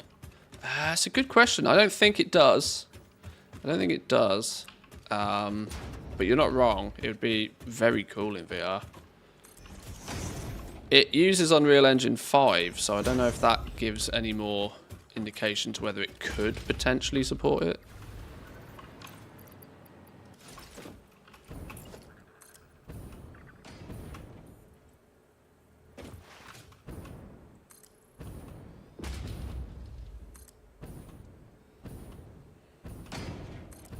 I wonder if I made this line before I had tier 5 belt.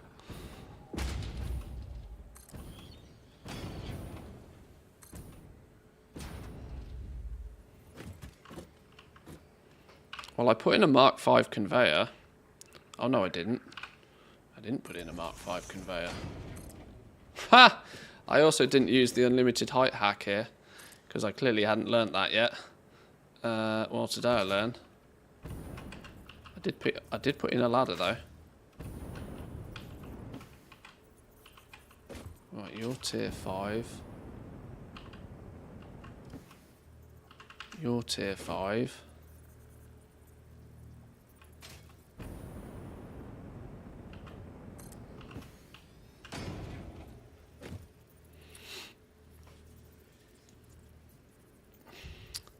There's a mod called UEVR for it. Oh, there we go.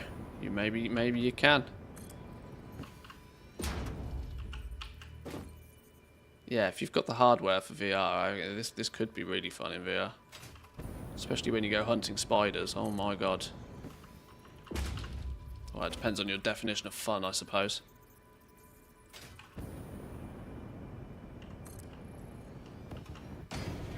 So that's now tier 5'd.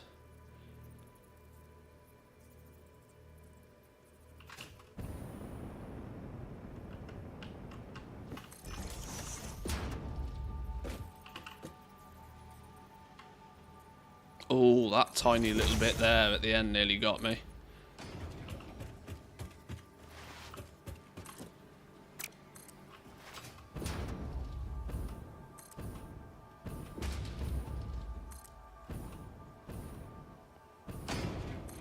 This is probably why I didn't do this at tier 5 to begin with.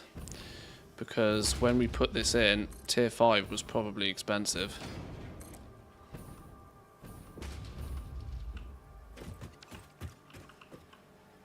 To do it this long.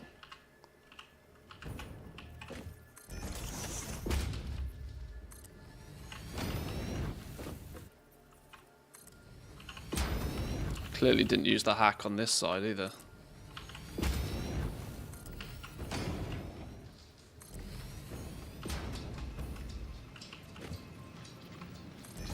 Okay. Tier 5 all the way.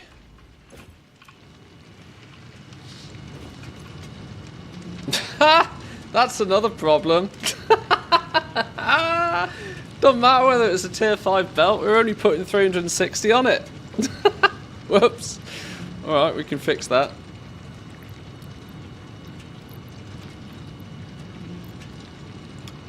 We can fix that. Your setup is oddly almost identical to mine. Well, I think there's, without question, I'm pretty sure this is probably the most common location for people to first set up their oil production, because of the like the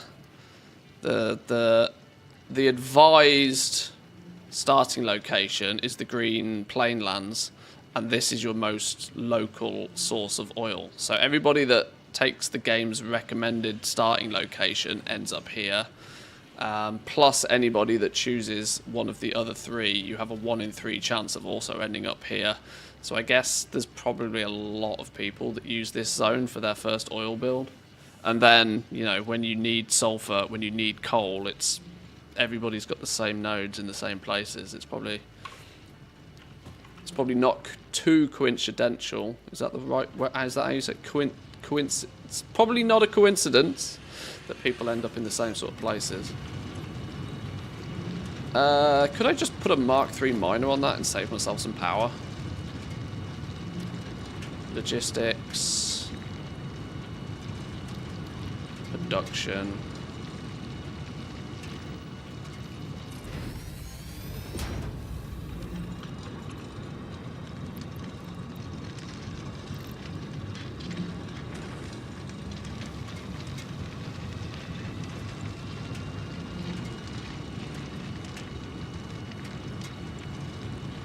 I don't think it makes a difference, does it? It just gives us more headroom.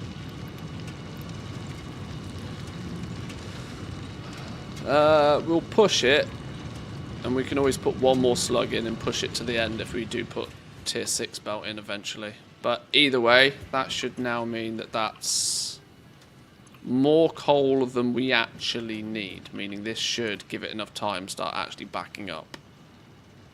And more importantly, more coal than we're consuming. Right, let's get back. Just first discovered oil on the right-hand side of the map. Oh, you went an interesting route then, unless you started in the desert in the first place. The nodes that you chose, the way that you laid out your foundations, the fuel type that you use.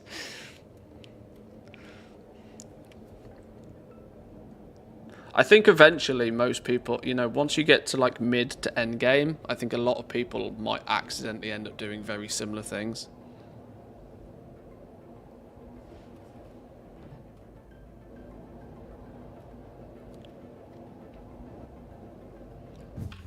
Because obviously eventually you are all going to kind of end up doing the same. Right, that should now be a better situation on coal. Obviously, we got back probably faster than the belt got back. But unless we've got a monster of a boo-boo bottleneck somewhere, it does start to look as if this is coming through as more compressed now. We'll start to see this back up first.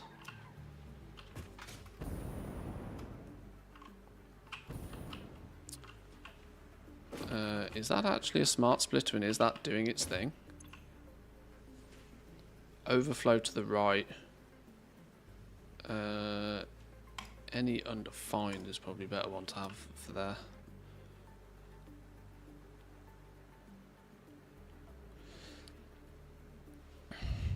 Be surprised how many people just slap together rinky-dinky little fuel-based power plants. Well, I mean, you don't have much choice but to start small at the beginning, because your power generation doesn't go very far. You have to go through that rinky-dink little stage. You have to power through that before you can start contemplating doing big builds like this, because you just don't have the facility. And this isn't even big build, not by content creator standards anyway. Or how many don't utilise trains. Alright, shush. Yeah, we haven't utilised trains. I just know that if I started... We probably will utilise trains more in the next playthrough. I'm probably not going to utilise them all that much in this go.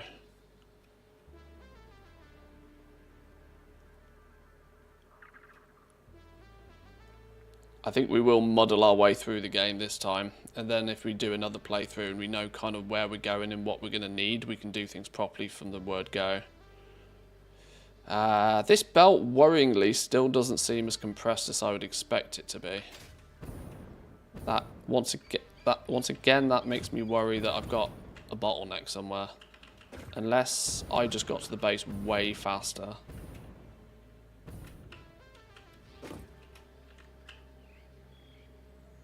Or I've got a stray piece of tier 4 belt somewhere.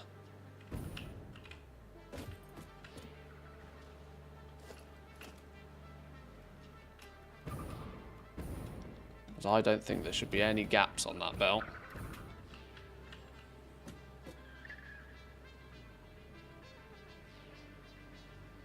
But it seems to be blasting through there. Wait, what's going on here? Why have we got a random... I don't like how that's connecting to there.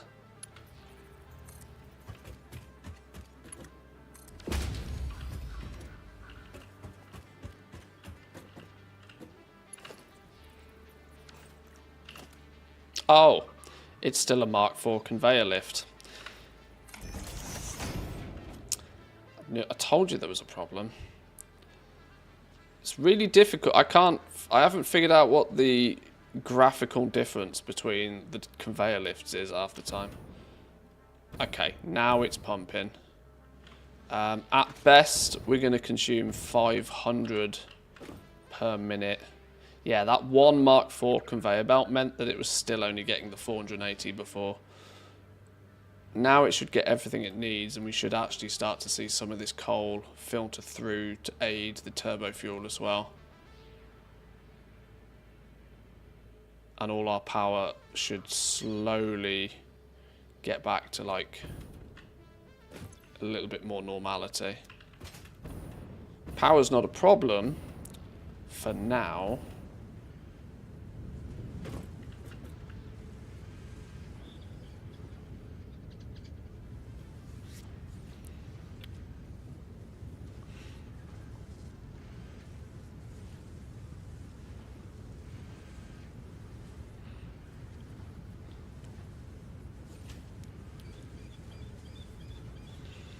I had to stand up a standard fuel power station temporarily in my 1.0 playthrough until I could acquire the diluted fuel recipes.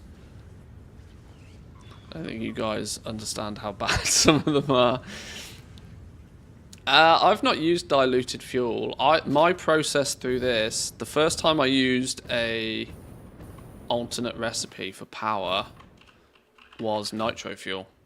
I started off by building one pure node, slugged it, and we got 10 refineries making basic fuel. So we did just straight up crude oil basic fuel. I deliberately left space to add turbo fuel in. This was a proactive choice, but we still then just used the basic turbo fuel recipe. We upgraded, and that got us this bottom floor, which was about 10,000 megawatts of power by the time we got turbo fuel. And only in the last couple of days have we then attached rocket fuel into the equation as well. And even now I'm finishing off the final touches, like taking the byproducts from rocket fuel and using those to supplement the turbo fuel, even though turbo fuel is going to be 1 layer and rocket fuel is going to be like 5. I just haven't built the rest of it yet. All of these are the little odd jobs that you end up doing whilst your main base is back at home automating the things you need to move forward.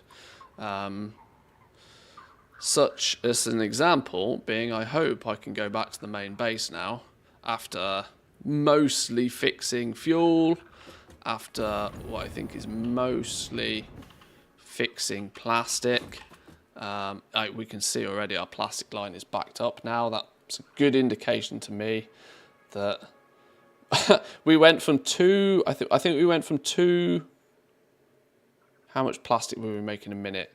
We went from like 80 plastic a minute up to about 200, and then we added another 200 plastic on top of that, so we like 5x'd our plastic production today as well, which should hopefully help with our supercomputers, which were being delayed by lack of plastic. Just named my 3rd lizard doggo. I hope Stanley approves of the name. I befriended a lizard doggo at one point, and I've never seen him since. Adrestia says, do you think Dwight is a good name for my third lizard doggo, as 1 is Stanley, 2 is Reginald? Dwight makes sense. Oh, Seems Adrestia. fitting. Naming your third lizard doggo Dwight sounds like a splendid choice. Quite a distinguished name to join Stanley and Reginald. Just remember, the factory of names must grow too. That is true. Actually, we're in a position where we're going to back up this plastic box. And it's good to see that this is backing up. That's an indication that my factory isn't even using as much plastic as it can get its hands on. Unless our 480 belt here is holding me back. Ooh, time to do some more belt upgrades. This might end up being really futile, because we might end up with tier 6 belts before I know what's going on, but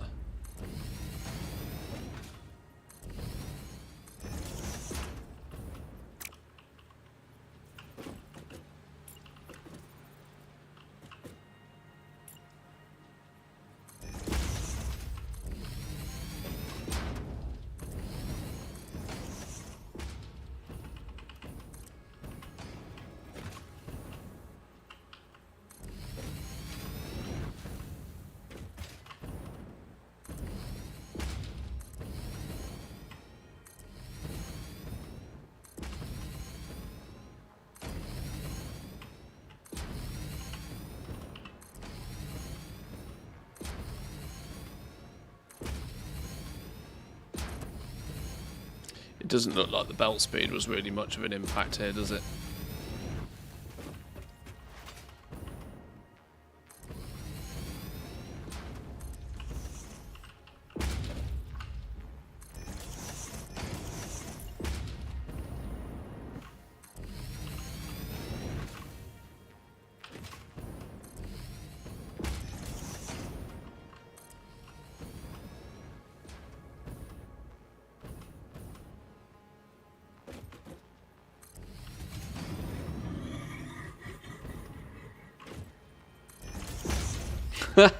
This, our lovely temporary, not temporary.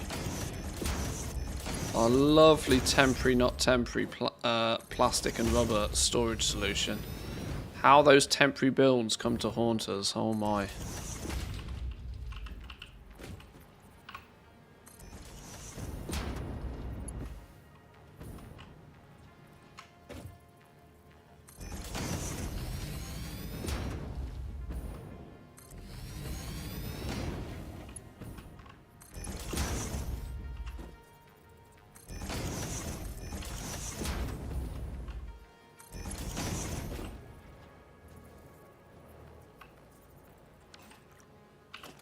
Oh, that's a tier 5 belt there anyway.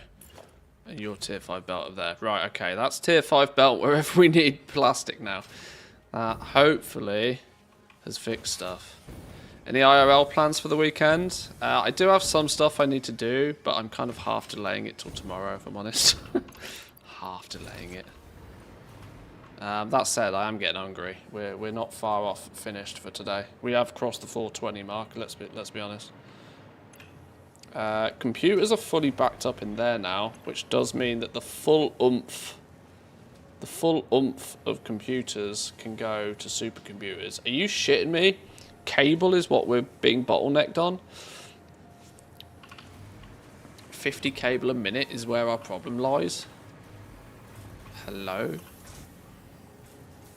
Ha! Alright, sure.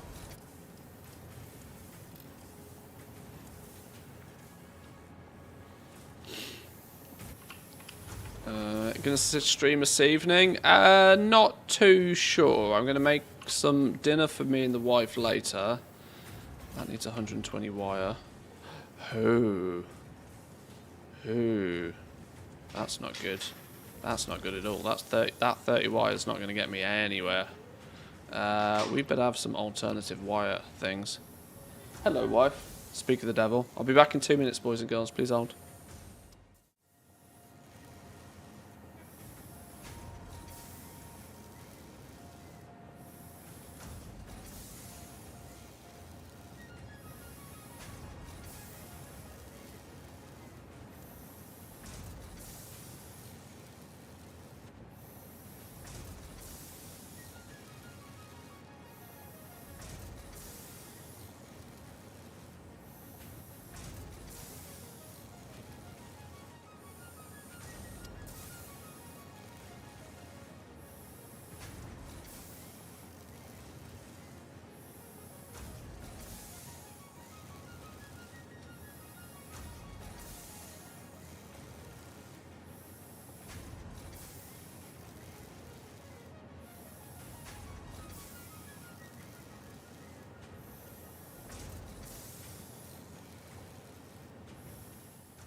Wife is the issue. Wife isn't the issue at all. We need some alternative wire recipes then, because this copper one is not cutting it. I could sloop it. Seems like a bit of a weird and wacky place to use a sloop. My sloops are quite precious right now.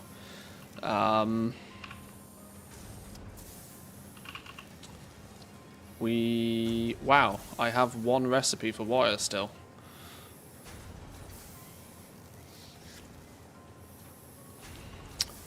What's the max we can get out of this?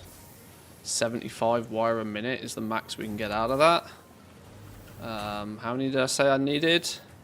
120 a minute? That's not even close, is it? Maybe we just put in another...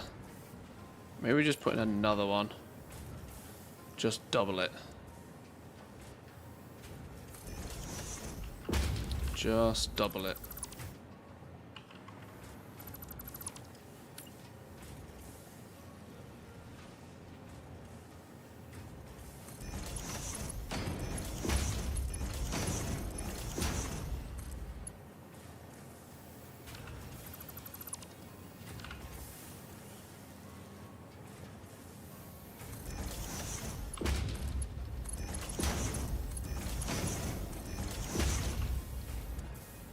So you're doing 75, you're doing 75. Trace it all the way back to the beginning. That's going to need 70 copper per minute. That's fine, we've got plenty of copper in the base. And you need an upgrade.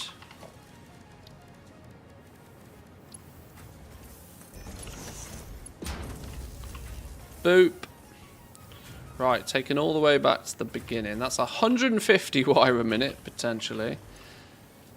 Which is more than enough to make the 60 cables, which was weirdly the bottleneck. I can't believe that was a bottleneck. We only need 50 cables a minute anyway, that's fine. Is that now only going to pass the bottleneck onto circuit boards? What do we think? Should we double check it? Circuit boards, 25 circuit boards a minute. We are producing 18.75 based upon what's going on here, and it doesn't seem to have been a problem doing this.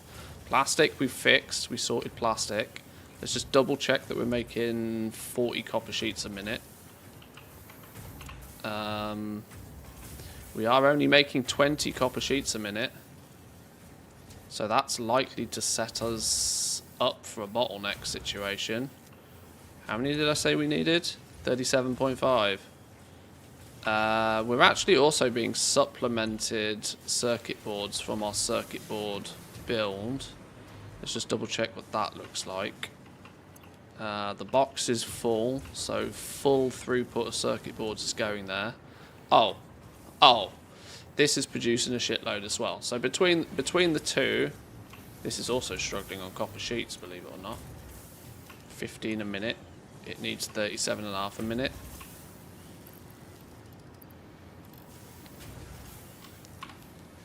Between the two of those machines, we should be getting everything. So that should reasonably mean that this computer machine should slowly but surely increase to 100% efficiency. I'm a fan of the Caterium wire recipe. It gives 120 a minute. Holy, yeah, that sounds pretty spicy. I have got some alternatives for wire. I just keep a lot of stuff in hard drive mode without claiming it, because then it stops duplicates. The Caterium computer's another potential solution, but we've slowly but surely fixed our production of this anyway. But yeah, I got a bunch here just kind of lying around. Iron wire. Got an iron wire recipe. 5 iron ingots go into producing 9 pieces of wire instead of 1 ingot to 2 wire. I mean, it's slightly better a ratio, but it uses iron instead of copper. I've got sufficient enough iron and copper in my main base, though it doesn't really matter. Iron definitely goes many other places. Do we... Oh, we do have Caterium wire as well. 1 Caterium bar going into 8 wires. That might not be a bad one. Other than Caterium... Other than quick wire, I don't really use Caterium for much yet. I say the word yet because I have a sneaky suspicion we're going to start using Caterium like a crazy person soon. I just haven't quite figured out why.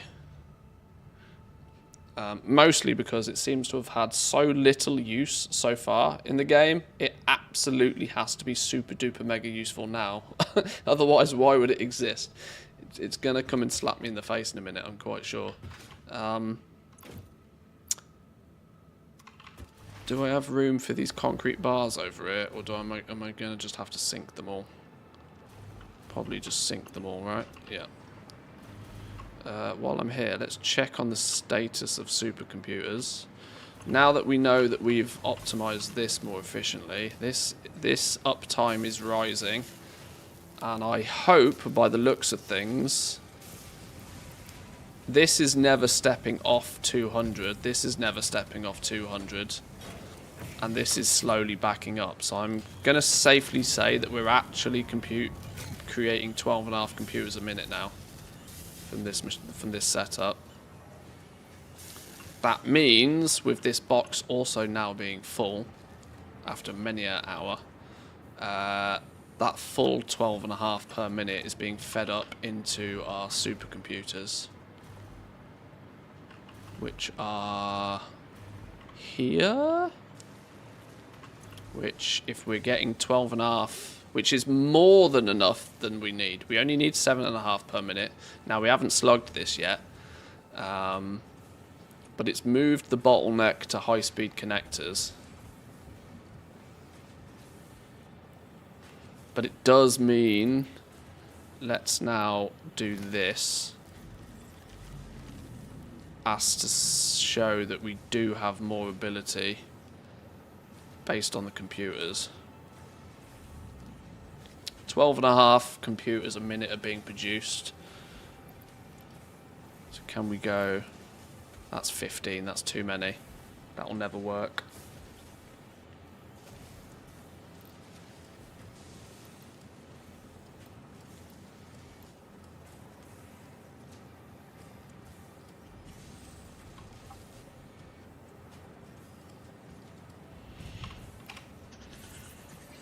Three per minute works, gives us a nice number of 12 computers a minute. That is box ticked. That is good. 6 AI limiters a minute. Let's go back and let's backtrack a little bit and check our AI limiters. I can't imagine AI limiters is problematic. They're down here. I really need to put some lights in here. AI limiters, we've produced these around here somewhere. And these are producing 5 per minute. At the moment, only running 10% of the time though. That, I presume, I don't know why that is. Oh, presumably based upon the fact that supercomputers aren't really actually using any yet. How many did I say we needed with supercomputers?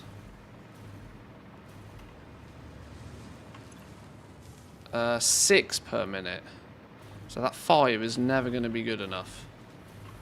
5 is never good enough.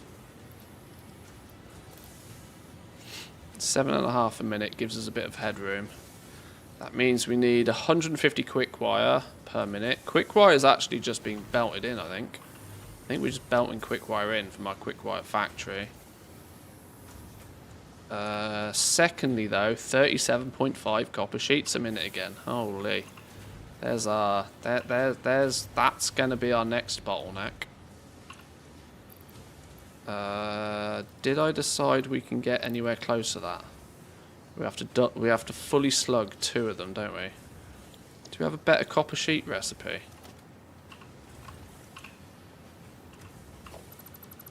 We just do it this way. We just double it. We double it. Can we fit it in like this?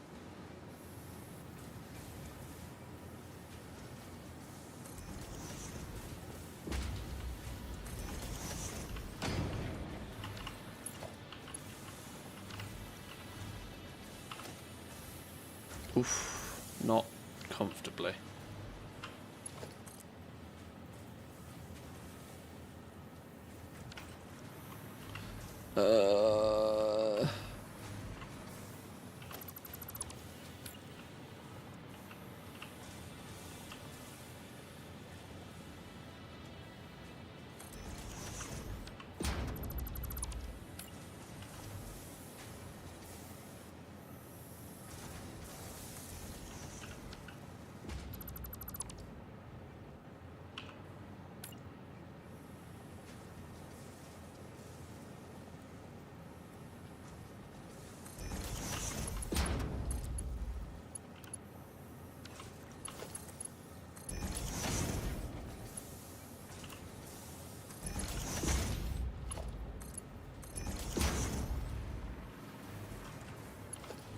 This looks grim.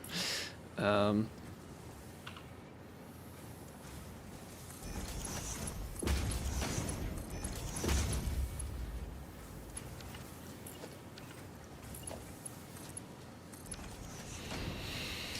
you see this that fully embraces the spaghetti?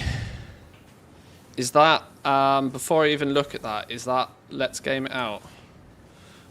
Or Josh, or whatever his name is.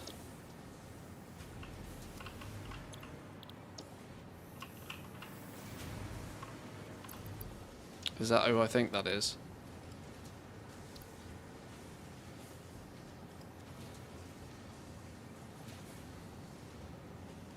Oh, you need to see the Satisfactory. Oh, the Kibitz one. Yeah, I've seen that. Yeah, that's crazy. That is ADHD brain if ever I've seen it. That's pretty wild. 37.5 copper sheets a minute. These two produce... Do these need a slug each? They need 2 slugs each.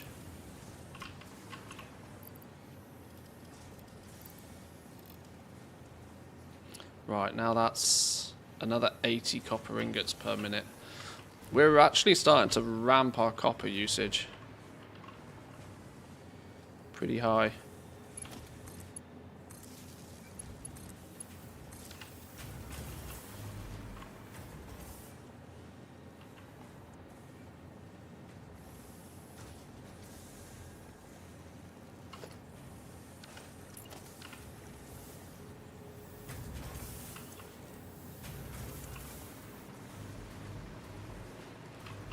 Right, that should now produce the 7.5 AI limiters per minute we need.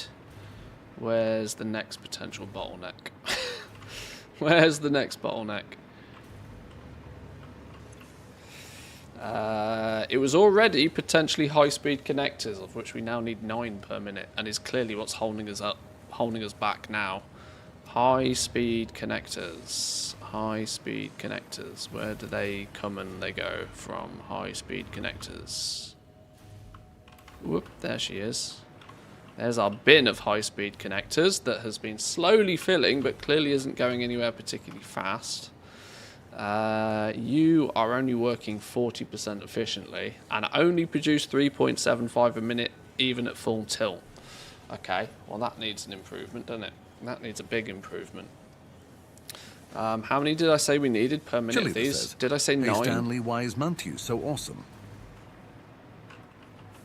Chelida, Mantheus is undoubtedly awesome because he brings joy and entertainment to all who watch. And let's not forget his magnificent gaming skills. Remember to check for a Twitch Stanley Prime. doesn't know me at all. Stanley doesn't know me at all. I need triple the production of this. Nearly triple the production of this. I can't achieve triple the production of this, even fully slugged. Oh no, I can. I can get 9.375. That's an outrageous number. How does 3.75 go all the way up to 9.375? I mean, I guess it's fine. 525 quick-wire a minute. That's more quick-wire than we bring to the entire base right now. See, it's starting to happen. It's starting to happen. This alone needs 10 circuit boards a minute.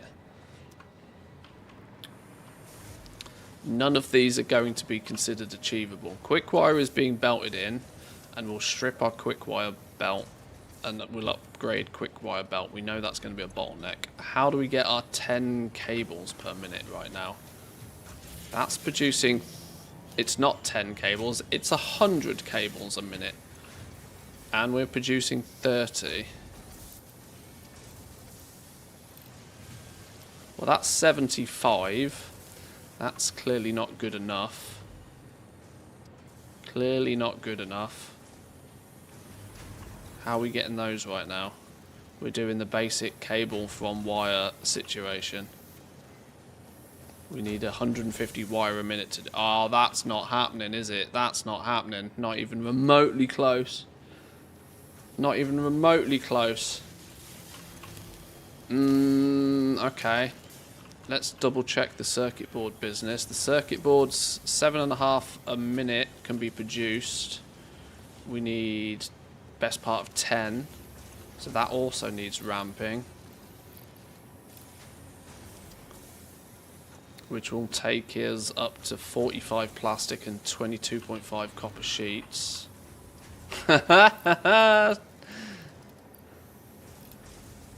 25 sheets. That puts more pressure on the copper ingots. Okay, but at least that side of the story should be fine. We never built any of this to any sort of ratio when we first implemented it. This is why it's kind of, you know, requires a little bit of TLC now. The cable situation is tragic. 525 quick-wire a minute is also tragic. Let me see if I've got another high-speed connector recipe, because that's not acceptable. I only have the one recipe for it so far, but there is another one. There is another one. High-speed connectors. Let's go and have a little look. That amount of quick-wire is disgusting.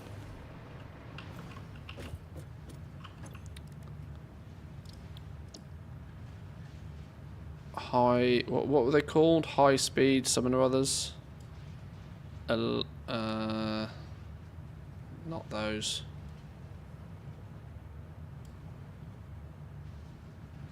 Okay, if there is another recipe, it doesn't appear I have it.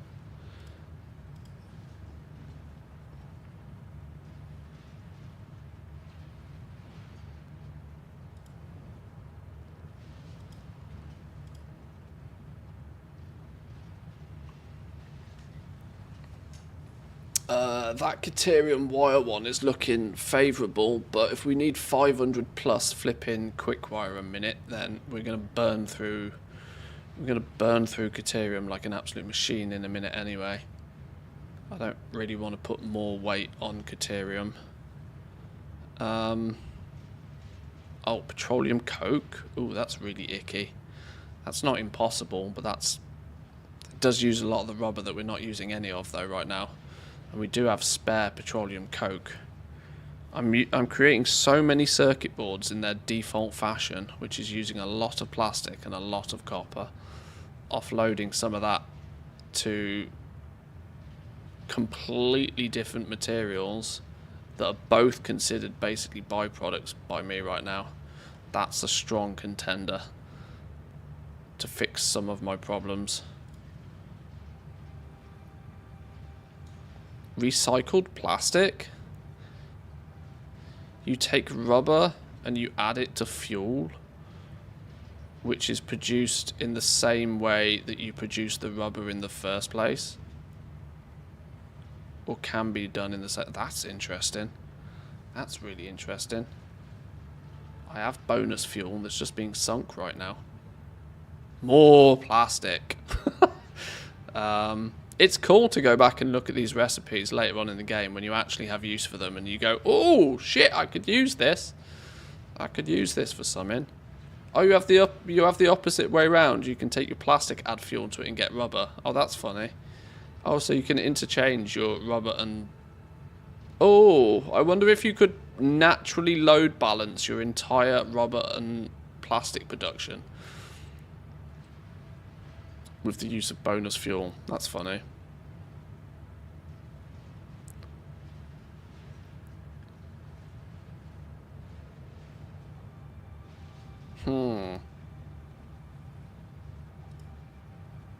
Take 6 rubber and give you 12 plastic. You then take that 12 plastic and make 24 rubber. Each time just adding fuel to it. So you just rotate. You just basically use plastic. You just... Okay. You're in essence then just taking rubber and plastic, spinning it in a loop and adding more fuel to it, just producing more out of nowhere. So if you can just produce fuel for more, so that's basically what you do, isn't it? You take all of your residual fuel, instead of doing anything smart with residual fuel, you just use it to make plastic. Yeah, you just turn residual fuel into fuel, and then you have this vicious loop of plastic and rubber production that just keeps going as long as you have enough fuel going to it. Oh, that's a really fun way of using residual fuel. I like that a lot.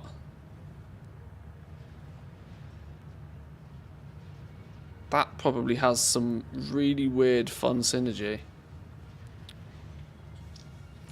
Just take half of each, mix it with fuel, and make even more of it. Yeah, yeah, that seems a really fun way to use residual fuel. Anyway, distractions.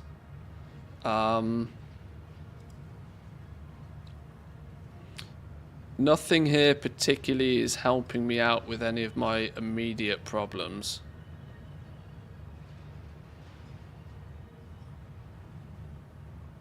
Plastic AI limiter. More quick wire, more plastic, more limiters. As opposed to 20 quick wire and 5 copper sheets. It's lighter on the quick wire, but uses plastic instead of copper. An interesting alternative, but not one I'm going to use just yet. Okay, I don't actually have the answer to any of my solutions right now.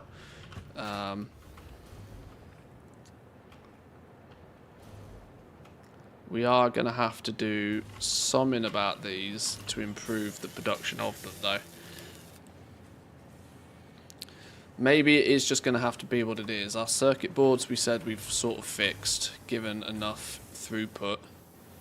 11.25 a minute can potentially be produced. 22.5 copper sheets. So yeah, raw materials in, that just works.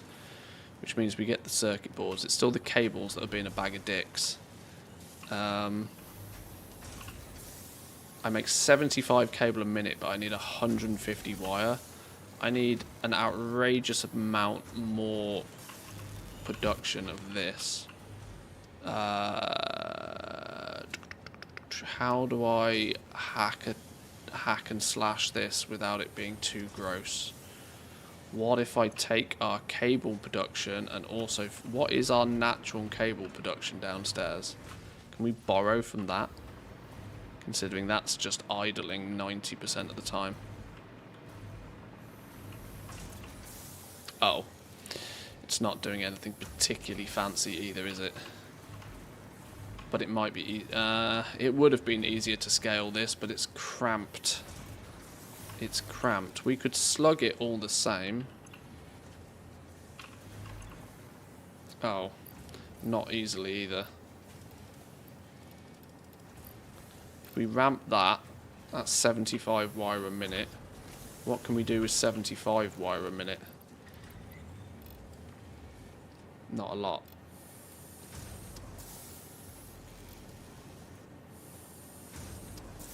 That's at best another 40 cable a minute. That's half of what we need.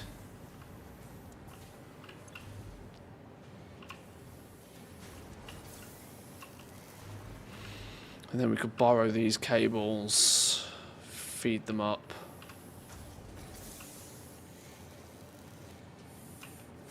I'm really trying to avoid using sloops to make fucking cables. No,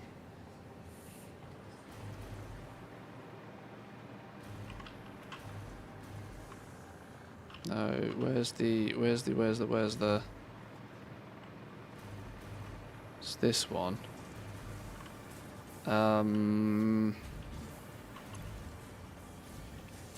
This only needs 50 cables a minute, yet it's comfortably making more. I don't want to steal it from there, do I? Because that needs 120, and we've only just fixed that.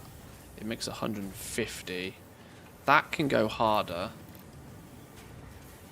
That can go harder because it's being fed 150 per minute. 75 times 2 is 150, right? So that's going harder. That's producing 75 cables a minute. We're never needing more than 50, so there's 25 headroom on that. 25 that we can borrow there. And that's significantly easier to plumb in. If we borrow some extra from downstairs as well. So if we put a merger in here, going this way.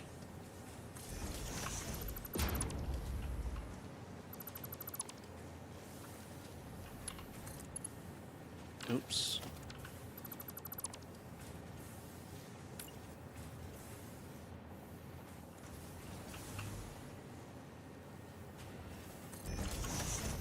No, that's the wrong way round now.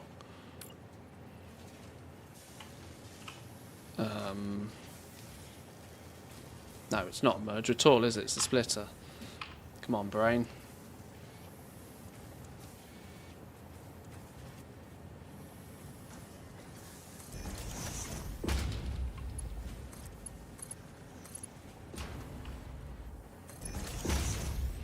You're still getting the cables you need.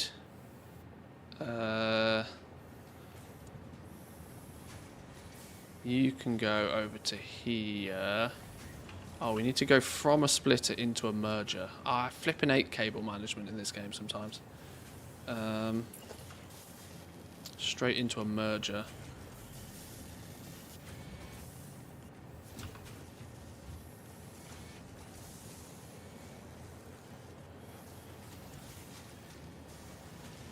No, because you can only merge one in.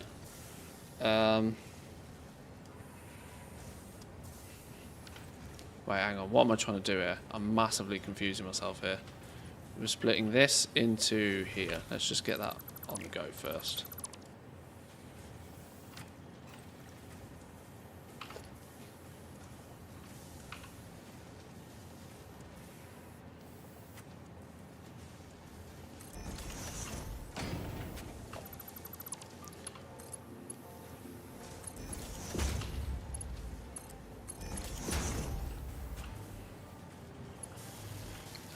No clue how we get this to look neat and tidy, because it's all too close.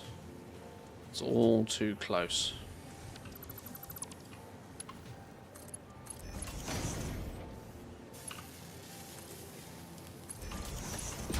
All too close.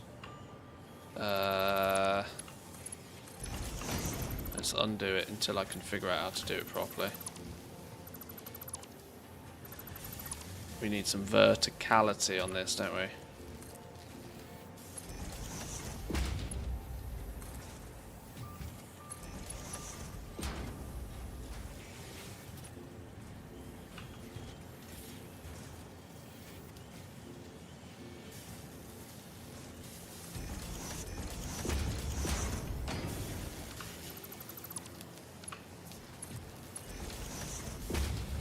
Oh, it clips like a machine.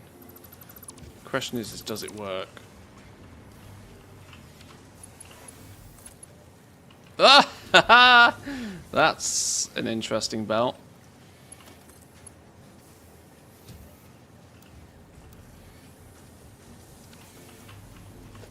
No would be the answer.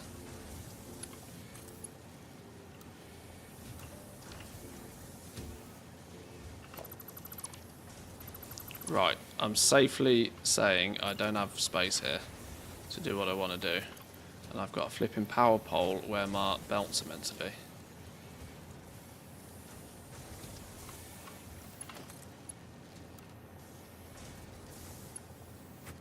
How did I get that in there in the first place? How did I get that in there looking neat and tidy anyway? Must have done some real weird shenanigans. I'm borderline not even able to remember exactly what I was trying to do here, other than share these cables with this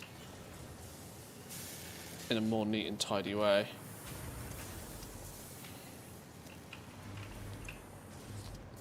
We need this to be making as much as we possibly can to start with. That's 75 wire a minute. We need up to 150 wire a minute to make the cables, and even then we only make 75 cables, which is nearly what we actually need. So I just need more wire into here, really. Which is probably an easier thing to fix. We got this. We got this.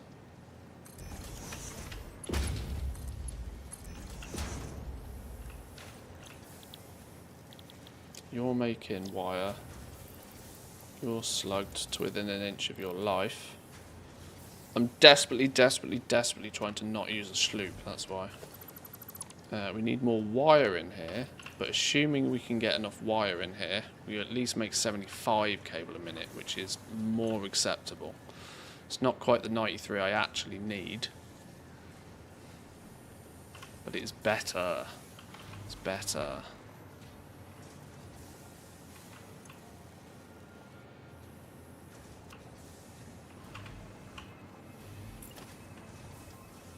Oh god.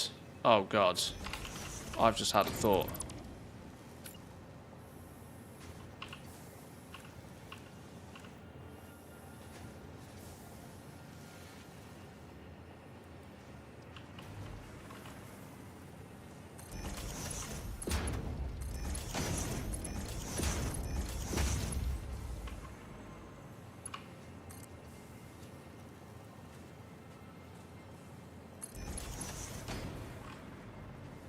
Here we go. Here we go. Who doesn't love spaghetti?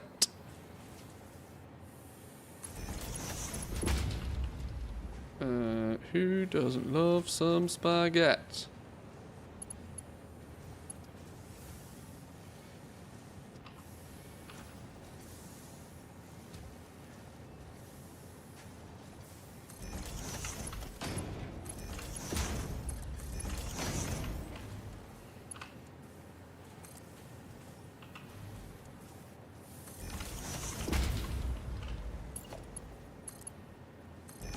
Oh, she's beautiful.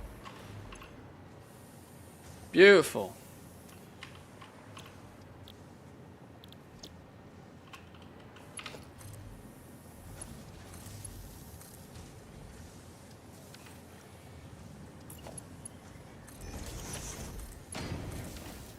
Right.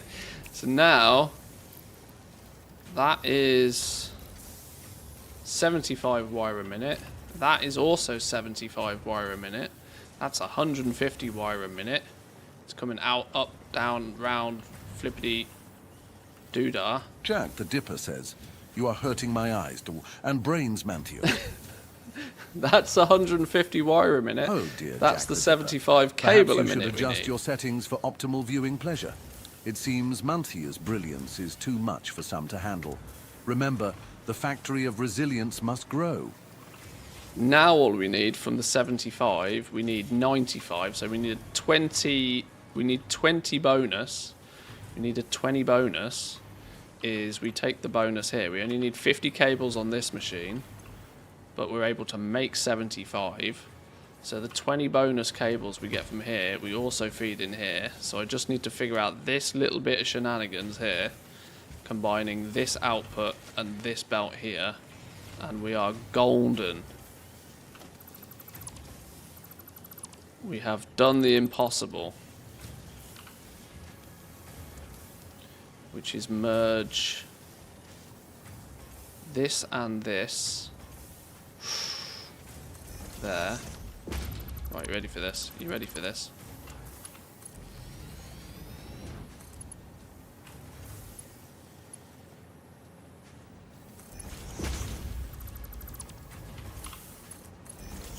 You go in there.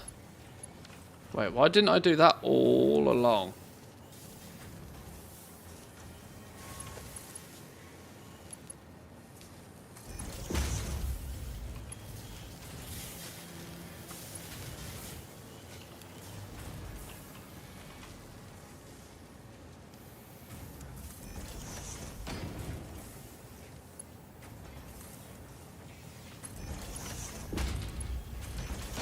Ta-da! Oh, it's not stupid if it works. It's not stupid as long as it works. Right. You now should have no bottleneck on cables. Believe it or not, you should actually get your 100 cables a minute, your circuit boards, and we do need to go double check quick wire, because 525 quick wire a minute is actually insane. Not to mention a rank 4 belt can't even support that, so we definitely need to configure some things here. Let's make sure that we're not screwing ourselves over on belts here. Yeah, the fact that we haven't even got a rank 5 belt coming in tells me that we're probably short. So let's go and make sure that this is all rank 5, rank 5, rank 5, rank 5 again, rank 5.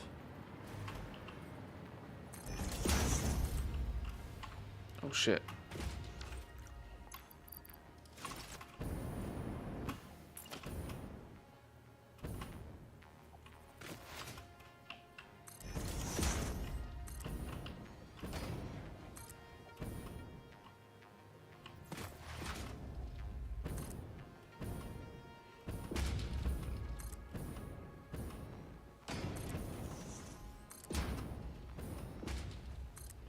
I'm not even sure we produce enough quick wire right now, but I'm guessing we can fix that.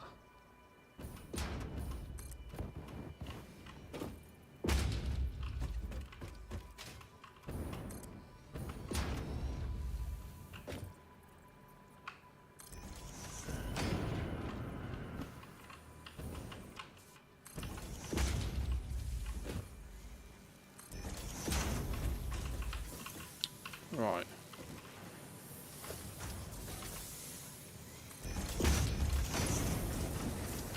Okay. We are producing some. The question is how big is this number some? We are producing 60 per minute. Multiply that by however many machines we got here. 1, 2, 3, 4, 5, 6, 7. Also known as not enough. Not enough.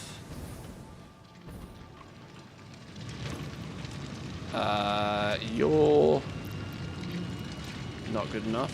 Boom. 600 Caterium ore. If we're going to do it, we do it properly. If we're going to do it, we do it properly. Wait, what? Oh, player's in the way.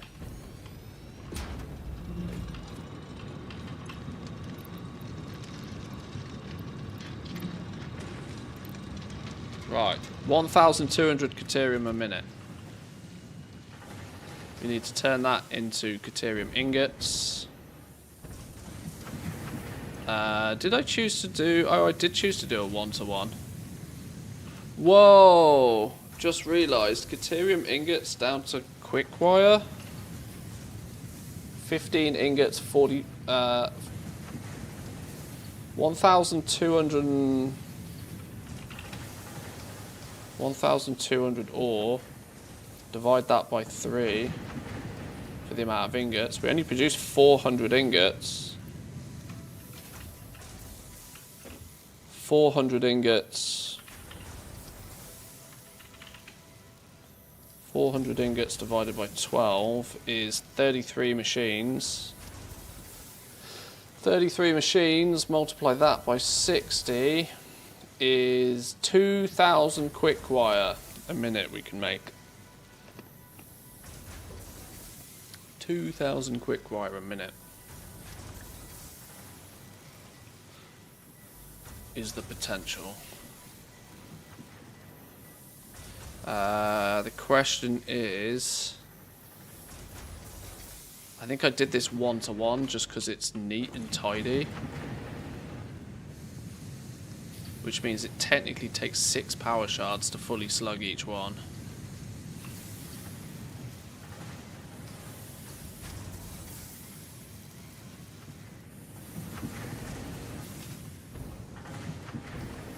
What is up with the cabling on this? What was I thinking? Why did I choose to do this 1-to-1? It takes 12 Caterium ingots, and each smelter makes 15. That's probably why. It was probably close enough. It was probably close enough. Slightly overproducing ingots, but it was easier to go 1-to-1. Okay, well we got lots of room for movement on this. Question is do I want to scale this up so it produces... Do I want to like double, triple, quadruple this? Or do I just want to slug some of it?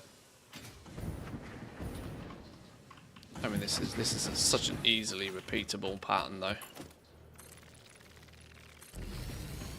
Such an easily repeatable thing. Maybe I just slam a few more down.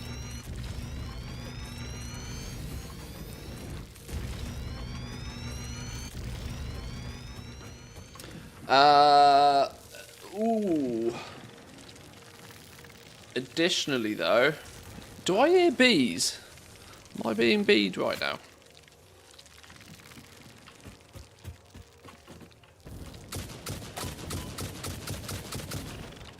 I do hear bees.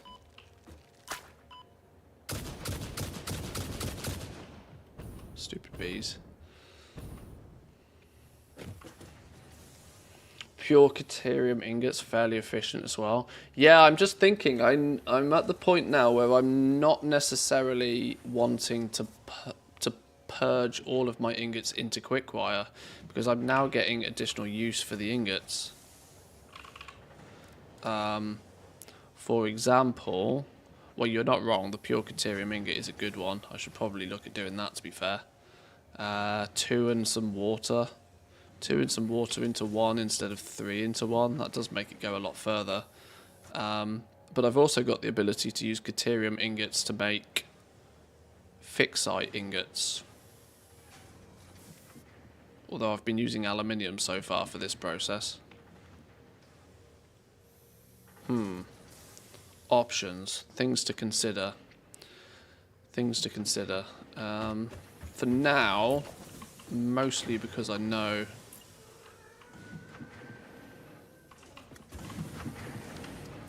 Mostly because I know...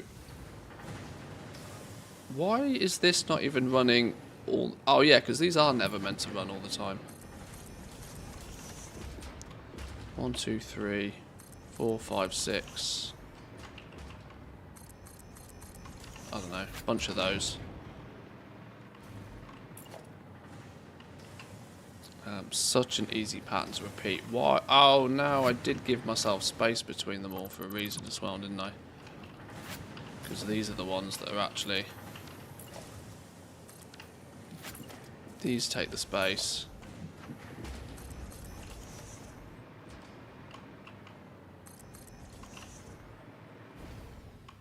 Shit, don't fall through the hole.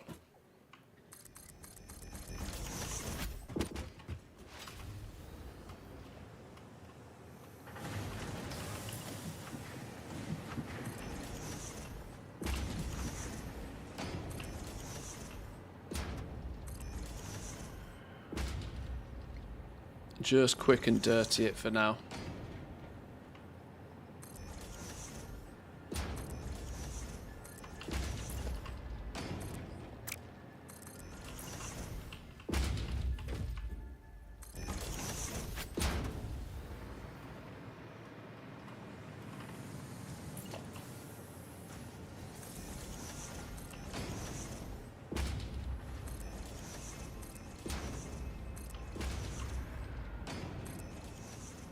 I don't even know how much this is producing, but we've got the ore, so let's just get it doing.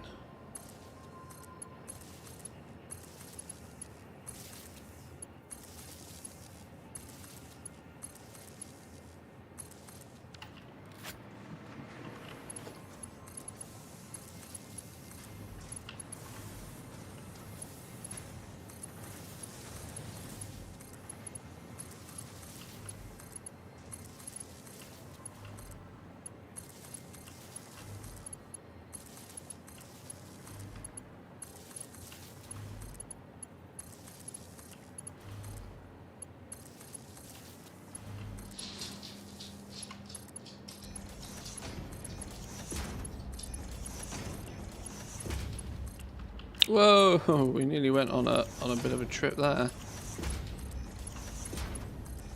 Oh, hang on.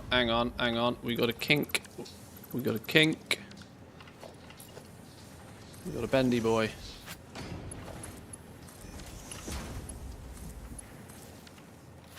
Well, that can't be right. Why is the oh, whatever.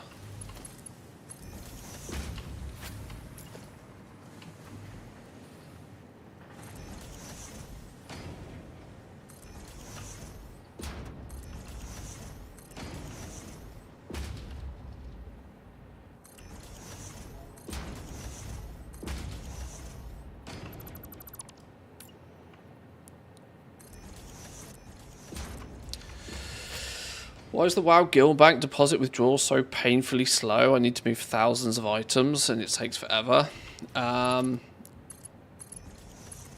It's a dupe protection system. It's because the Guild Bank is considered a public space. Even if you have it locked down and you're the only member of the guild, it's still considered a public space. So what Blizzard does is when it takes it from your inventory to put it in the guild bank, it does quite a lot of like validation steps on it to make sure that the item isn't duplicated, and is hence why it's incredibly slow. Why is this even here? Why is that even a thing?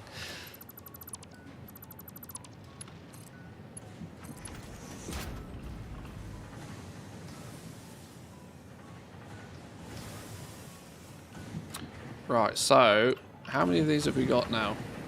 1, 2, 3, 4, 5, 6, 7, 8, 9, 10, 11, 12, 13, 14, 15, 16.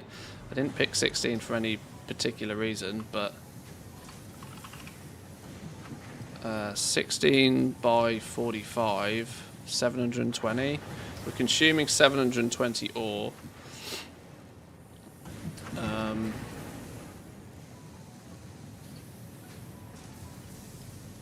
16 by 15 is... No. 16 by 15 is 240 ingots. What's the rate on...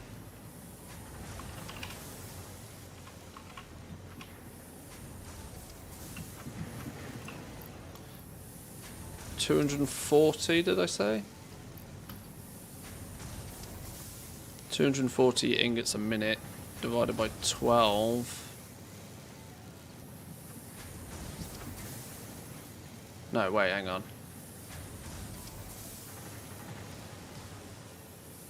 What am I doing? Yeah, multiply that by 60.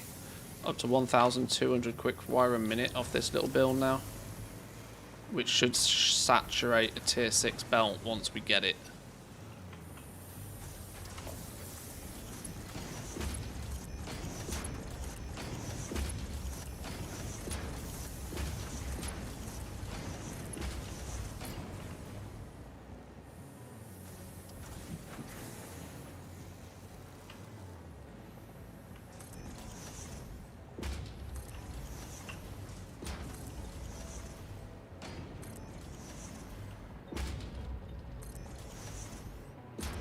I probably should have just rebuilt this whole thing and done it a little bit more to ratio. But I don't think I actually need anywhere near that much quick wire just yet. If the entire factory turns on in one go, maybe, but...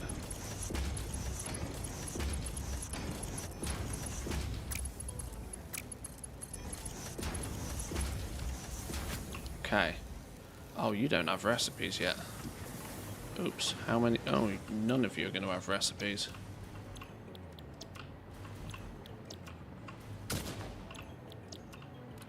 Let's not shoot the place up.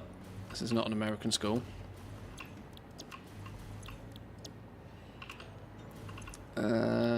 Caterium, Caterium, Caterium, Caterium, Caterium, Caterium.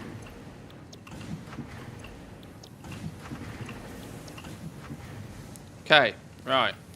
Quick and dirty, but it works. That for the moment is up to 750 quick wire a minute. I mean, we got plenty in supply anyway, but I should be careful with jokes like that. That's the kind of shit that gets you on a list. That's the downside of streaming. Sometimes you say things before you think about things. Right, that should, if everything has gone to plan now, put my...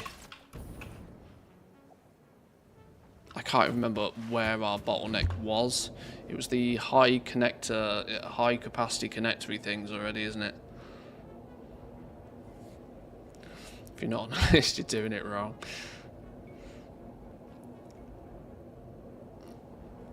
It's probably best to stay off most lists, if I'm honest.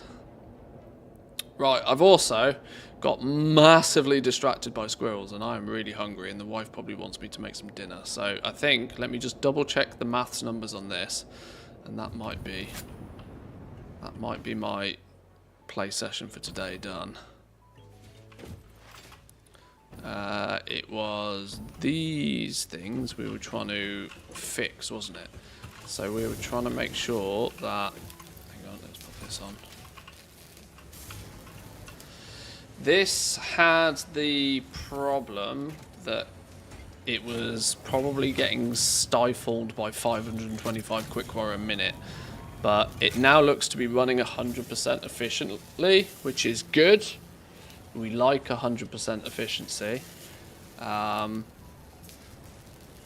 If this has been running at 100% for a while, I knew quick wire was probably the issue, even though we had some stockpile, which it wasn't showing it as the issue yet, but the rest of these should be good. Those high-speed connectors producing, let's just call it 9 and a bit of those per minute.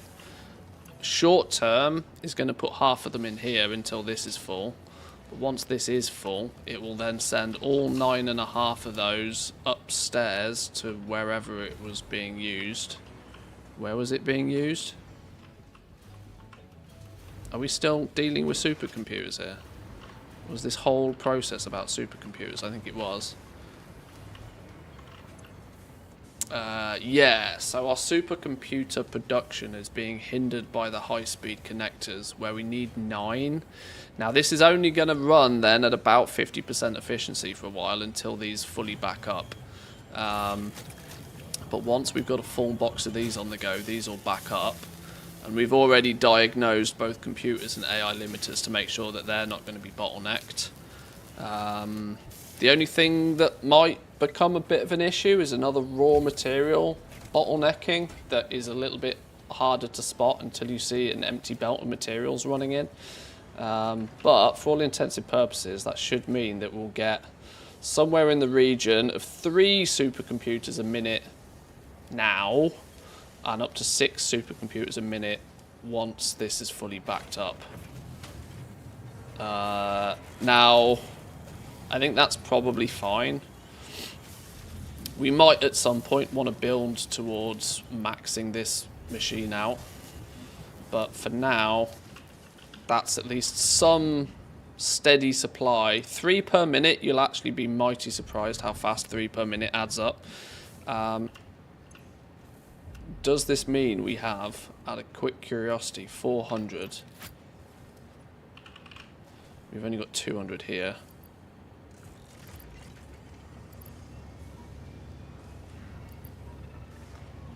So there's 200.